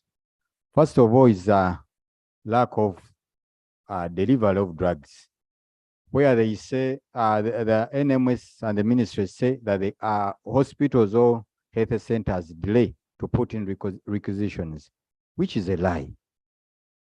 So I think the Ministry of Health and the Ministry of Finance should work hand in hand, because that leads to loss of lives by our people. Second is about non-viable stock. You might find in Bukoma and Simbi, they bring drugs for sleeping sickness, yet the problem is malaria. At the end of the day, we'll find that those drugs are banned. The other thing which is very crucial is about the condoms procured. I got a complaint from my area. They bought condoms of very small sizes, which couldn't fit the users. At the end of the day,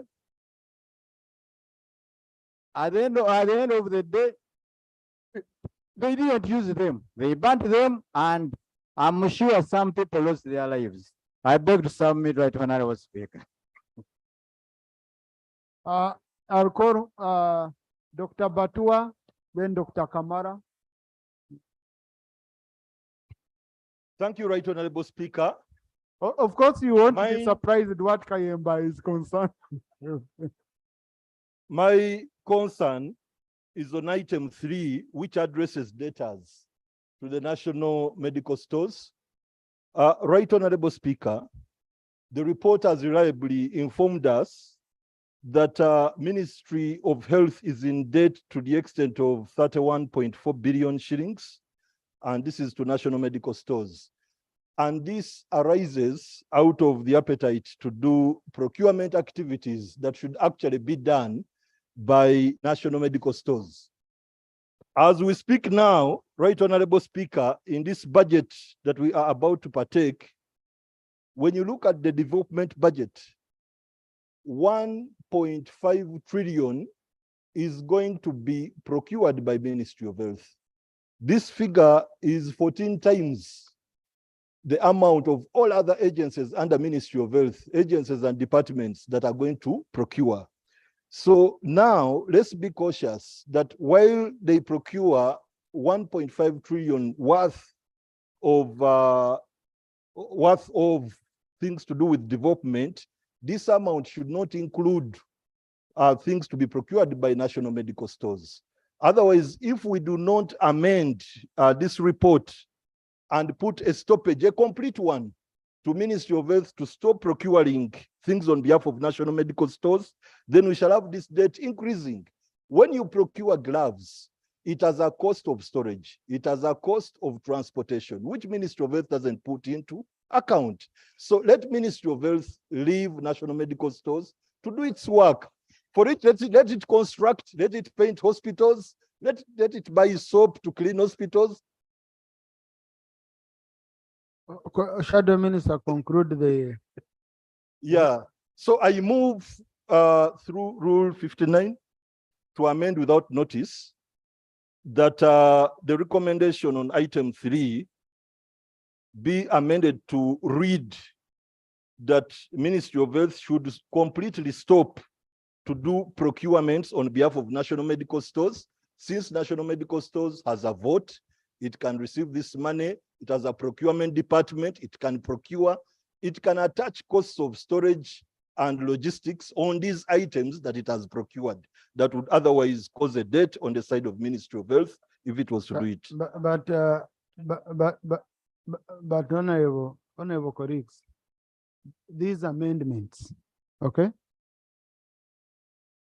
you can only do under my mercy. And under my mercy, it has to be emergency. Rule 59 1K. The rest should be clearly with notice. I've not received the notice, so I will not grant this amendment because they are not of an emergency nature. They can be resolved anytime. You can bring a motion, okay, regarding that, and we handle it substantively so that we can debate. We listen to the minister, we even process it in a committee, with a sectoral committee.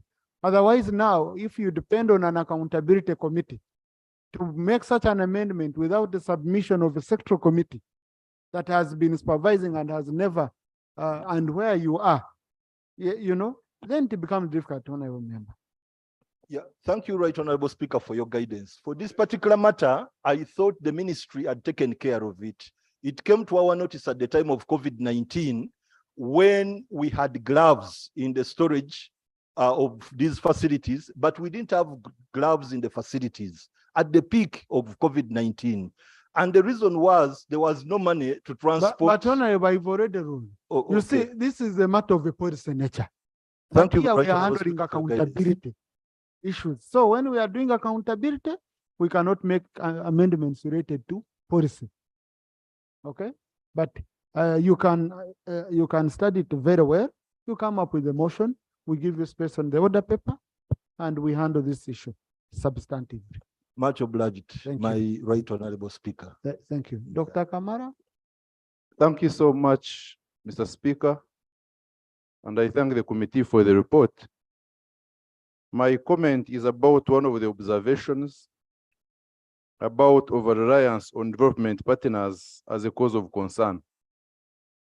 When you look at the health financing of the health system of Uganda, 40% of the financing comes from partners, 40% comes from out of pocket, we pay our own money, and it is only 20% that comes from government. When you go down to drugs, over 90% of the ARVs are funded by donors or partners. Over 90% of TB drugs are funded by donors or the so-called partners. When you go to malaria drugs, over 90% are also funded by partners. That's why you can find coatem at the lowest or lowest centers like Health Center 3 or Health Center 4. But you cannot find even a single anti-cancer drug at a regional referral hospital. Therefore, to solve this problem for once and for all, we must now promote the National Health Insurance Bill. As a parliament, we must decide once and for all and bring this bill forward and discuss it and pass it. Otherwise, if the donors pulled out now, our health system would be in very big trouble. I beg to submit. Thank you, Doctor. Honorable Kibadia. Then, but Wakiso spoke today. Thank you, Right Honorable Wakiso has Speaker. already spoken. I'll go to Honorable Seku. And Mbabas, I'll pick Honorable Mbabas. Honorable Kibadia. Thank you, Right Honorable Speaker. Right Honorable Speaker, I think we need to amend some of our rules as far as these reports that are tabled are concerned, so that we give more powers to either Parliament to have some of these things after we have got the report, to execute some of these other required measures. Right Honorable Speaker, the issue of national medical stores and expired drugs on unavailable stock is not by accident, not by mistake. There is a racket, Right Honorable Speaker. It has been there for long. It saturates NDA, National Drug Authority, National Medical Stores, Ministry of Health. It goes in some of these health units. They arrest it. They say we are going to destroy. It goes back, then it finds its way back in the market. Right Honorable Speaker, we need to investigate this. I request that we investigate this beyond what the report has recommended. But I've just left it to your office. You use your office, Right Honorable Speaker, to see how best we can handle some of these things. The issue of saying we should purchase drugs that meet national and international standards. These are competent people, Right Honorable Speaker, who purchase these drugs. So purchasing drugs that don't meet national standards, it can't.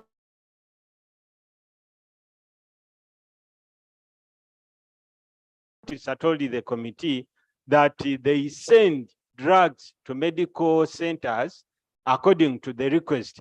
So they delay to send because of delayed request. Right Honorable, that is totally wrong. Amore is supervising the units in my area. Right Honorable, they can tell you that we last received 4 months ago according to our request. Thank you.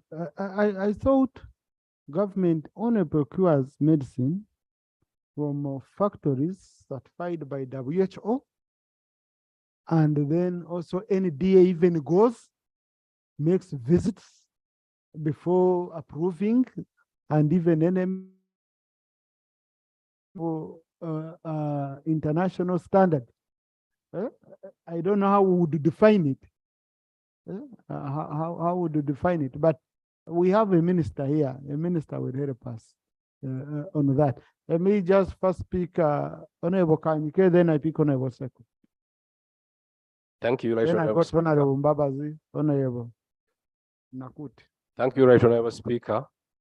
I will thank the chair for COSASE for the report.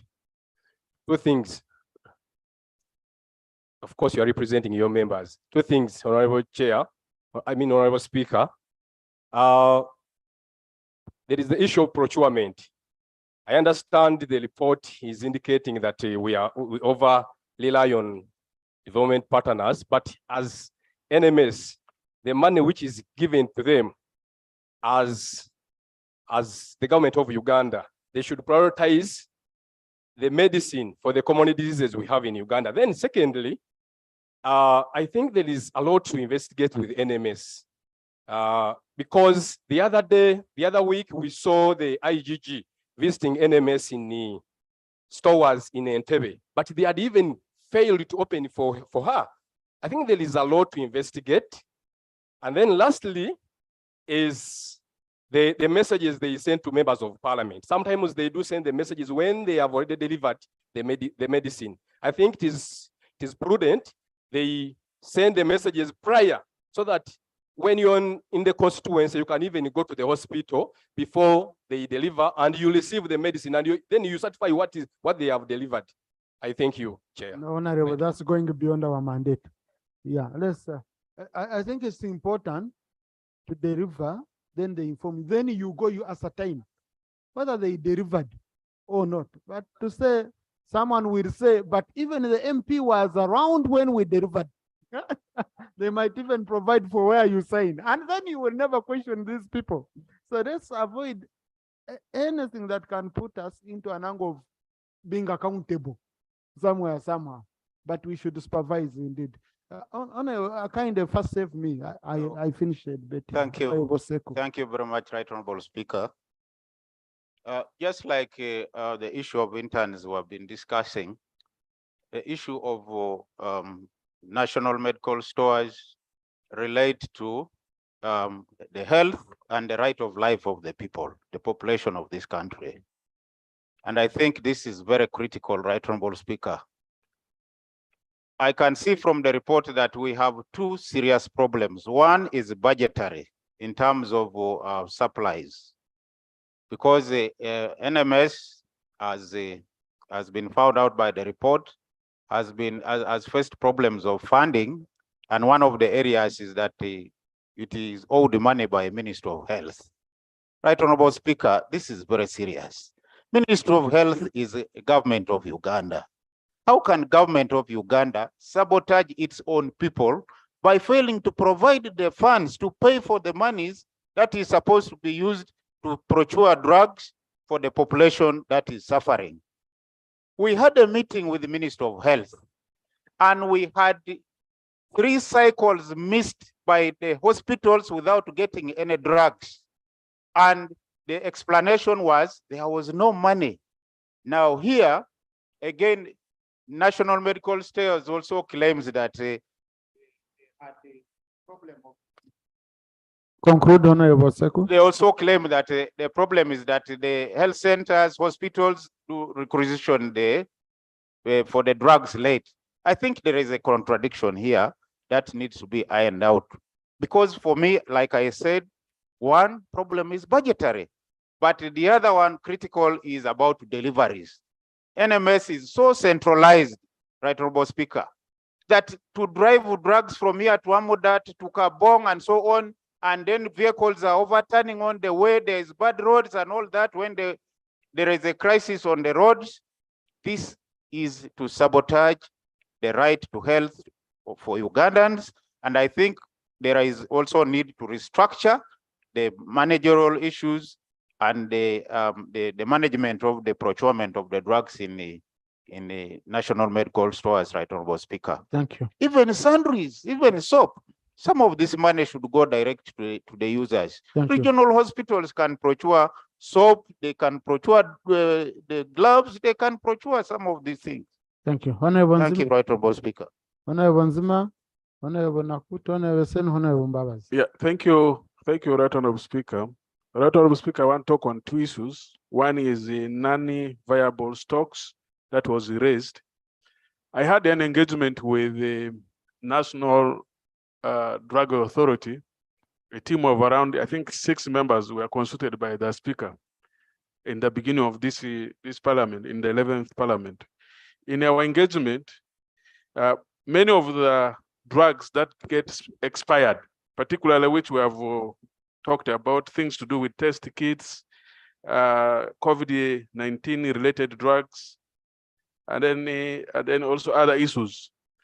There was a complaint raised by National Drug Authority, National Medical Stores, that they are given mandate to procure medical supplies, but during COVID time, this was hijacked by Ministry of Health. And when they were trying to supply, when they were procuring, this procurement did not look into the demand of our health units. What normally happens is that health units project their demands, and these are submitted to medical stores. And when they are doing procurement, this procurement is done according to this. That's why most of those drugs are consumed without any challenges. But when you look at these issues of drugs that have, that are supplied to medical stores, it is not only the issue of expiring, but also these drugs are supplied in excess, and also the component of transportation is not looked into. And again, when they provide storage facilities for the drugs that they procure, it is in line with what available space they have. So sometimes some of the... Thank you. Honorable Nakut Faith. Thank you, Right Honorable Speaker. The chairman of the committee, the report indicated that the irrecoverable debts are huge. And the report added that those irrecoverable debts, there were no documents to support, and so that's why they are irrecoverable. Right Honorable Speaker, a debt of that magnitude, which is reported here, cannot smuggle itself into the financial statements without supporting documents. So because of the missing documents, I am tempted to think that there is connivance to hide evidence so that we cannot trace those documents, that information, so that NMS cannot recover the money which is outstanding. I know you have ruled that we cannot amend the recommendations, but it's my appeal that this one being a criminal case, that the IGG picks it up. Somebody is responsible for hiding the documents that will make NMS get back this money. That is my prayer, that IGG takes it up. Thank you. You see, we have, government has to present a treasury memoranda, and that treasury memoranda will be processed and again debated. And usually that's the action taken on the report. So, and we shall transmit it together, the report together with the answer, so that all these issues are captured, even if they are outside the report. Yes, Honorable Seno. Yeah, thank you very much, Right Honorable Speaker. I want to thank the committee and the chair for a very good report, well submitted. I think one of the challenges with this report is that we focus on issues that we have picked up which are negative. I had a chance to go to NMS and review that place for almost like 2 days. And I would have been happy that we can also appreciate that we have in Uganda today one of the best medical stores in Africa, with the best procurement system on the continent, and with the capacity to store some of the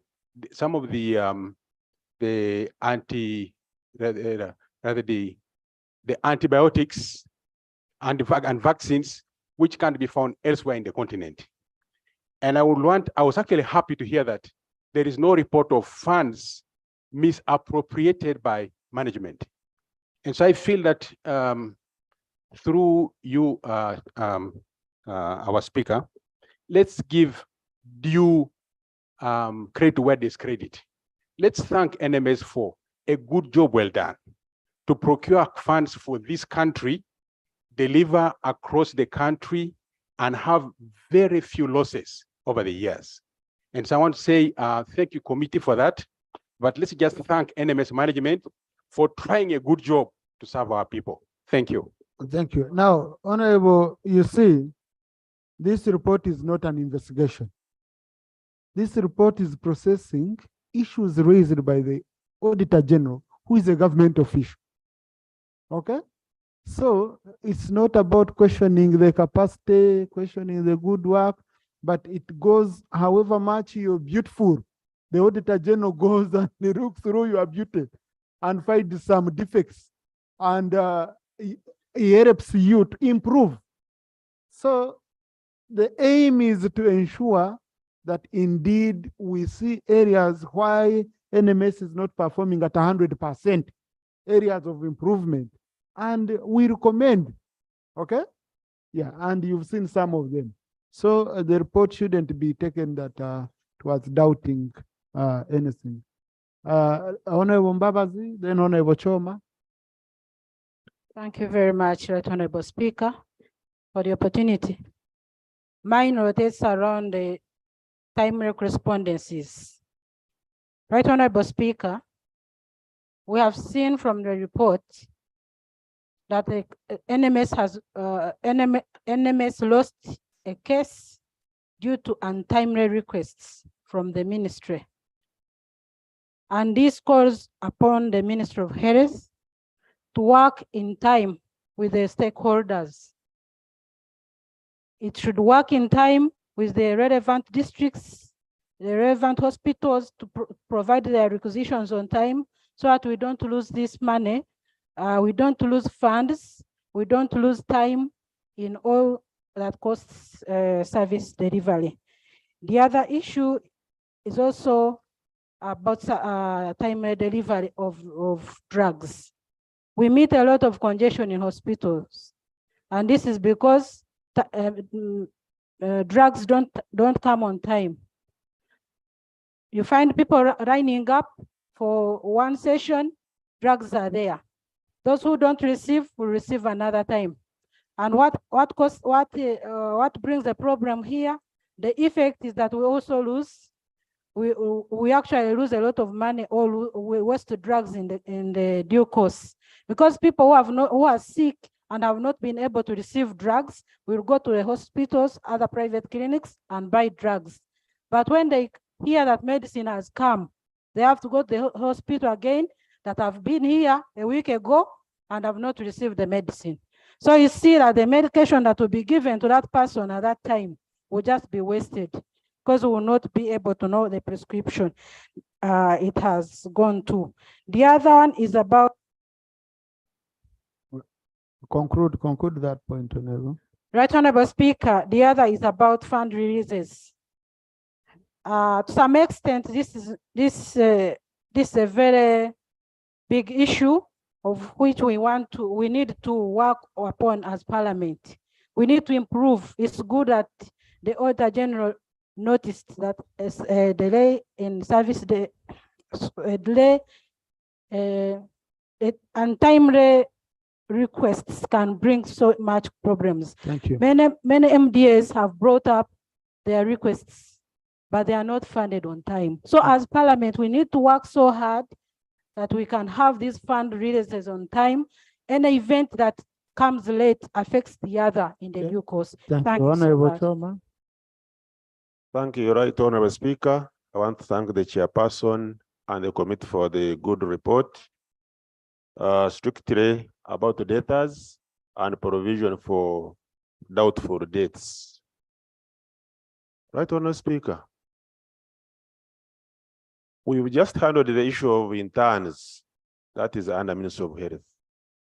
Now, this is an issue to do with drugs, medicines to our health centers. By the time a data becomes a doubtful data, it has gone really too far.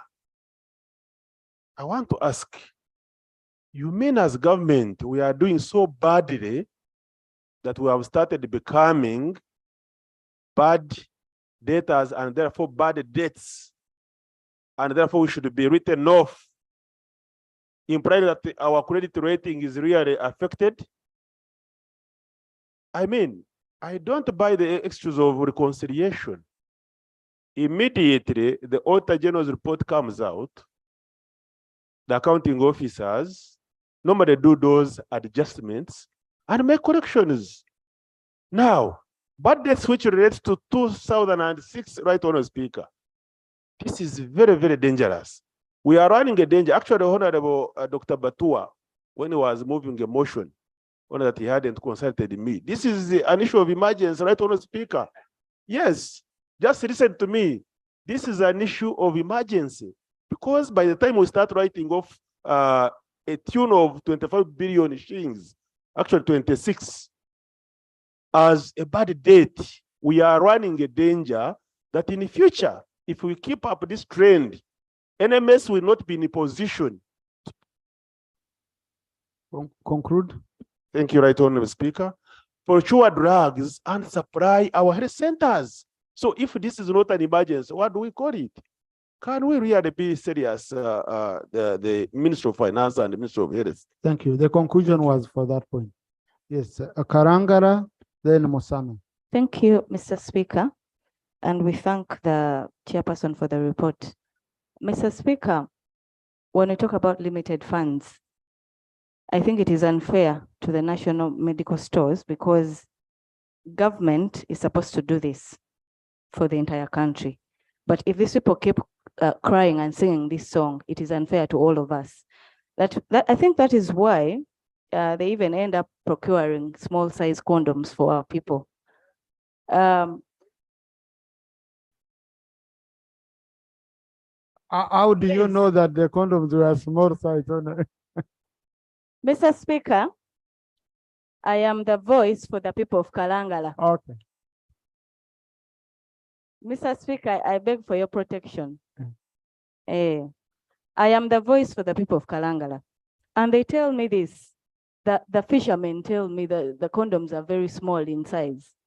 They don't fit them. So, and yet we are fighting HIV. So for me, it is a worry. And then secondly, Mr. Speaker, when we come to the legal issue, you cannot say the legal firm is incompetent that is being used. That means there is something being done, something wrong that is happening in the National Medical Store. Maybe they hire firms that are incompetent in order to lose and we, look stupid. How does, for example, Parliament have a legal firm that is incompetent? How? So how does the National Medical Stores have somebody is disturbing me, incompetent legal firms to handle their cases? For me, I think this is something we need to look into and investigate as Parliament to avoid losses for the government. I thank you, Mr. Speaker. Thank you. Honorable Musana. Thank you so much, Mr. Speaker. I want to thank you so much for the opportunity. Mr. Speaker, allow me to make a small conclusion on the risk of connivance. There seems to be a deliberate effort in failing the health system. Just like colleagues have submitted, how do we see NMS being the holders of our life? We are the people to stay alive. We must have services from NMS, but we have issues to do with health centers, with these district hospitals. But if there wasn't connivance, we would be seeing drugs actually moving to health centers. Then number two, Mr. Speaker, you see a situation where an entity contracts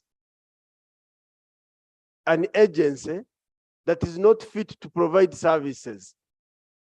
An entity that is being supervised by the ministry failing the same entity.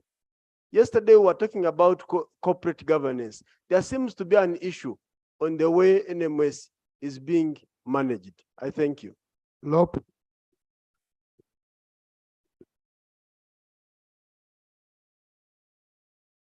Thank you, Mr. Speaker. And Mr. Speaker, I want to thank you for good guidance you have given us in deliberating on this matter. I also want to thank the committee. But Mr. Speaker, the issue of losing cases, when you look at the cases they have lost here, there might be some witch hunting, but I don't know whether you took deep investigation in this matter. What we see in a number of these cases, there's a principle of fair hearing.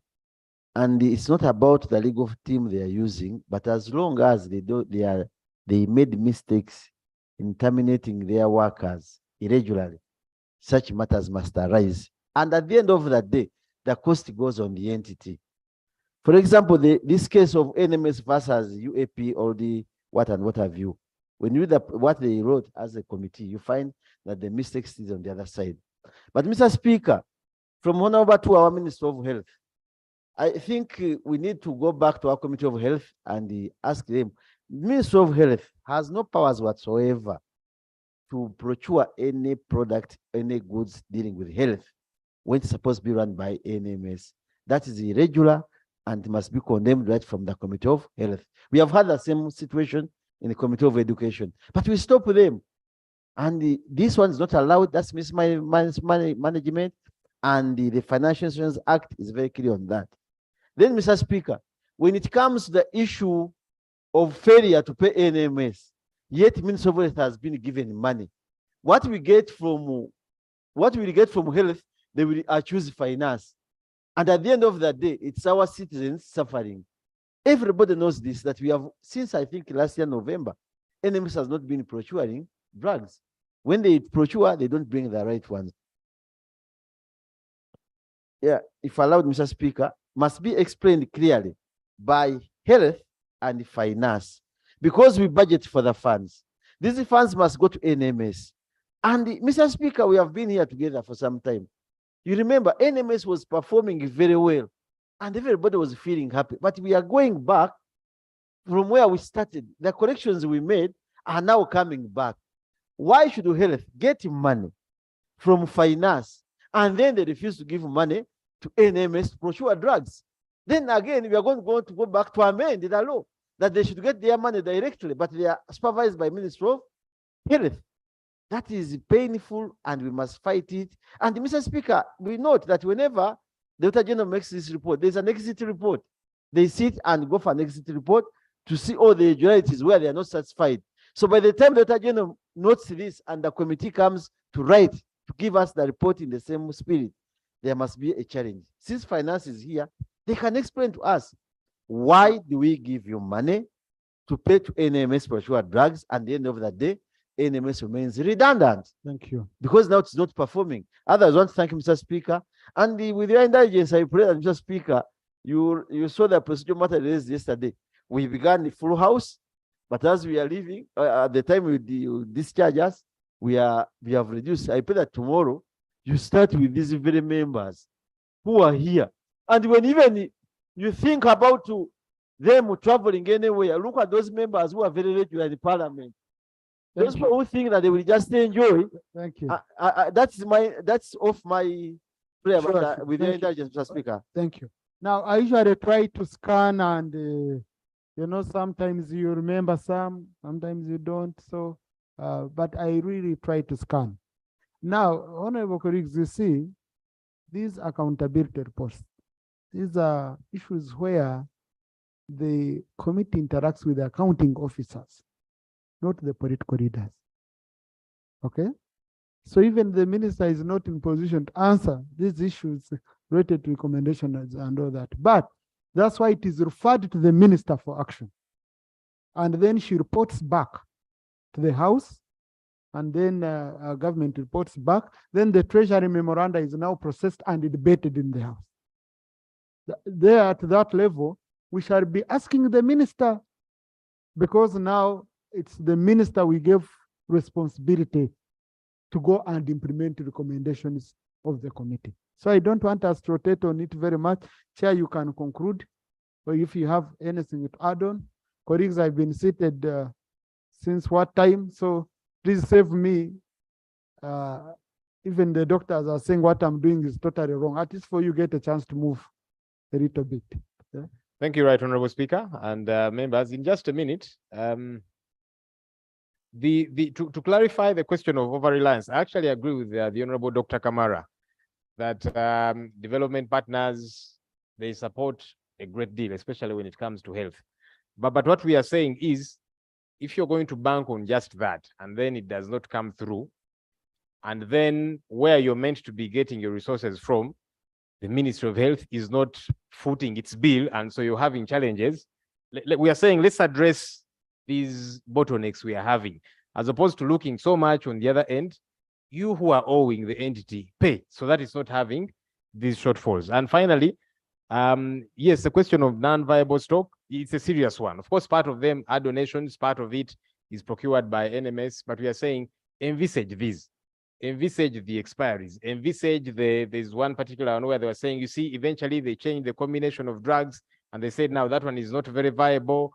This one is the one that's viable, so don't use that one. They can envisage these things because they are scientists and they fix the issue. I thank you. Thank you. I now put the question that the report of the Committee on COSASE and the report of the Auditor General on the financial statements of national medical stores for financial ended 30th June 2022 and other matters be adopted. Those in favor say unto the contrary nay. The ayes have it. Honorable Minister, within 6 months, as per the law, please bring a treasury memorandum. Now, honorable colleagues, I have an issue. The president returned the income tax amendment bill as provided for using his powers under Rule 143, Sub Rule 1 of our Rules of Procedure. There is a new clause he proposed, and that clause was to do with insertion. It is the insertion of a new clause on subsidy, a tax exemption for Bujagari. So the committee and everyone, some people were debating that I think the minister should maybe introduce it on the floor, a formally and all that. So for the avoidance of doubt, I want to allow the minister to present that, and then we refer it just to the committee for processing. We don't make any decision here. We refer it to the committee for processing, like any other. Yeah. Thank you. Motion to insert a new clause in the Income Tax Amendment Bill 2023 as returned by His Excellency the President. Honorable Minister for Finance.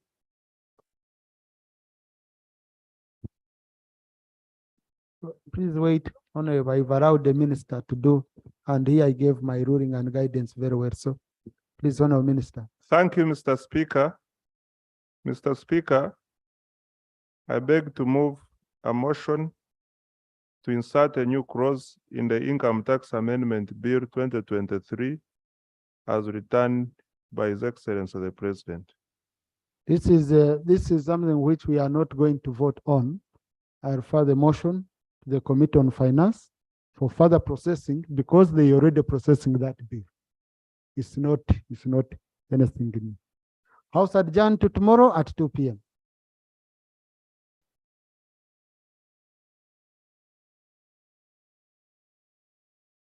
Sorry, colleagues. I hope I referred it to the Committee on Finance. Clear? Yeah.